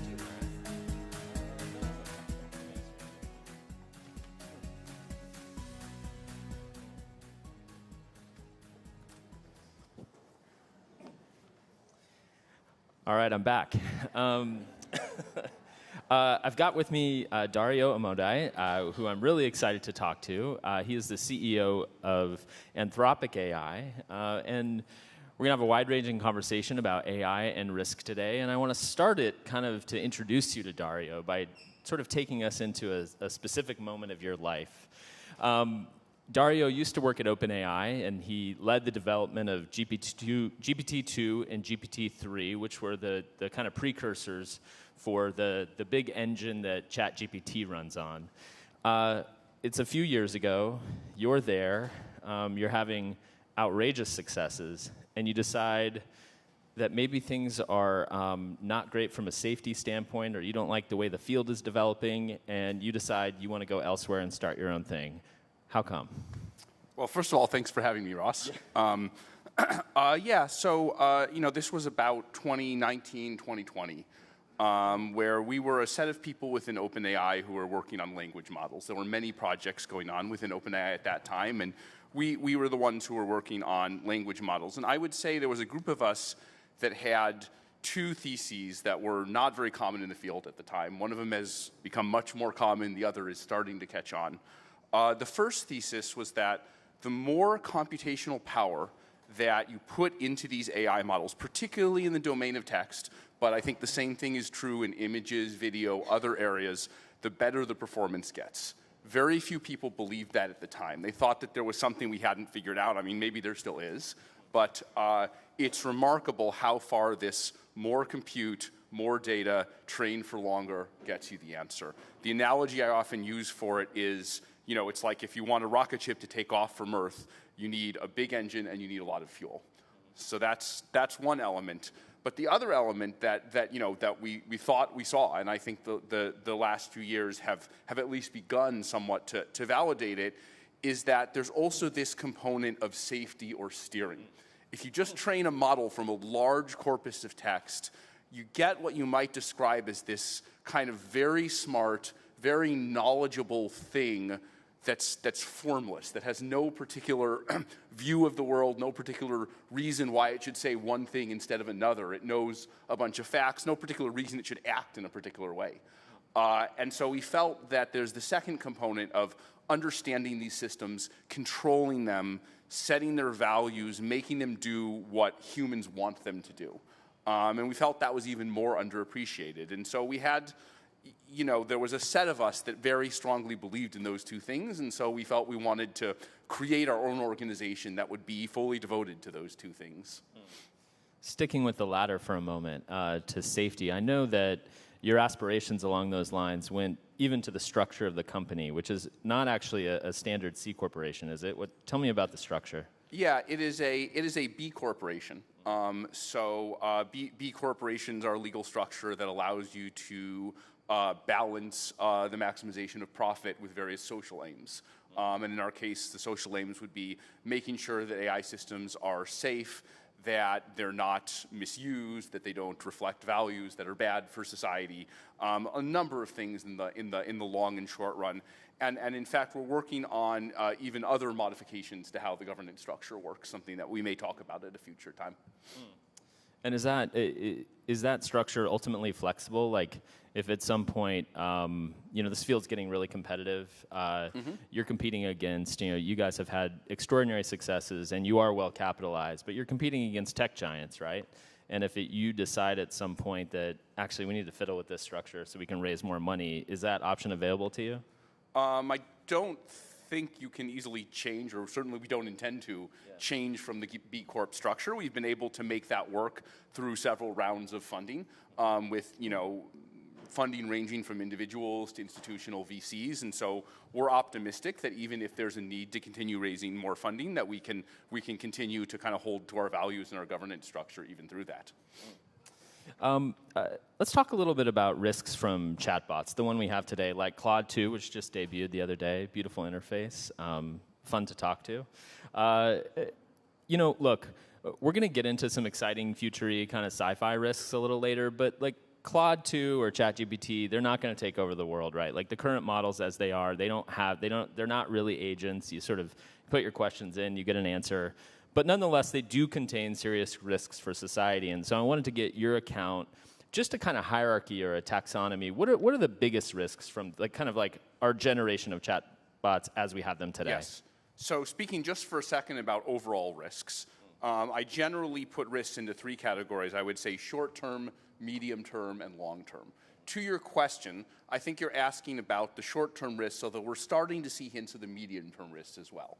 So I'll talk about those as well. I think in the short run, there's a number of, I could go on all day about them, but I think one that we might face is, you're talking to these chatbot agents, and sometimes people will ask them questions that don't have one particular right answer, or that the way you answer is kind of unavoidably evaluated, right? If I ask the model, what do you think of Donald Trump, or what do you think of Joe Biden, right? There's no, I mean, I guess people could claim there's a right answer, but I don't think these questions have objectively right answers written in the fabric of the universe, right? So you can find them on the Atlantic. We need to somehow determine these things, and the general thing we've opted for is for questions like that, often we train our models to try and summarize both sides of the argument. If something's considered a conspiracy theory, say it's widely considered a conspiracy theory, most people think it's false. There are people who think it's true. So those are kinds of attempts to reflect the bot being kind of as close to neutral and informative as possible. But there are no perfect answers there. And I think it's easy to get a sample from any chatbot, ours or anyone else, that someone could hold this up and say this is really right wing. Someone could hold this up and say it's really left wing. And so these are not perfectly solved problems, but just these ideas of like intellectual, political bias, all of these things. So I think those risks are very important in the short run. What about like nefarious advice? These things, when they come out, the raw models, before you all make them safer, they could tell you how to build a bomb, and they're really patient, right? Like if you're kind of a non-technical dummy like me, like they'll give you a few shots at it and maybe explain with clever analogies. How do you stop them from doing that? Yeah, so this gets a little bit into the medium-term risks. So I think in the medium term, I mentioned this exponential of progress in AI. And so, it is true today that, models have the capacity to produce dangerous information. Now, we try and train the models not to do those things. But, no particular model is perfect, and then we're worried that, others might not be as responsible, or bad actors might themselves build models. My worry, though, is that, when we go to 2 or 3 years from now, right now, pretty much everything, you asked a model how to build a bomb, you could have found that via Google. Sure. But I think we're getting to the point where in 2 or 3 years, maybe the models will be able to do creative things in broad fields of science and engineering. So, misuse of biology, restricted nuclear material, things like really serious risks that come from being good at science and engineering. And I think, we very much need to look ahead and grapple with these risks. We're just seeing the beginning of these medium-term risks, and I'm not too worried about them for, the models that are deployed today. But I think we need to start thinking about them now to really address them in a couple years. I want to talk about another today risk, which is what I think about as engagement risk. I don't know if you all are familiar with Replica. It's a chatbot that was, for a time at least, capable of kind of entering into a romantic relationship with users. And much like the products like Instagram or TikTok, which are they're trained with what's called A/B testing for engagement, meaning like they rate different responses based on how much it keeps people really hooked in. And you could imagine how a romantic chatbot could also be trained in this way. I know that Claude, you all don't have a product, a romantic chatbot, certainly. But how do you think about that? And that seems like it's going to be with us very soon. And are there ways to get around that? Yes. So yeah, first of all, to emphasize, this is not what we're doing. This is not what we intend to do. We train Claude to be informative. We don't train it for engagement, right? When we train it, I'll get into the way we train things with this constitutional AI thing. But when we have human raters, they rate the model on being what's called helpful, honest, and harmless, and not brief. For maximally addicting the human. But I think this is a problem because technically speaking, it is possible to train these models this way. And I think that engagement loop is powerful. We've already seen it be powerful on social media, and I think it'll be even more powerful when we have AI models that can say anything they want. Right now, I think the models lack the ability to really engage someone in the long term over very long conversations, and so that's one limiter. But I don't think that'll be a limiter forever. So yeah, I think that is a very real prospect. No, in fact, I mean, one of the remarkable things about Claude 2 is its context window, which is a fancy way of saying it actually can carry on quite a long conversation, right? Yes. Yeah. But I think we're not at the point where you can talk to a bot for 3 months and it can remember everything that you said. But it's true, and we've extended that context window to make the model more informative. Well, let's talk about your actual products. You mentioned constitutional AI, which is a really fascinating approach that involves, well, I'm going to let you describe it. But first of all, just tell me about where the idea came from. Like, you looked at other ways of making these large language models, which are very powerful, safer, and you said, actually want to do it this way. How come? Yes. So probably easiest to explain by starting with the way this is done in the standard way in the field. So the standard method is something called reinforcement learning from human feedback, which is probably an overly long term for what is just first you train the model on just a whole bunch of internet data, and there's the second stage, the reinforcement learning from human feedback stage, where you have human raters decide which response via the model is better than which other response. So if the model's like, what do you think of this political figure, raters will rate according to whatever criteria we have out what to think. The problem with this is it's very opaque. So let's say I talk to a chatbot, I ask it some question, it gives some answer that I really don't like. I think it's biased, I think it's wrong or misleading, and then I ask the chatbot developer, well, why did it say that? The only answer you can possibly give with RL from human feedback is, well, I don't know, we had like 1,000 experts, we gave them instructions, and the answer that the model gave is some statistical extrapolation of what those 1,000 raters tended to say. So I think the opacity and the lack of being able to point to explicit principles, it really limits the ability to get feedback and to be accountable for what the model does. So our idea with constitutional AI was that you would write down this set of explicit principles. In our case, we tried to use things that were universal and not objectionable. We used things from the UN Declaration on Human Rights. We use things from the terms of service for various tech companies. Kind of a simple understanding of what's acceptable and not to do on a platform. And the method that we use is we take these principles, we ask the bot to do whatever it's going to do in response to the principles, and then we take another copy of the bot and say, hey, did that first copy of the bot, did what it do, was it aligned with the principles? And if not, let's give it negative feedback and train it. And so the bot is training the bot in this loop to be more and more in line with this set of principles. And we think this is both a more transparent and a more effective way to shape the values of the AI system. It's a fascinating approach. I want to get into the nuts and bolts of it just a bit more. First of all, did you bring in, obviously there are constitutional scholars, there are philosophers, there are people who think about, if you want to have a hierarchy of principles that controls behavior towards some moral end, here's how you do it. Did you bring in experts of that sort? So I'll talk about kind of two phases, and I think that's going to come in the second phase. So I think, when we first described this method in the first version of our model, we kind of hadn't done any of that stuff yet. We figured we would pick something that was, within our ability to pick as close to unobjectionable as possible, which is how we got stuff like the UN, the terms of service.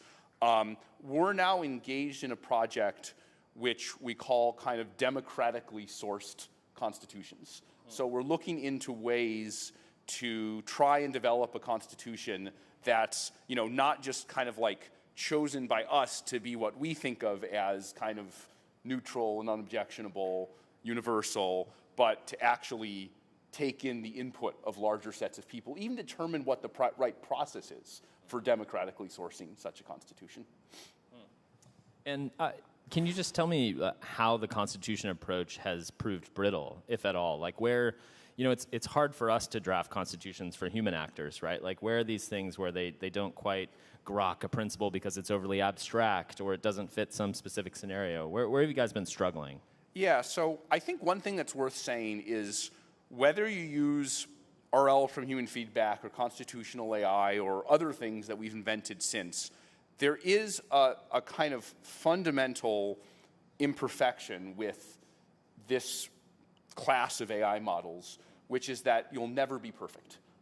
So even with constitutional AI, we put out some metrics. How often does the model make things up? How often does it say something bad? Those metrics are decreasing with every version of our model, and we believe that they're better than that of any other model provider out there, but they're not perfect at all. It's possible to jailbreak our models with the right clever prompt and get them to say something bad. It's possible to get them to make things up. And I think that just comes from the fact that there's millions of things you can say to the AI model and millions of things it can say back. And it's hard to cover every case. I think of it a little bit more like, auto safety or airplane safety, or maybe a closer analogy would be the safety of self-driving cars, right? Where, you're never going to be able to say, this car will never crash. It's, you're just not going to be able to say it, right? You can't say, I guarantee you this car will never crash. Yeah. What I hope we'll be able to say is, this car crashes a lot less than a human driving a car crashes, sure. And it's getting safer every year, and kind of this is what we hope for. Another one of the problems that you just mentioned is accuracy, and this morning it was reported that the FTC has opened up an investigation into OpenAI, basically to determine whether it's harming individuals by putting out inaccurate information about them. First of all, do you have any comment on that? And second of all, why don't we start there? Yeah. So as you may expect, I'm unable to comment on investigations into other companies. You'll have to ask them. Yeah, it's just me and you. Just riff a bit. Talk to me about accuracy more in general. I mean, one thing I'd ask you if we want to make it about your company is if you worry about a similar kind of investigation. And then also just do some forecasting for me. Like, do you imagine that, 2 years from, you said they're getting better with accuracy. Yes. And I'm excited about that because I use them a lot, frankly, and I want to be able to use them in my work more without having errors show up. I introduce plenty myself. And I just like... Can we get, just to make it like a little more concrete, can we get like Wikipedia level accuracy in 2 years? Yes. So, I mean, accuracy, or the term within the field, is often hallucinations for when the model, kind of the reverse of accuracy. We have maybe 30% of our team working on trying to solve this problem because it's really a bane, and we think we are ahead of any other model developer on this, but certainly Claude still has this problem. And one worry I have is that we're in a little bit of an uncanny valley, where as time has gone on, the number of hallucinations has gone down. We've seen that in our models, and I think other model developers have seen the same thing. But the hallucinations become more subtle. So while in the past something was fanciful, if you said Genghis Khan was born in 3000 AD, right? No one's going to believe that. But now when we get to some things with science or code, sometimes the models will tell very, very convincing false stories. And so I'm a little worried we're in this uncanny valley. But I do believe that in the next couple of years we can get over this uncanny valley to where the models are much less likely to tell lies. And like I said, we have a very large fraction of the team working on this with a very wide variety of methods. I mean, this kind of thing is very much what we mean when we want to put safety first. Like with the self-driving cars, I think it is unrealistic to have the model never say something false. But maybe we can get Wikipedia level accuracy, because Wikipedia occasionally has false things. So maybe our benchmark should be less likelihood of being false than Wikipedia. I was hoping you would say the Atlantic. Let's get into the details of that just a bit. When you said you're working with like a number of methods, is this something that scale is going to solve? It's just like, hey, let's chunk more and more data in there, and the models will get smarter, they won't be inaccurate? Or is it something that giving them the ability to roam the web with plugin type stuff? Like, what's the most promising frontier for accuracy? Yeah, so I don't believe scale alone is going to solve the problem. In my analogy of the rocket ship, a lot of problems are solved by making the rocket more powerful engine, more fuel. The one problem that is not solved is steering. And I think this is basically a steering problem. Like, models don't know that it's bad to make things up. There's just nothing in their training that tells them that. You have to tell them that. And so I think scale the model may know more facts. And so as a side effect, sometimes it may say things, but it's not fundamentally going to know that it's not going to make things up. I think searching the web helps, but then also as the model is interpreting what it sees on the web, there's still the opportunity for it to make things up about what it's seen, or make things up in the way it combines different facts, or in the way that it reasons about facts that it's seen. So I think fundamentally we need some kind of training that calibrates models, that gives them negative feedback when they're overconfident or they say something that isn't true. We've had some papers out about this. One of them was, do models know what they don't know? Right? Do they have an appropriate level of modesty about their own knowledge? And so I think the solution may lie in that direction, in helping models be well calibrated and not be over or underconfident when they say things. I wanted to get into more serious, I guess, long-term risks, as you would characterize them. You recently signed this letter, less a letter, more of a sentence, actually, about basically characterizing risks from AI as being at the extinction level, like something like a pandemic or a nuclear war. One of the things when you read that, I think, as a consumer, you play with ChatGPT or Claude 2, and Claude 2 is very impressive. It's fun to mess around with. You don't really have the sense that it's going to start a nuclear war or a pandemic, or get us to some other avenue towards actual human extinction. What are the scenarios you have in mind? Yeah, so obviously the current models are not going to do those things, right? So I mentioned, I think there are short-term risks. Those are the ones faced by models today. There are medium-term risks. These are my worries about the models getting better at science, engineering, biology, being misused by individuals or organizations or states. Then there's the long-term risks, which I think of as, I don't know exactly how far out, but further than 2 or 3 years. And I think those are tied to the models becoming more autonomous. Right now, the models are passive things. You say something to them, they say something to you. There have already been small amounts of efforts into, hey, can we hook these models up to websites and have them take actions? Can we have these models execute code? Someday we're going to have, the models will see everything on your computer screen and will take actions on your computer. And maybe someday they'll be hooked up to robots and take action in the physical world.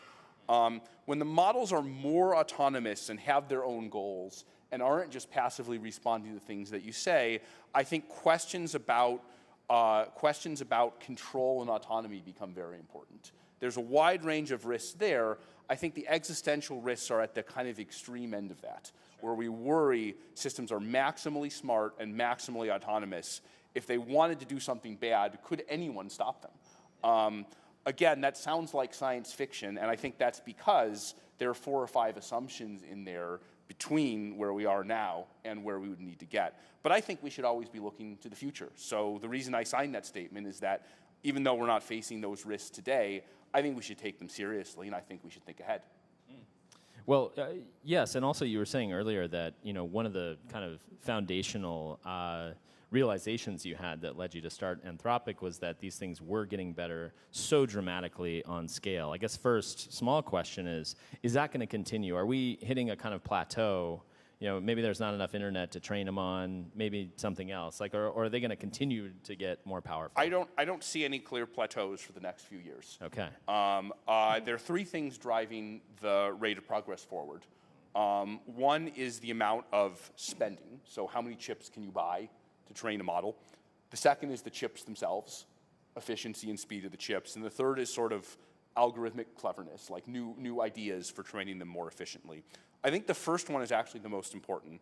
In the last 2 years, we've gone from training a model costing $10,000, which is basically an academic project, to training a model costing of the order of $100 million. But given the amount of economic value that we're seeing from things, that could go up by another factor of 100 or so, before it becomes hard for a big company to afford it. I think it's just going to keep going. And so in that case, there are various regimes in thinking about, what's so far, as you point out, a speculative problem, but how you might control or determine the risk level of one of these kind of super powerful models.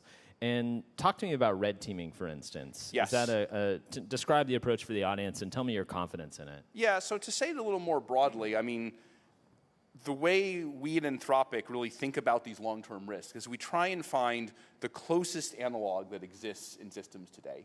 What we're worried about with these highly autonomous systems is that they'll do something we don't expect, and that we didn't anticipate early in the training.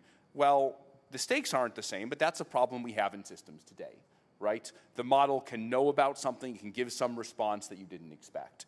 And so red teaming is the activity of trying to find as much of that as possible. There's a million things you can say to the model, there's a million things you can say back. Red teaming is, okay, how do we, if we're worried that 1 in a million of those things is how do I make a dangerous virus or something like that, red teaming is how do I find that and block it. And so, we wrote some papers, some of the original papers about the concept of red teaming early last year. And since we've been in an evolution there, right? First, people within Anthropic red teamed the model. Then we hired contractors to red team the model. People actually enjoy doing this. You hire people and they just kind of enjoy, like, how can I break this thing? How can I make it do things that are as bad as possible? And more recently, in some areas, we've been looking at working with professionals in various areas, where we have them talk to the model for an extended period of time and try and get it to do some bad thing that relates to, to their particular field, whether that's, security or some science-related field. And we find that with each increased level of red teaming, you find things that you didn't find before. And we're not confident that, that we found everything, but this is an evolving science, and we're going to have to go in the direction of, like, extreme red teaming, where, you have large groups of very qualified people who are trying to find everything that you can possibly find that's bad in the model. One of the most sort of beautiful formulations that I've heard of what these actual big models do is they build a kind of model of the world inside them. And as they get more powerful, their model of the world might be so good that they would understand, for instance, that if they're turned on and right out of the box they can do dangerous things, they might be being red teamed, right? And so is there going to come a point when red teaming actually doesn't work? Yeah, I think we're going to reach a point where red teaming has to be kind of more careful, right? It's, maybe red teaming needs to be done during deployment so that there's kind of no distinction between I'm being red teamed and I'm being put out in the world, or the two need to look very similar to one another, or one needs to continuously change into the other. So, the thing you raise is kind of another gotcha, or another way that we need to be more clever in the way that we test the models as they become more advanced.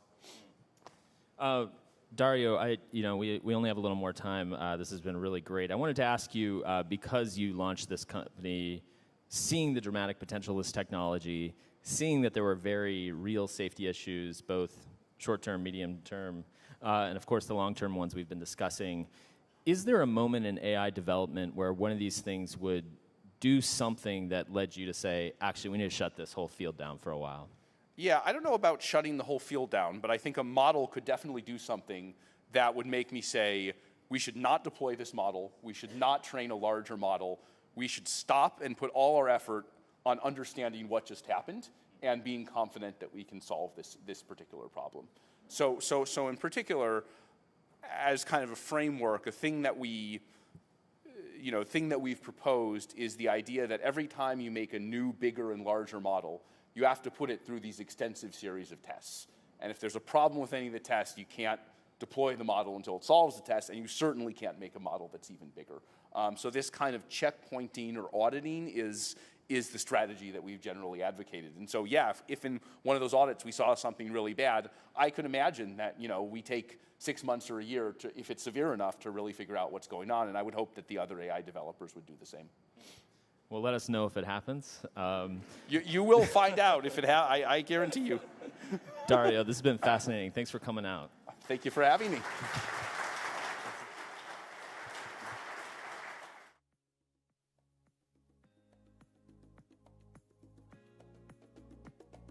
Here to explore how augmented reality meets brain surgery, please welcome Osama Chowdhury, co-founder and CEO of Metavis, with the Atlantic's Derek Thompson.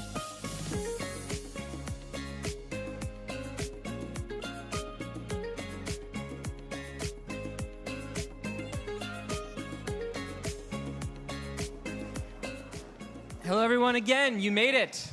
This is the very last panel of the day. Thank you so much for being here with us throughout the entire Progress Summit. It's been a blast to talk to you, and we really have a treat for you. This really is a piece of brain candy intellectual dessert after a long meal.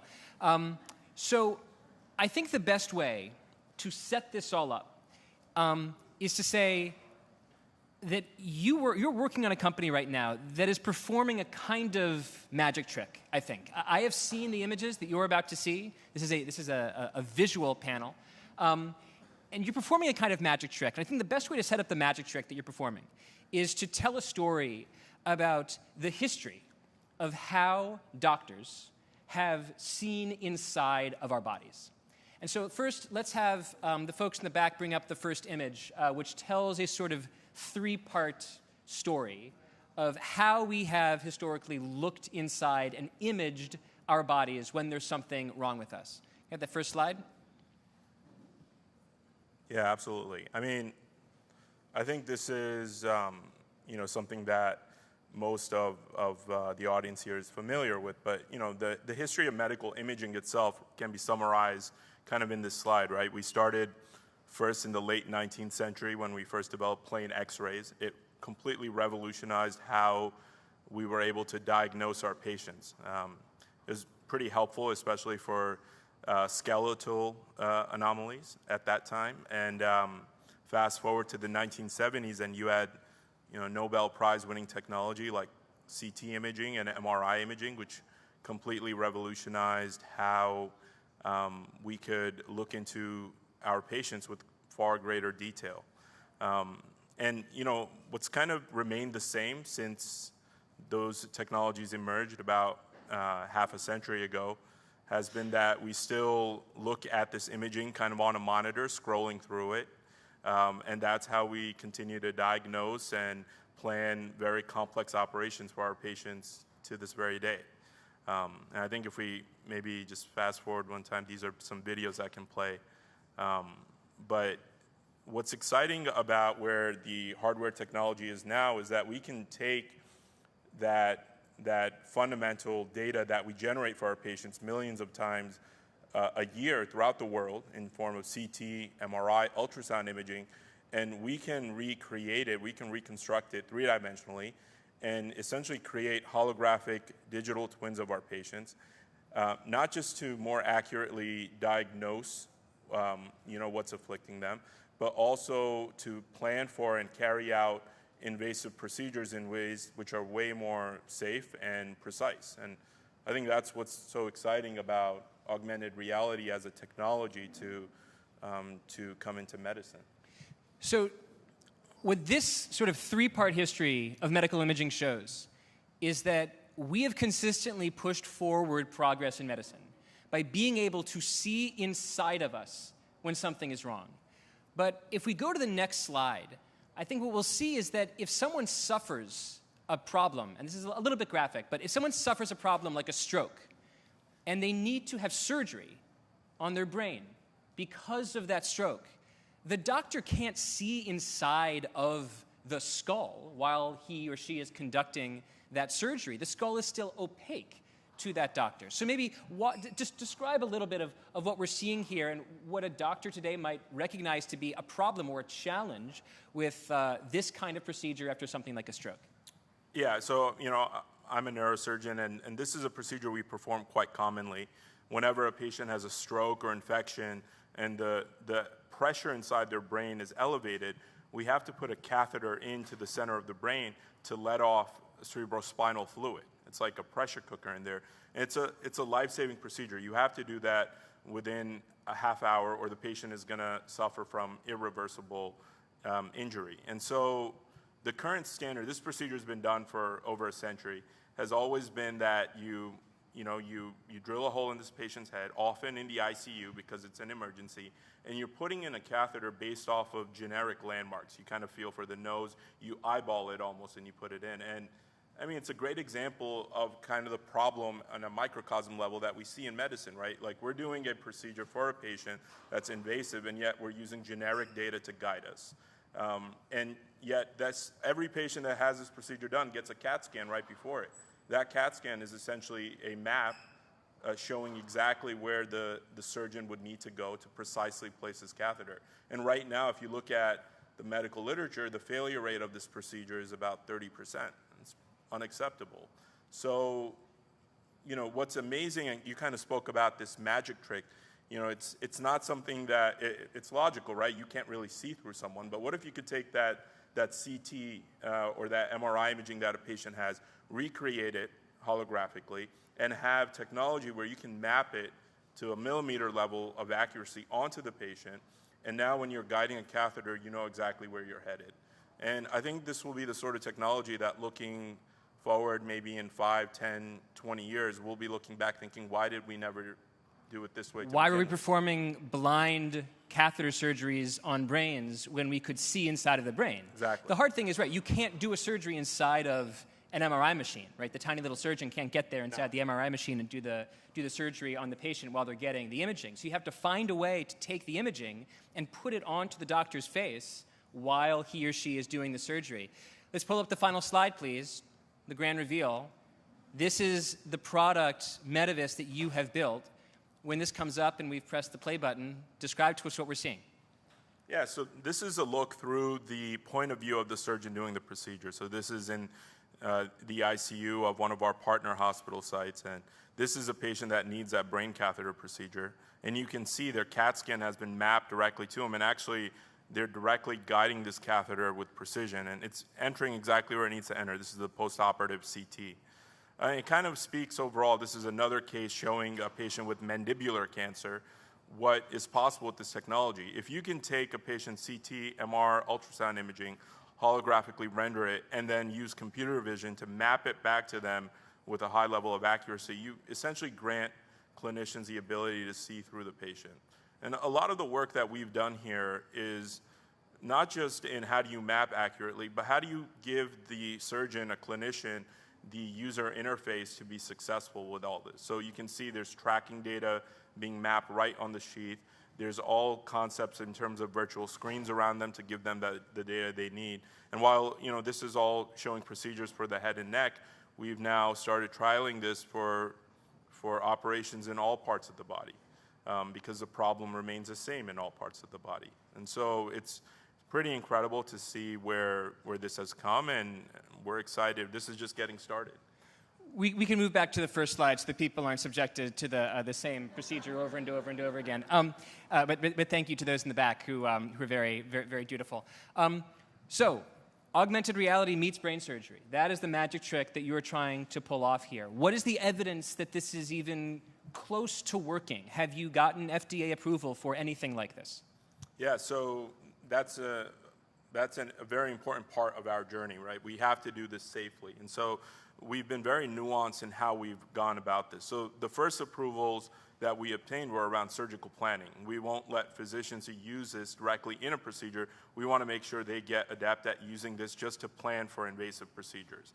And so that we obtained back in 2020. And that itself got the field so excited that many hospitals alone for just that technology started asking how can we incorporate this for the different surgical specialties in our institution. What we're working with the FDA on now is essentially procedural use of this technology. Just like you saw there, that was part of a clinical trial, but just like you saw in that video, we want this technology to be able to be leveraged at the point of care in a whole variety of invasive procedures that are being performed for patients around the world. A thought that I have about AR and VR is that it's kind of like Dippin' Dots. Dippin' Dots are always the ice cream of the future. They're never the ice cream of right now. And like AR and VR is always, it seems, one breakthrough away. Oh, this investment from Meta is going to take VR to the future. Oh, Pokemon Go. Remember Pokemon Go 2015? That was 8 years ago. That was supposed to be the breakthrough moment for AR technology on our smartphones. There was a Pokemon Go 1, there wasn't a Pokemon Go 2. It's very strange to me that AR and VR has not taken off in the way that it is consistently promised. So right now, in the field of medicine, at hospitals, where is AR and VR? Does it exist on the faces of doctors and surgeons at all? Yeah, that's a great question. I mean, just kind of moving back there to what you said first, AR, VR it's difficult technology to begin with, right? The hardware behind it is difficult. And once you kind of create a new hardware platform, which the big technology companies are creating, it takes time for the community to see how can we adopt this for practical use. And medicine is one of the most conservative fields. We're not going to, as clinicians, adopt something unless we know it's safe, it's efficacious, and it's usable. And so it will take time for AR and VR to be adopted. Right now, if VR is probably adopted in healthcare more for like exposure therapy, for a variety of cases. But AR itself... Just slowing that down. Right? Exposure therapy, so someone has a post-traumatic stress disorder, and exposure therapy can help them overcome it, and a VR environment can help them overcome it in the virtual environment, so they can be taken out of it if they have a bad reaction, something like that. There's good studies around use of VR even in like awake procedures where the patient's wearing it to calm them down. So kind of like a distraction of sorts.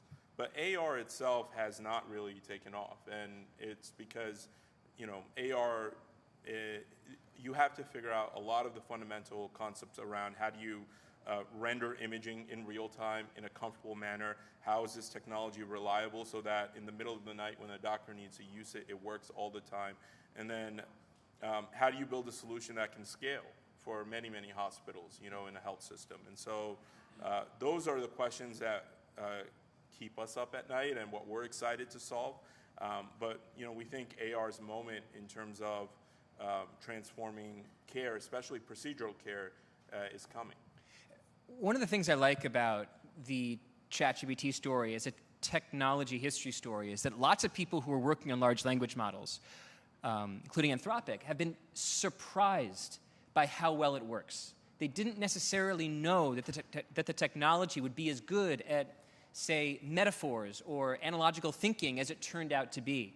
Are you surprised, as someone coming from neuroscience and being a neurosurgeon, coming from there into VR, have you been surprised how well this technology, as you said, a millimeter level, seems to work as you map a 2D scan onto someone's 3D impression of someone's skull?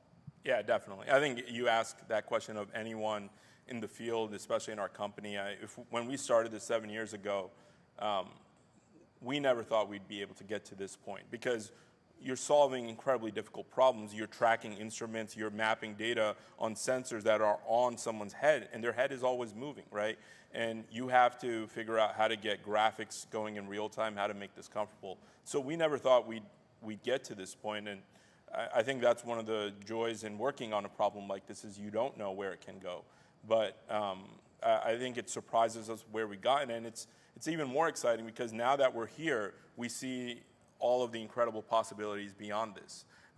And it's very exciting when you put a technology out there that clinicians that you never even thought would leverage this take a look at it or learn about it from some of their colleagues, and then come to us asking, well, how can we use this? We think this would be wonderful for X or Y procedure, and it's a huge need for us. And so I think AR has that potential if it's carried out in the right way. Last question. Let's be irresponsibly optimistic. Let's say that everything works out. You need FDA approval for the actual clinical use of it. You need clinical trials. There's a lot of barriers from here to this being widely deployed at a MD Anderson in Houston or a Mayo Clinic. That said, let's say it all goes swimmingly. What is the future of surgery like if this kind of augmented reality technology is in the hands of or around the ears of the average surgeon? How does that change the patient's experience? Yeah, I mean, the theme of medicine is a shift to truly personalized care, right? And visually, this is what personalized care looks like. When you are able to not perform procedures based off just your experience and kind of what you learn in training and kind of the generic anatomy that you know of, and truly tailor a procedure based off that patient-specific data, we think the possibilities for that are enormous. And, optimistically, we think this technology will not just impact most surgical specialties now, but more importantly, it will impact, patients around the world. in the United States, we're very fortunate to have access to the latest tools. We have all the latest gizmos and gadgets in our operating rooms. But there are many parts of the world that don't have access to even the most basic form of computer-assisted surgery. And I think that's one of the things that is so exciting about this is often about half of our reach out right now from clinicians around the world is international because they see this as technology that can potentially truly democratize image-guided therapy. And so, you know, as we kind of continue to develop this and make it something that is not only usable, but also affordable for all the hospitals around the world, we think this can truly transform how healthcare is delivered. Thank you very much. Thank you.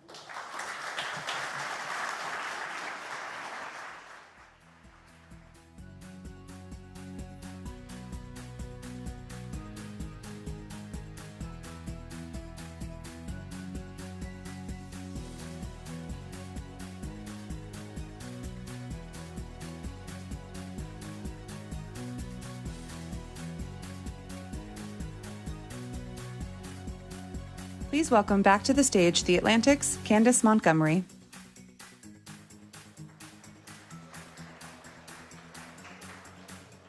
I'm so glad everyone stayed with us to the end. Thank you. Thank you all for joining us today.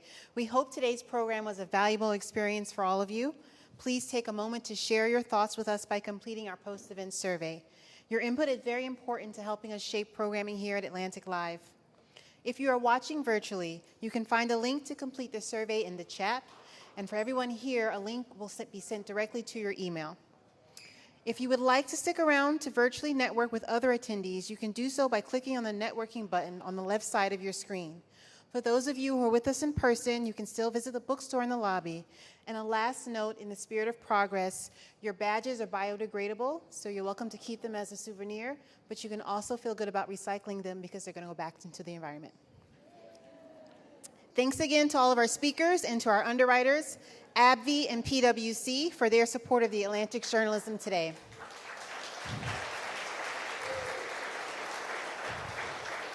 For more information or to join us for upcoming events, including the Atlantic Festival taking place in Washington, D.C. on September 28th and 29th, please head to theatlantic.com/live.